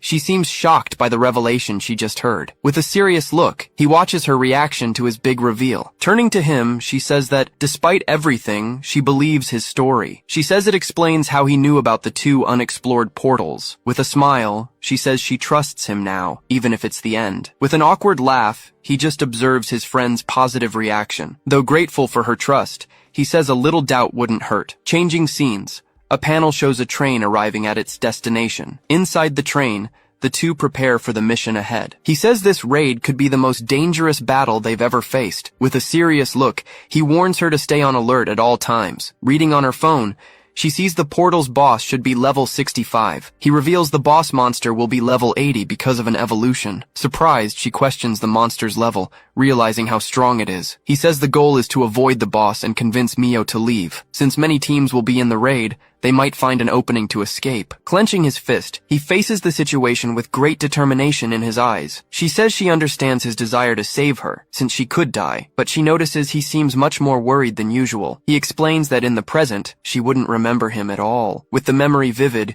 he recalls the moment she sacrificed herself for him. He then reveals that, despite everything, she saved his life in the past. Shocked, she can't believe that the girl they met saved Ikoma. Arriving at its destination, the train continues on its path along the city tracks. When they arrive, they introduce themselves as one of the groups participating in the raid. With a smile, the receptionist says they really needed the help. With their arrival, they just need to wait for the other 5 groups to come. Seeing him, Mio can't believe he's standing right in front of her. She asks what he's doing there and if he's stalking her. He denies it, saying hunters with similar levels often run into each other by chance. Annoyed by the excuse, she says he'd better not join any more raids. Satsuki finds her attitude very aggressive and doubts she ever saved him. Irritated, Mio glares at her and tells her not to look at her like that. Suddenly, a man approaches and asks if they're joining the raid. Mocking the group, he says he wasn't expecting much, but was disappointed anyway. Satsuki notices that despite their uniforms, they don't look like they're from the guild or the army. Recognizing the logo, she realizes they're part of a corporate unit. With a serious look, he just watches the group that has just arrived. It's explained that corporations have trained hunters to contribute to public safety. But for most companies, this is still a testing phase at the moment. One of the members asks him not to say things that would sabotage their reputation. Captain Shiraki then appears, ending the side conversation between the members. Bowing, the captain apologizes and promises to train his team better. Relieved by his attitude, she thinks he seems like a reasonable person. Handing over a card, the captain hears him say he'll be counting on them in the raid. Introducing himself, he reveals he's Ryo Shiraki from the Kokure Hunter unit. Holding the card, he analyzes the situation with a very thoughtful expression. With a suspicious look, he decides it's best to keep an eye on him. Saying he respects young hunters, he makes himself available for whatever they need. With a smile, he wishes everyone the best on the mission. Finally, all the groups enter the dangerous Cave of Curses for the raid. Suddenly, a strange creature appears and rushes toward them. In the blink of an eye, the monster is defeated with a single, precise strike. With his axe, the man manages to defend himself from the creature's attack. Seeing the swarm, he says they're getting a big welcome party. Even with the small portal, an anomaly caused the monsters to appear. With 7 hunters, he believes they can handle the situation easily. Calling for calm, the captain tells everyone to prepare for the great battle. One of the team members uses their weapon-destroying skill on the monsters. Then, 2 other members charge forward and hit the creature's critical point dead on. Watching the fight, he realizes they have great teamwork. The 2 strongest focus on reducing the number of incoming monsters. Meanwhile, another member watches and stops the approaching monsters. The leader stays ready to respond to anything the team needs. Casting a spell, Satsuki fires a shadow ball toward the monsters. Hitting its mark, the spell explodes and damages the nearby creatures. Charging with his sword, a team member fiercely attacks the monsters. Even though it's wounded, the monster survives the blow but is left very weak. Satsuki notices that even though they aren't bosses, they have a lot of health. She then suggests he use his gravity moves to deal with them all. He says it's not necessary, as they should take them down one by one. Mio says they need to conserve their strength, since disasters can happen at any moment. Using her blade, she unleashes a powerful strike that hits several monsters at once. He's surprised, since he'd only seen her display this level of strength much later on. He wonders what her current level is, since she's stronger than before. Even with all their health, he realizes the monsters aren't that dangerous. He then asks Satsuki to drain the mana from the approaching monster. Suddenly, A member of the other team shoves her forcefully to the side. With his axe, he lands a powerful blow on the monster's head. The captain then questions him, asking if he's trying to obliterate everyone there. Celebrating, one of the hunters says he finally managed to level up there. Getting closer, he confronts him about the experience theft, saying it was his fault. He accuses him of stealing the points on purpose, knowing how crucial they are. With a smile, the man tells him not to be so serious about everything. Satsuki asks him to calm down, but he keeps glaring at the man in front of him. It's explained that a hunter's level is their most valuable asset, but he thinks he can't count on people like that in a raid. After all, knowing who to trust is more important than a few experience points. Coming closer, the captain asks what the problem is, but he brushes it off. He then tells the group to move on, as they can't go back empty-handed. Apologizing, the captain says there seems to have been a misunderstanding. With a suspicious look, he decides he shouldn't have brought it up. The captain reveals his dream of creating the most powerful hunter group in the world. Saying that current policies are inefficient, he wants his team to be an example. With a smile, she says that despite everything, it's an ambitious goal. Despite the goal, it's not easy to level up the entire team. Because of that, only the 4 of them were eligible to join the raid. He thinks that, on the other hand, they already have 4 skilled hunters. The captain laments that his team doesn't listen to him and apologizes for the trouble. Giving him a pitying look, he says he hopes things get better. Moving forward, they need to explore and update the portal map. As they walk, the group continues their exploration through the dark and dangerous cave. Suddenly he stops, realizing something is wrong in the air. Despite everything, the team obeys the captain's orders, showing their respect. This means he could have easily reprimanded his team for their bad behavior. With a smile, the captain turns to him and reveals his true intentions. One of the members remarks that he worried for nothing about the portal's anomalies. As they explore, the groups move cautiously through the dark and mysterious cave. Feeling confident, they say they could even defeat the boss monster if it's an easy one. After all, if they kill the boss, the administration won't look down on them anymore. With a mocking laugh, the captain says that safety is paramount in a raid. He then reminds them that since it's an open raid, they need to think of others. She comments that the man with glasses seems more like a leader than the captain. He thinks that anomalies never stop and are hard to contain in portals. In his past, the boss monster evolved, and it might have already evolved now. He needs to stop them from exploring and prevent Mio from fighting the boss. Afterward, he plans to write a report for the guild to mark the location as dangerous. To do that, he'll need to take control of the raid, which is currently in their hands. But Mio is very stubborn and doesn't have a good impression of him right now. Moving forward, the other hunters continue the exploration, suspecting nothing. Stopping suddenly, he senses something strange in the air and goes on alert. He wonders why Captain Shiraki is approaching Mio. Saying he operates nearby,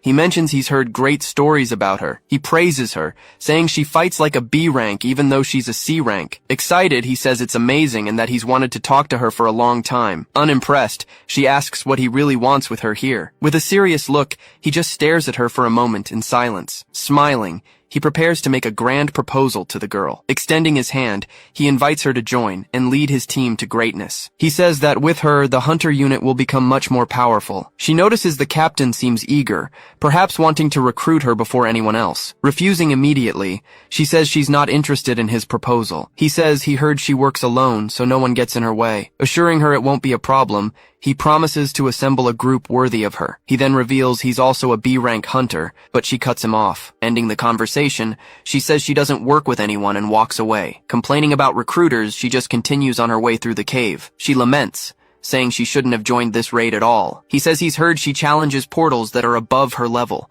He warns her that if she keeps this up, she's just going to get hurt. With a scornful tone, she tells him to mind his own business. Unfazed, he just stares at the situation with a very serious expression. She comments that the situation got tense and Mio didn't have to be so cold. Calling them brats, a man approaches them with an air of superiority. With a smile, he says he's not as tolerant as his captain. Resting the axe on his shoulder, he warns them not to get in his way. Motionless, a man just stares at the man who just threatened them directly. He says they're desperate to prove their worth to the administration. Shocked by his audacity, the man wonders how he knows all that. Shouting, he questions him about what he knows about them anyway. Worried, Satsuki asks him not to provoke the man and to call the captain to intervene. He says it's useless to call the captain.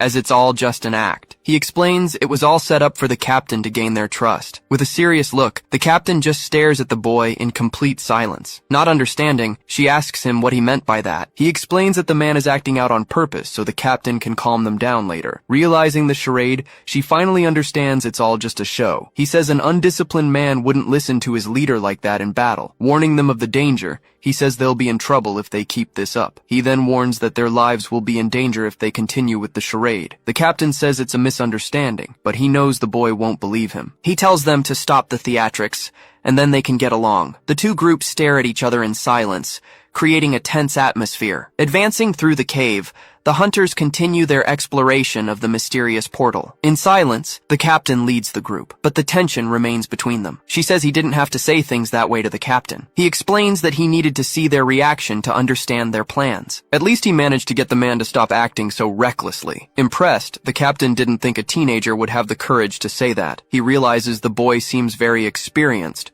despite his apparent young age. Even without seeing his skills, she notes that he's quite bold. He thinks this is a great opportunity to level up and gain reputation. The situation is bad, and there's no time for arguments between them now. Suddenly, a scream echoes through the cave, getting everyone's attention. New, strange monsters have appeared in large numbers, surrounding the hunter groups. With a smile, the captain sees an opportunity to teach the boy his place. After all, he says, manipulating people is what he does best. Screaming, an assassin mantis emerges to attack the hunters. The man tells them not to worry, as they shouldn't be hard to kill, but he knows that since they're level 47, the battle won't be easy at all. These monsters aren't like the fleas they fought before entering. Besides their level, they have a tough exoskeleton and dangerous forelimbs. He also recalls that complicated monsters like these often have other hidden abilities. Knowing it's not safe to fight alone, he invites her to join them. Refusing the invitation, she charges alone into the middle of the monster swarm. With her sword, she parries the blow from one of the attacking monsters. Dodging the attacks, she moves with agility among the creatures surrounding her. Annoyed by her stubbornness, he can't believe she ran into the most dangerous spot. With no choice, he tells them to take down a monster and clear a path. The captain realizes he can't defeat them like the other monsters from before. He then sees a chance to scare him and regain control of the situation. After all, he had already warned them that their lives would be in danger. With a scornful smile, the captain just watches his plan unfold. In a training room, a man is pinned to the floor after a harsh lesson. Scared, two other members watch the scene without daring to say a single word. He says that power is everything in this new business, always attracting the immature. Shouting, the man apologizes for acting recklessly towards the captain. He explains that it's easy to control them through the fear they have of him. Turning around, he says he risked his life for things the boy considers useless. With a hand signal, he orders his team to handle the monster on the right. Promptly, the man nods and prepares to follow orders. Glancing over, he looks at Mio, who is focused on the battle. She thinks it's better to dodge the attacks and wait for an opportunity to strike. Screaming, the mantis monster charges full force towards the hunters. With her sword in hand, she readies herself for combat against the creature. Suddenly, she senses something strange and quickly turns to the side. Just then, the captain appears and prepares to launch a powerful blow at the creature. Advising Mio, he says she shouldn't fight all of them alone. Irritated, she says she hates people who get in her way during battles. With a subtle smile, he just watches the girl's reaction to his interference. He says he can now take control and see what the boy can do. Creating an opening, he uses his ability to create a protective barrier. Seizing the chance, Satsuki launches another one of her shadow balls with full force. Hit dead on, the monster has one of its limbs disabled by the blow. Thanking her for the help, he moves forward and prepares to deliver the final blow. Using his ability, he reverses gravity and launches the monster into the air. On the cave ceiling, he prepares to unleash his next attack from above. With his meteor drop, he comes down with full force and crushes the creature on the ground. Worried, she notices he's spending more mana than usual in the fight. He knows he needs to end the fight quickly, as he doesn't trust Captain Shiraki. Even after the hit, the creature gets up,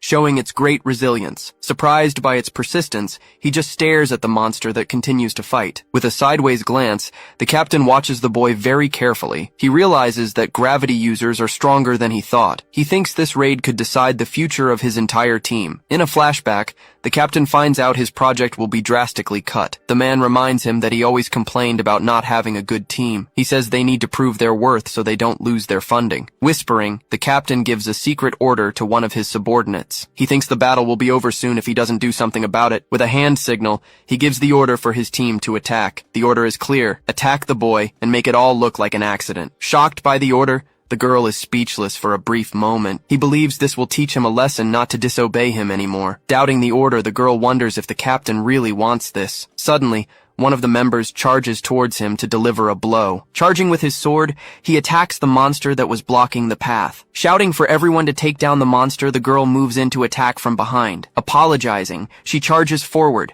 fearing what the captain will do if she disobeys. With a focused gaze, she decides to aim for just a minor wound on his shoulder. Sensing the danger, he quickly turns towards the threat coming from behind. Using her ability, she then fires a precise strike towards her target. Powering up her skill, she fires a concentrated blast of energy. He turns around, wondering if the attack was aimed at him. That's when he notices her eyes are locked on him. With the monster coming from one side, he couldn't stop them both. After a moment's thought, he gives a slight smirk. He then charges forward, striking the approaching creature. Suddenly, a shadowy hand emerges from the ground in front of her. Using their power, someone else blocks the attack that was heading for him. She complains that her attack was completely blocked by them. Turning his head, he thanks Satsuki for intervening. She replies that she expected him to be able to stop the girl. Coming closer, the group's leader asks what Amamiya was thinking. All flustered, she says she was just trying to help. He observes that they not only blocked it, but weren't even fazed. Facing the monster, he's surprised by the young one's experience. As the monster stares him down, he shouts to get its attention. He warns that they're still in battle, telling her not to let her guard down. Preparing to strike, the creature then moves swiftly toward her. Unleashing several ice strikes, the monster hits her head on. Annoyed, he complains that he didn't know the monster could use magic skills. Seeing his comrade on the ground, he regrets his strategy. Shouting orders, he tells one to heal Amamiya while another provides cover. To complicate matters, the other one warns that he's also surrounded by monsters. Arriving just in time, he parries the blow that was about to hit his partner. Telling him to go, he says he'll handle the monster alone. Obeying the order, he runs, leaving his companion behind to face the monster. From a distance, the other group member watches the situation unfold. Clenching his fists, the group leader focuses for what's next. Placing his hands over her, he begins to use his healing ability. With the monster defeated, he announces that his side is clear. Charging forward with his sword, he lands a precise blow on the monster. Ending the fight, he defeats the creature with a single attack. She then questions why they saved that group. Explaining the situation, she says they were attacked in the middle of the battle. Continuing her lecture, she says they could have died because of it. Trying to smooth things over, he says it was a misunderstanding, but he's cut off. With a smirk, he asks if the other guy thought he would believe that. Warning him of the danger, he says the rest of his group isn't that strong. Seeing the situation, she realizes this might be a good chance for everyone to get out. Thinking of a plan, she says she can stop Mio from coming back here. Meanwhile, the injured girl remains on the ground, slowly recovering. He then announces he's spent too much mana and can no longer trust them. Declaring the mission over, he says their problem is none of his business. Arriving suddenly, she says she'll continue, no matter what they do. Annoyed by her stubbornness, he complains that he's doing this for her. She says she doesn't need anyone and would have gone in alone if she could. Observing her demeanor, he comments that she seems to hate having people around. He then asks if it's because someone she worked with ended up dying. Stunned by the sudden question, Satsuki is completely confused about what's happening. Lunging at him, she places her sword's blade against his neck. With a furious glare, she demands to know who told him something like that. Keeping his cool, he simply remains silent, not answering her question. Turning her back, she walks away from him and sheathes her weapon. Tired of the conversation, she says that if he wants to leave, he can. Running toward the back of the portal, she leaves him behind as he screams her name. Seeing the situation, the other leader complains that one of his own was incapacitated. Remembering another life, he only found out her story after she died. Calling his partner, he says they need to go after Mio immediately. Remembering the past, he fears the same tragedy will happen to her again. Stepping forward, the other group's leader asks them to wait. He asks what he thinks he's doing, warning that they can't split up. With one of them injured, he explains that the group's morale is very low. Still trying to convince him, he says their only chance is to stick together. Ignoring the warning, he says the girl might die alone. Realizing the situation, he understands that the other group has given up on helping Mio. Standing face to face, the leader of the other group begins to explain. He thinks he needs to wait for the girl to recover to keep his team together. Letting the two of them go now would mean having even fewer people for the battle. Remembering his mission, he knows he needs results to prove his group's worth. Unable to do it alone, He says he won't let them go after her. Her former companion comments that it's Mio's own fault for being so reckless. In a serious tone, he says her actions put everyone in danger. He retorts that it was his group that set up the ambush in the first place. Realizing how stubborn he is, he gives up on arguing and says it was all a misunderstanding. To resolve the situation, he offers 2 million yen to forget the past. The unexpected proposal leaves the boy completely surprised by the offer he received. Apologizing, he stresses that his group desperately needs a good result. He then questions why the boy would help someone as arrogant as Mio. Even with his partner complaining, he insists that the price for the mission is worth it. He reflects on how hunters provide military power and a future for large corporations. He knows his credibility and funding come from his construction company, and he can't afford to lose that. With a smile, he says that 2 million is a small price for the future he envisions. Showing his interest, he says he'd like to continue working with Ikoma after the mission. He then invites him to create a powerful organization and change the country together. Despite the promise of more money, his answer is a simple no. Looking him in the eyes, he states that he has no interest in joining his unit. The other group's leader is completely shocked, unable to believe his refusal. Shoving him aside, he announces that he's going after Mio. Beside them, the injured girl is still panting, recovering from the attack. Grabbing his shoulder, he yells about the promise of 2 million yen. Desperate, he raises the offer to 6 million, trying to make him change his mind. He explains that his only interest is seeing how far his skills can take him. Warning that the conversation is over, he says he'll use force if necessary. With a dark smile, the other group's leader challenges him with a question. He then questions if his support partner could actually get past him. Tauntingly, he asks if Ikoma plans to leave his partner behind and go on alone. He then suggests it would be much better for both of them to avoid a pointless fight. Clenching his teeth, Ikoma is clearly irritated by the other leader's attitude. Saying the mission is the priority, he claims he doesn't want to sound threatening. Beside him, his partner gets annoyed at how he's pretending to be nice. She then asks what Ikoma's level is, and he answers that he's level 50. The other leader then says that, coincidentally, he's at the same level too. With an intense look, he seizes the opportunity to make a new proposal. He suggests the two of them fight, and the winner becomes the group's leader. Desperate, his partner yells that they're in the middle of an exploration. Gripping his sword, he says it's riskier to continue with so much conflict. Ready for combat, he asks what Ikoma thinks of his suggestion. His partner then yells that the idea is ridiculous and they could get hurt. Ignoring her warning, he turns around and says he accepts the proposed challenge. Drawing his weapon, he says he'll play his game to settle the situation. His partner thinks that, despite his confidence, Ikoma is stronger than they imagined. Worried about the outcome, he fears his captain will get hurt even if he wins. Giving a direct order, the captain asks his allies to use buffs on him. Though shocked by the request, he just tells them to obey without asking questions. Beginning their preparations, his partners increase his attack power and speed. They then continue, strengthening his defense and his magic attack power. Looking at his hand, he says he's feeling pretty good with the buffs. With a smile on his face, he asks if they can now start a fair fight. Outraged, Ikoma's partner yells that it's a joke, and there's nothing fair about it. He then explains there were no rules against receiving buffs from your own team for the duel. Ikoma replies that it's 4 against 2, and that he should be grateful for that. Warning that the buffs will wear off, he gets ready to finally start the fight. In a mocking tone, he says Ikoma can always just choose to surrender. With all this pressure, he hopes his opponent will give up before they even start. Trusting the rules, he believes a promise to surrender would be absolutely binding. Suddenly, Ikoma asks with a bored tone if that was all he had planned. His unexpected calm leaves the other team's captain completely shocked and speechless. Warning that he doesn't have time for this, he says the fight will be over quickly. Annoyed by his audacity, the captain curses him in his thoughts. His partner is confused, wondering what Ikoma's true intention is. Remembering the past, he fears the taunt will make his captain even more aggressive. He then realizes he figured out Shiraki's class the moment he saw his skills. The Paladin class is revealed, specializing in both offense and defense,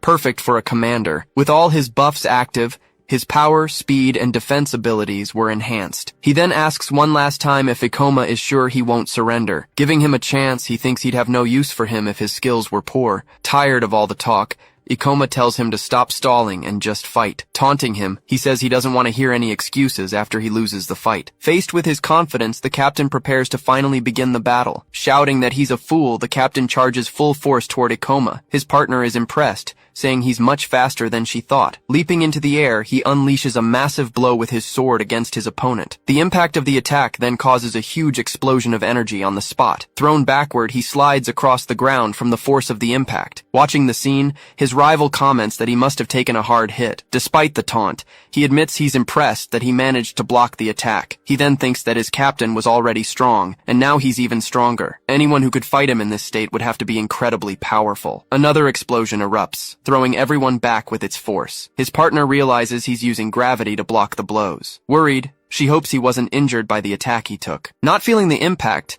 he deduces that Ikoma managed to dodge the blow at the last second. With a mocking tone, he says Ikoma is just trying to stall until his buffs run out. The other group member says he doesn't stand a chance in strength or speed. Boasting about his advantage, he claims that an individual can never defeat an organization. He goes on to say that a single person can never overcome a group. Shifting to a flashback, he remembers learning this back in school. Back then, he always stood out, being the best at everything he did. In the school hallway, he was watched from a distance by the other students. Knocked to the ground, his classmates would taunt him because of his grades. With a mocking tone, they called him the student council president. He remembers that despite being stronger, he was always ganged up on. That lesson taught him that an individual could never overcome a group alone. Gaining experience, he proposed the idea of creating hunter units. Seeking power, his goal was to rise above all the chaos. Returning to the present, he prepares for the final blow against his opponent. Shouting loudly, he charges forward, saying he'll end it all with this one strike. With a look of contempt, Ikoma says his attitude was pathetic. In a swift move, a clean strike hits his opponent dead on. Falling to his knees,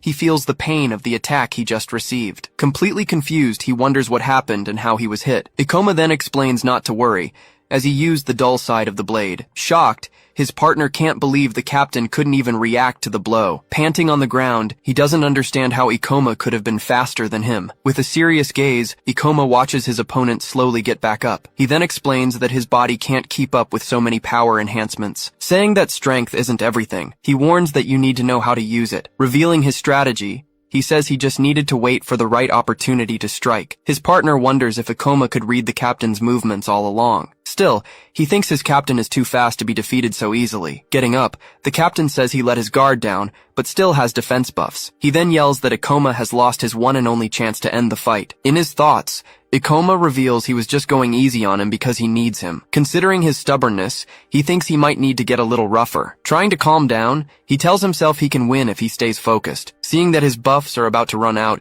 he decides he needs to go all out now. Determined, he says he'll use everything he has to finally defeat him. Ikoma then states that he lacks the battle experience to face him as an equal. Not understanding, he asks what he just said, telling the other to pay attention. Saying he won't stop him, he warns that his attacks won't even come close. Completely shocked by the statement, he screams in disbelief at what he just heard. Saying he won't stop him, he warns that the attacks won't even come close. Completely shocked by the statement, he shouts in disbelief at what he just heard. Not understanding anything, his partner wonders what's going on. Watching his breathless captain, he doesn't understand the difficulty of the fight. Thinking about the fight, he realizes the buffs made his attacks predictable. Deciding to keep his distance, he backs away to use his spells. Concentrating his mana, he prepares a powerful spell to end the fight. With his ability activated, he launches a powerful energy blast at him. Seeing the size of the attack, his partner comments that it would be impossible to escape. Thinking about dodging, he decides not to waste his mana on reverse gravity. Positioned in front of a carcass,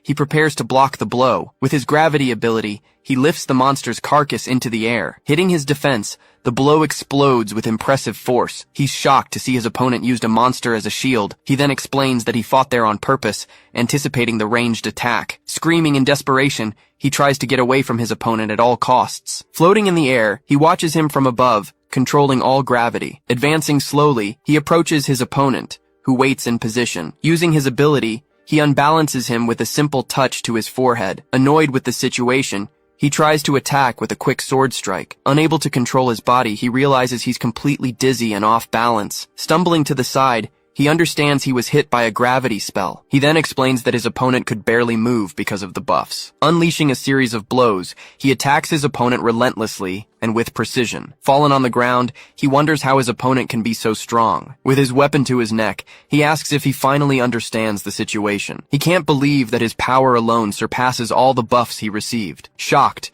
he he realizes that Ikoma is the most talented hunter he's ever met. Even from a distance, his partner says the whole situation is simply ridiculous. He then wonders how Ikoma can be so much stronger than the captain. Still staggering, he thinks the raid is a chance for his group to grow. Screaming with all his might, he refuses to lose the fight no matter what. Seeing his desperation, Ikoma tells him to give up, as the buffs are wearing off. Completely speechless, he's shocked by the information he just received. Charging through the air, he goes for one last desperate attack against his opponent. With a quick move, Ikoma spins his weapon and prepares to counterattack. Parrying the blow, he hits his opponent's forehead with the hilt of his weapon. In disbelief, he can barely accept that he's about to lose. Falling to the ground, he is finally defeated, lying at his opponent's feet. He then explains that the buffs are short-lived, but the other guy forgot. Giving new orders, he says that from now on, everyone there will obey him. Telling them to hide, he warns them to leave as soon as the girl recovers. Arriving suddenly, Satsuki says they wasted Ikoma's mana for nothing. With a smile, she warns that she'll drain Shiraki's mana as compensation. Seeing the others' fear, Ikoma says doing something like that isn't necessary. With a wave of her hand, she bids farewell to the group. Healing Ikoma, she says it was a waste of time and they should go. Still refusing to give up, he says he can't let them leave. Unconcerned, Ikoma says he already told him he's not interested in his proposal. He continues, explaining that he doesn't care about corporate hunter units. Knowing the future, he says his company will never be anything important. Questioning his attitude, he asks why anyone would trust him for help. In a serious tone, he suggests the other guy start over from scratch. Hearing his words, he is shocked and has no response. Running to the portal, Satsuki asks if he wasn't the one who ordered them to attack. She then says he should have killed him, but Ikoma explains his reasons. Walking away, he says that besides that, he had other reasons for his actions. Arriving at another location, they see several islands floating in the sky. Elsewhere, a group warns that they don't have enough mana to go back. Even though he's injured, he says he's fine and can continue to provide support. Thinking he's the only one with no points, he regrets not having shown his skills. Standing in silence, he knows the other one fears being considered useless by the group. Saying he knows how he feels, Ikoma remembers being abandoned. At that, Satsuki just looks at him and calls his name. With a smile, she promises she will never abandon him, no matter what happens. Starting to run, he thinks the portal's boss must have evolved by now. He decides he'll have to drag Mio out, even if she hates him for it. Arriving in a cave, a large shadow appears in the back between the pillars. Suddenly, a huge monster descends from the ceiling towards Mio. Even with her experience, she feels something is wrong with that boss monster. The creature then lands hard on the ground, kicking up dust everywhere. Revealing its form, the level 80 cursed queen lets out a great roar. Finding demon stones, he examines them closely to be sure. He then notices signs of a battle and recently killed monsters. Satsuki asks if she doesn't usually collect the demon stones she finds. Being essentially monster hearts, these stones are filled with pure mana. Valuable as an energy source, they are also bought at a high price. She then asks if what he said about Mio was true. Saying he doesn't know much, he just mentions hearing some rumors. He reveals that she lost people from her party right after becoming a hunter. Satsuki then understands that's why she always works alone. Seeing her reaction, he says the rumors must be true. She then asks where he heard those rumors about Mio's past. Getting nervous, he tries to explain he was just researching her for recruitment. Thinking about his past, he reveals that she died trying to save him. Satsuki then shouts, asking if he has feelings for Mio. Unable to find Mio, they continue deeper into the cave. Worried about the path ahead, he decides to press on despite the imminent danger. Just then, a giant monster appears before them, letting out a loud roar. Seeing the monster's level, she realizes the power gap is too wide. The creature then rushes towards her, preparing its first attack. Barely dodging, she manages to escape the powerful blow coming right at her. Realizing the monster's speed, she understands the power of a level 80 creature. She thinks about warning the guild, but doesn't know if she can get past the monster. Knowing she'll be followed, she fears the others will also get dragged into the fight. Muttering about the others, she decides she can't involve them in the imminent danger. Prepared to fight, she knows her only chance is to attack with all her strength. Even with a plan, she still doubts if she can really defeat such a strong monster. In a vision, a former companion asks if she's finally going to join her. Sighing, she seems shaken by the vision she just had in the middle of the fight. Focusing on the monster, she prepares to fight it with everything she has. The monster then begins to prepare a new move, creating several energy spheres. With its power activated, the monster launches 4 energy spheres towards her. Though surprised, she notices the attack is very powerful, but not very fast. Taking a step forward, she readies herself to dodge and counterattack the monster. Leaping into the air, she dodges the spheres and positions herself for a direct attack. Believing this is her chance, she fills with confidence to land the final blow. Seeing the monster's guard is down, she strikes with a massive energy blast. Thrown backward, she doesn't understand how her attack didn't work on it. The monster remains still, watching her get up from the ground after the attack. With a contemptuous look, she realizes the monster is just toying with her. Angered, she understands it lowered its guard on purpose, not needing to defend itself. Screaming with rage, she curses it for underestimating her so humiliatingly. Charging forward, she launches a new attack, sword in hand. Swinging down from above, she tries to hit the monster with all her might. With a newfound power, she prepares to show what she can do. The monster then prepares to defend, closing its claws in front of its body. The impact of her powerful strike causes a huge energy explosion. She screams that she won't give up, but her attack is stopped by its claws. Knowing she needs to break its defense, she sacrifices her life force to attack. With another sword strike, she charges straight at the monster. The force of the counterattack throws her hard to the ground. Realizing her failure, she cries out that her strongest attack didn't work. Letting out a roar, the monster attacks with even greater speed. She then notices it wasn't fighting at full strength before. With a swift blow, the monster strikes her squarely in the shoulder. Feeling the pain from the blow, she lets out a cry of agony. The creature then throws her forcefully against the cave wall. A very bright light suddenly appears, illuminating the entire battle area. With the final impact, her weapon falls to the ground, far from her reach. The entire cave shakes with the force of the explosion that just occurred. Lying on the ground, her whole body aches as she loses consciousness. With her life nearly gone, she considers it a miracle she survived the attack. Unable to see clearly, she wonders if the monster is still nearby. The monster then lets out a great roar, slowly approaching her. Despite her fear, she stands her ground and faces the creature before her. Changing scenes, a girl runs desperately through the rain in a ruined city. Reaching a gate, she stops for a moment, looking at the place. Just then, a group of hunters appears, surprising her with their sudden arrival. She then faces the group with a serious and determined look, not backing down. One of the hunters shouts, warning her that she can't stay there because of the monsters. Asking to be let in, she explains to him that this is where she lives. Surprised by her answer, he is at a loss for words for a moment. He then steps in front of her, yelling for her not to pass under any circumstances. Seeing her reaction, he yells, asking her to wait a moment. One of the hunters shouts desperately, telling her not to look at the scene. Standing at the door, she sees her parents' bodies on the living room floor. She then wonders why monsters always take everything from her. With a dark power, she gets up from the ground, ready to continue the fight. The monster strikes, but she manages to defend against the attack. Stepping back a little, she faces the creature, saying she can't move anymore. With her health low, a new death aura ability activates. Her aura is a trick, allowing her to keep fighting until her mana runs out. Hating monsters, she thinks the creature will regenerate over time. Determined to die fighting, she charges forward to rip off one of the monster's limbs.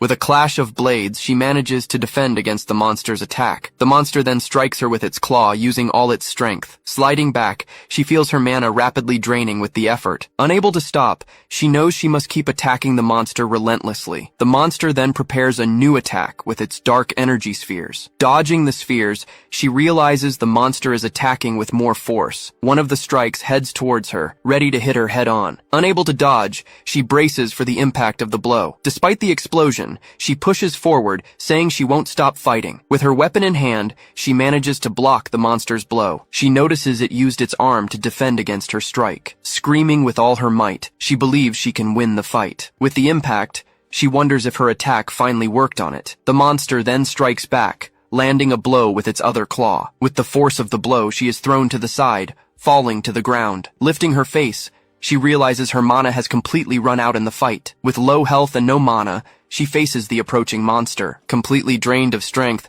she wonders if this will be her end. In a flashback, a friend says she is slowing her down. The same girl then asks if they can stop to rest for a bit. Limping, she complains that her feet hurt too much to keep walking. Filled with hatred, Mio says she will kill every monster in the world. She then walks away, saying she won't enter portals with her anymore. Turning her back, she tells her friend to stop bothering her once and for all. In a hallucination, She says she died because of Mio, and questions her. With the vision in her mind, Mio can only call out her friend's name. The friend then asks if she's finally going to join her now. Covering her face, she says yes, and that she'll go with her wherever she goes. The monster then lets out a great roar, charging for the final attack. Suddenly, a shadowy hand appears and grabs the creature tightly. Shouting, Satsuki warns that she can't hold the monster for long. Thanking her for the help, Ikoma says she has done enough for now. Watching the scene, he prepares to finally enter the battle as well. With an intense glow, he activates his most powerful ability for the fight. With a huge explosion, Ikoma appears,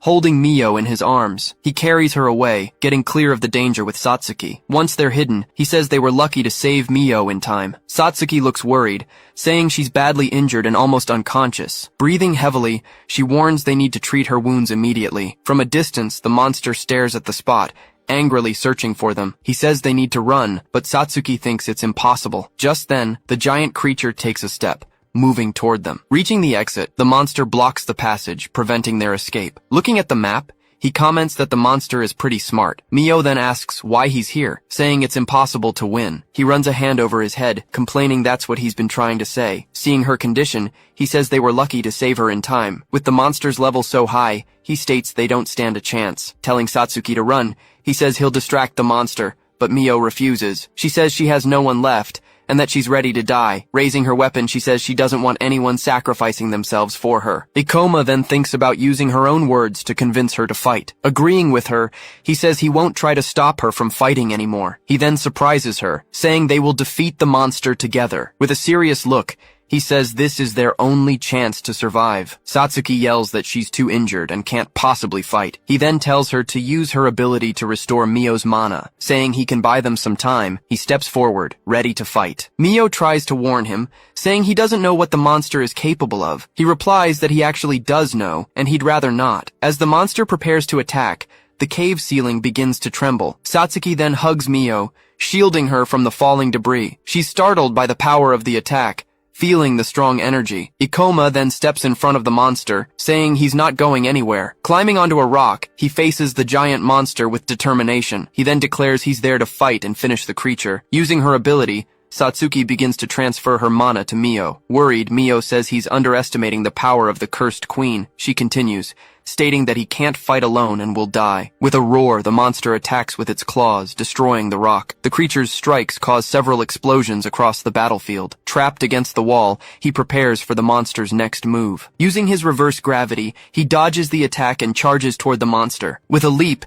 he lands on top of the giant creature's head. He unleashes a powerful strike, attacking the monster with his sword. Mio is surprised, seeing that he's managing to fight the monster. Satsuki is also impressed, saying she's never seen him fight so fast. She can hardly believe it, saying it seems like he knows what the monster will do next. With a roar, the monster thrashes about, trying to shake him off. With a precise strike, he hits the monster right in the middle of its head. Jumping to the side, he dodges an attack from the giant creature. With a roar, the monster charges at him with full force, furious. He thinks that he never stopped having nightmares about that tragic day. Remembering Mio's death, he says he remembers everything from that battle. Thanks to that, he says he doesn't even need to see what the monster is going to do. Anticipating the attack, he ducks and dodges the claw coming his way. With a quick strike, he attacks the monster's claw, tearing off a piece. Tauntingly, he asks if that's all the level 80 monster can do. Satsuki believes that, at this rate, he might actually defeat the monster. Mio says that even though he's strong, the monster's level is too high. She explains that he'll eventually get tired if he keeps spending so much mana. Ikoma thinks that she's right, and that he's also aware of the risk. Mio then wonders why he restored her mana,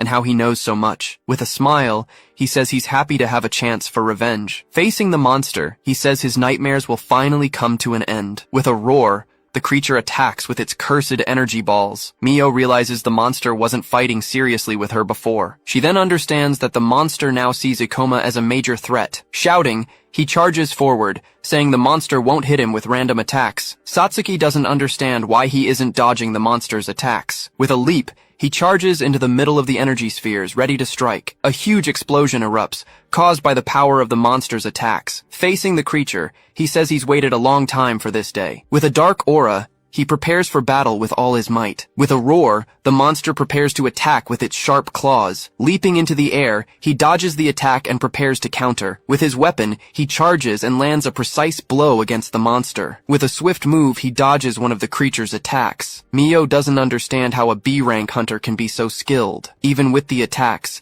the monster's health is still too high to be defeated. Clenching her fist, she realizes the monster's defense is too strong. She decides she needs to use her ultimate ability to defeat the monster. Mio says that Ikoma must be tired and that they can't help him. She then says she knows what she needs to do to keep fighting. Activating her death aura, she tells them not to worry about her. She explains that the ability lets her fight as long as she has mana. Understanding the plan, she says that's why Ikoma restored her mana. Stepping forward, she says the fight will end one way or another. In a vision, her friend asks if she'll be okay fighting with other people. Taking a deep breath, she tries to focus on the ongoing battle. With an apology, she says that now she has people counting on her. With a determined look, she states that she can't lose this fight. With a roar, the monster charges, ready to attack with everything it's got. The two of them then attack together, combining their skills against the monster. She comments that he seems to know a lot about her class and abilities. Confirming her suspicion, he says he also knows about her ultimate ability. She then explains she can't use the ability because it makes her slow. Just then, the monster attacks with several energy spheres in their direction. Shouting,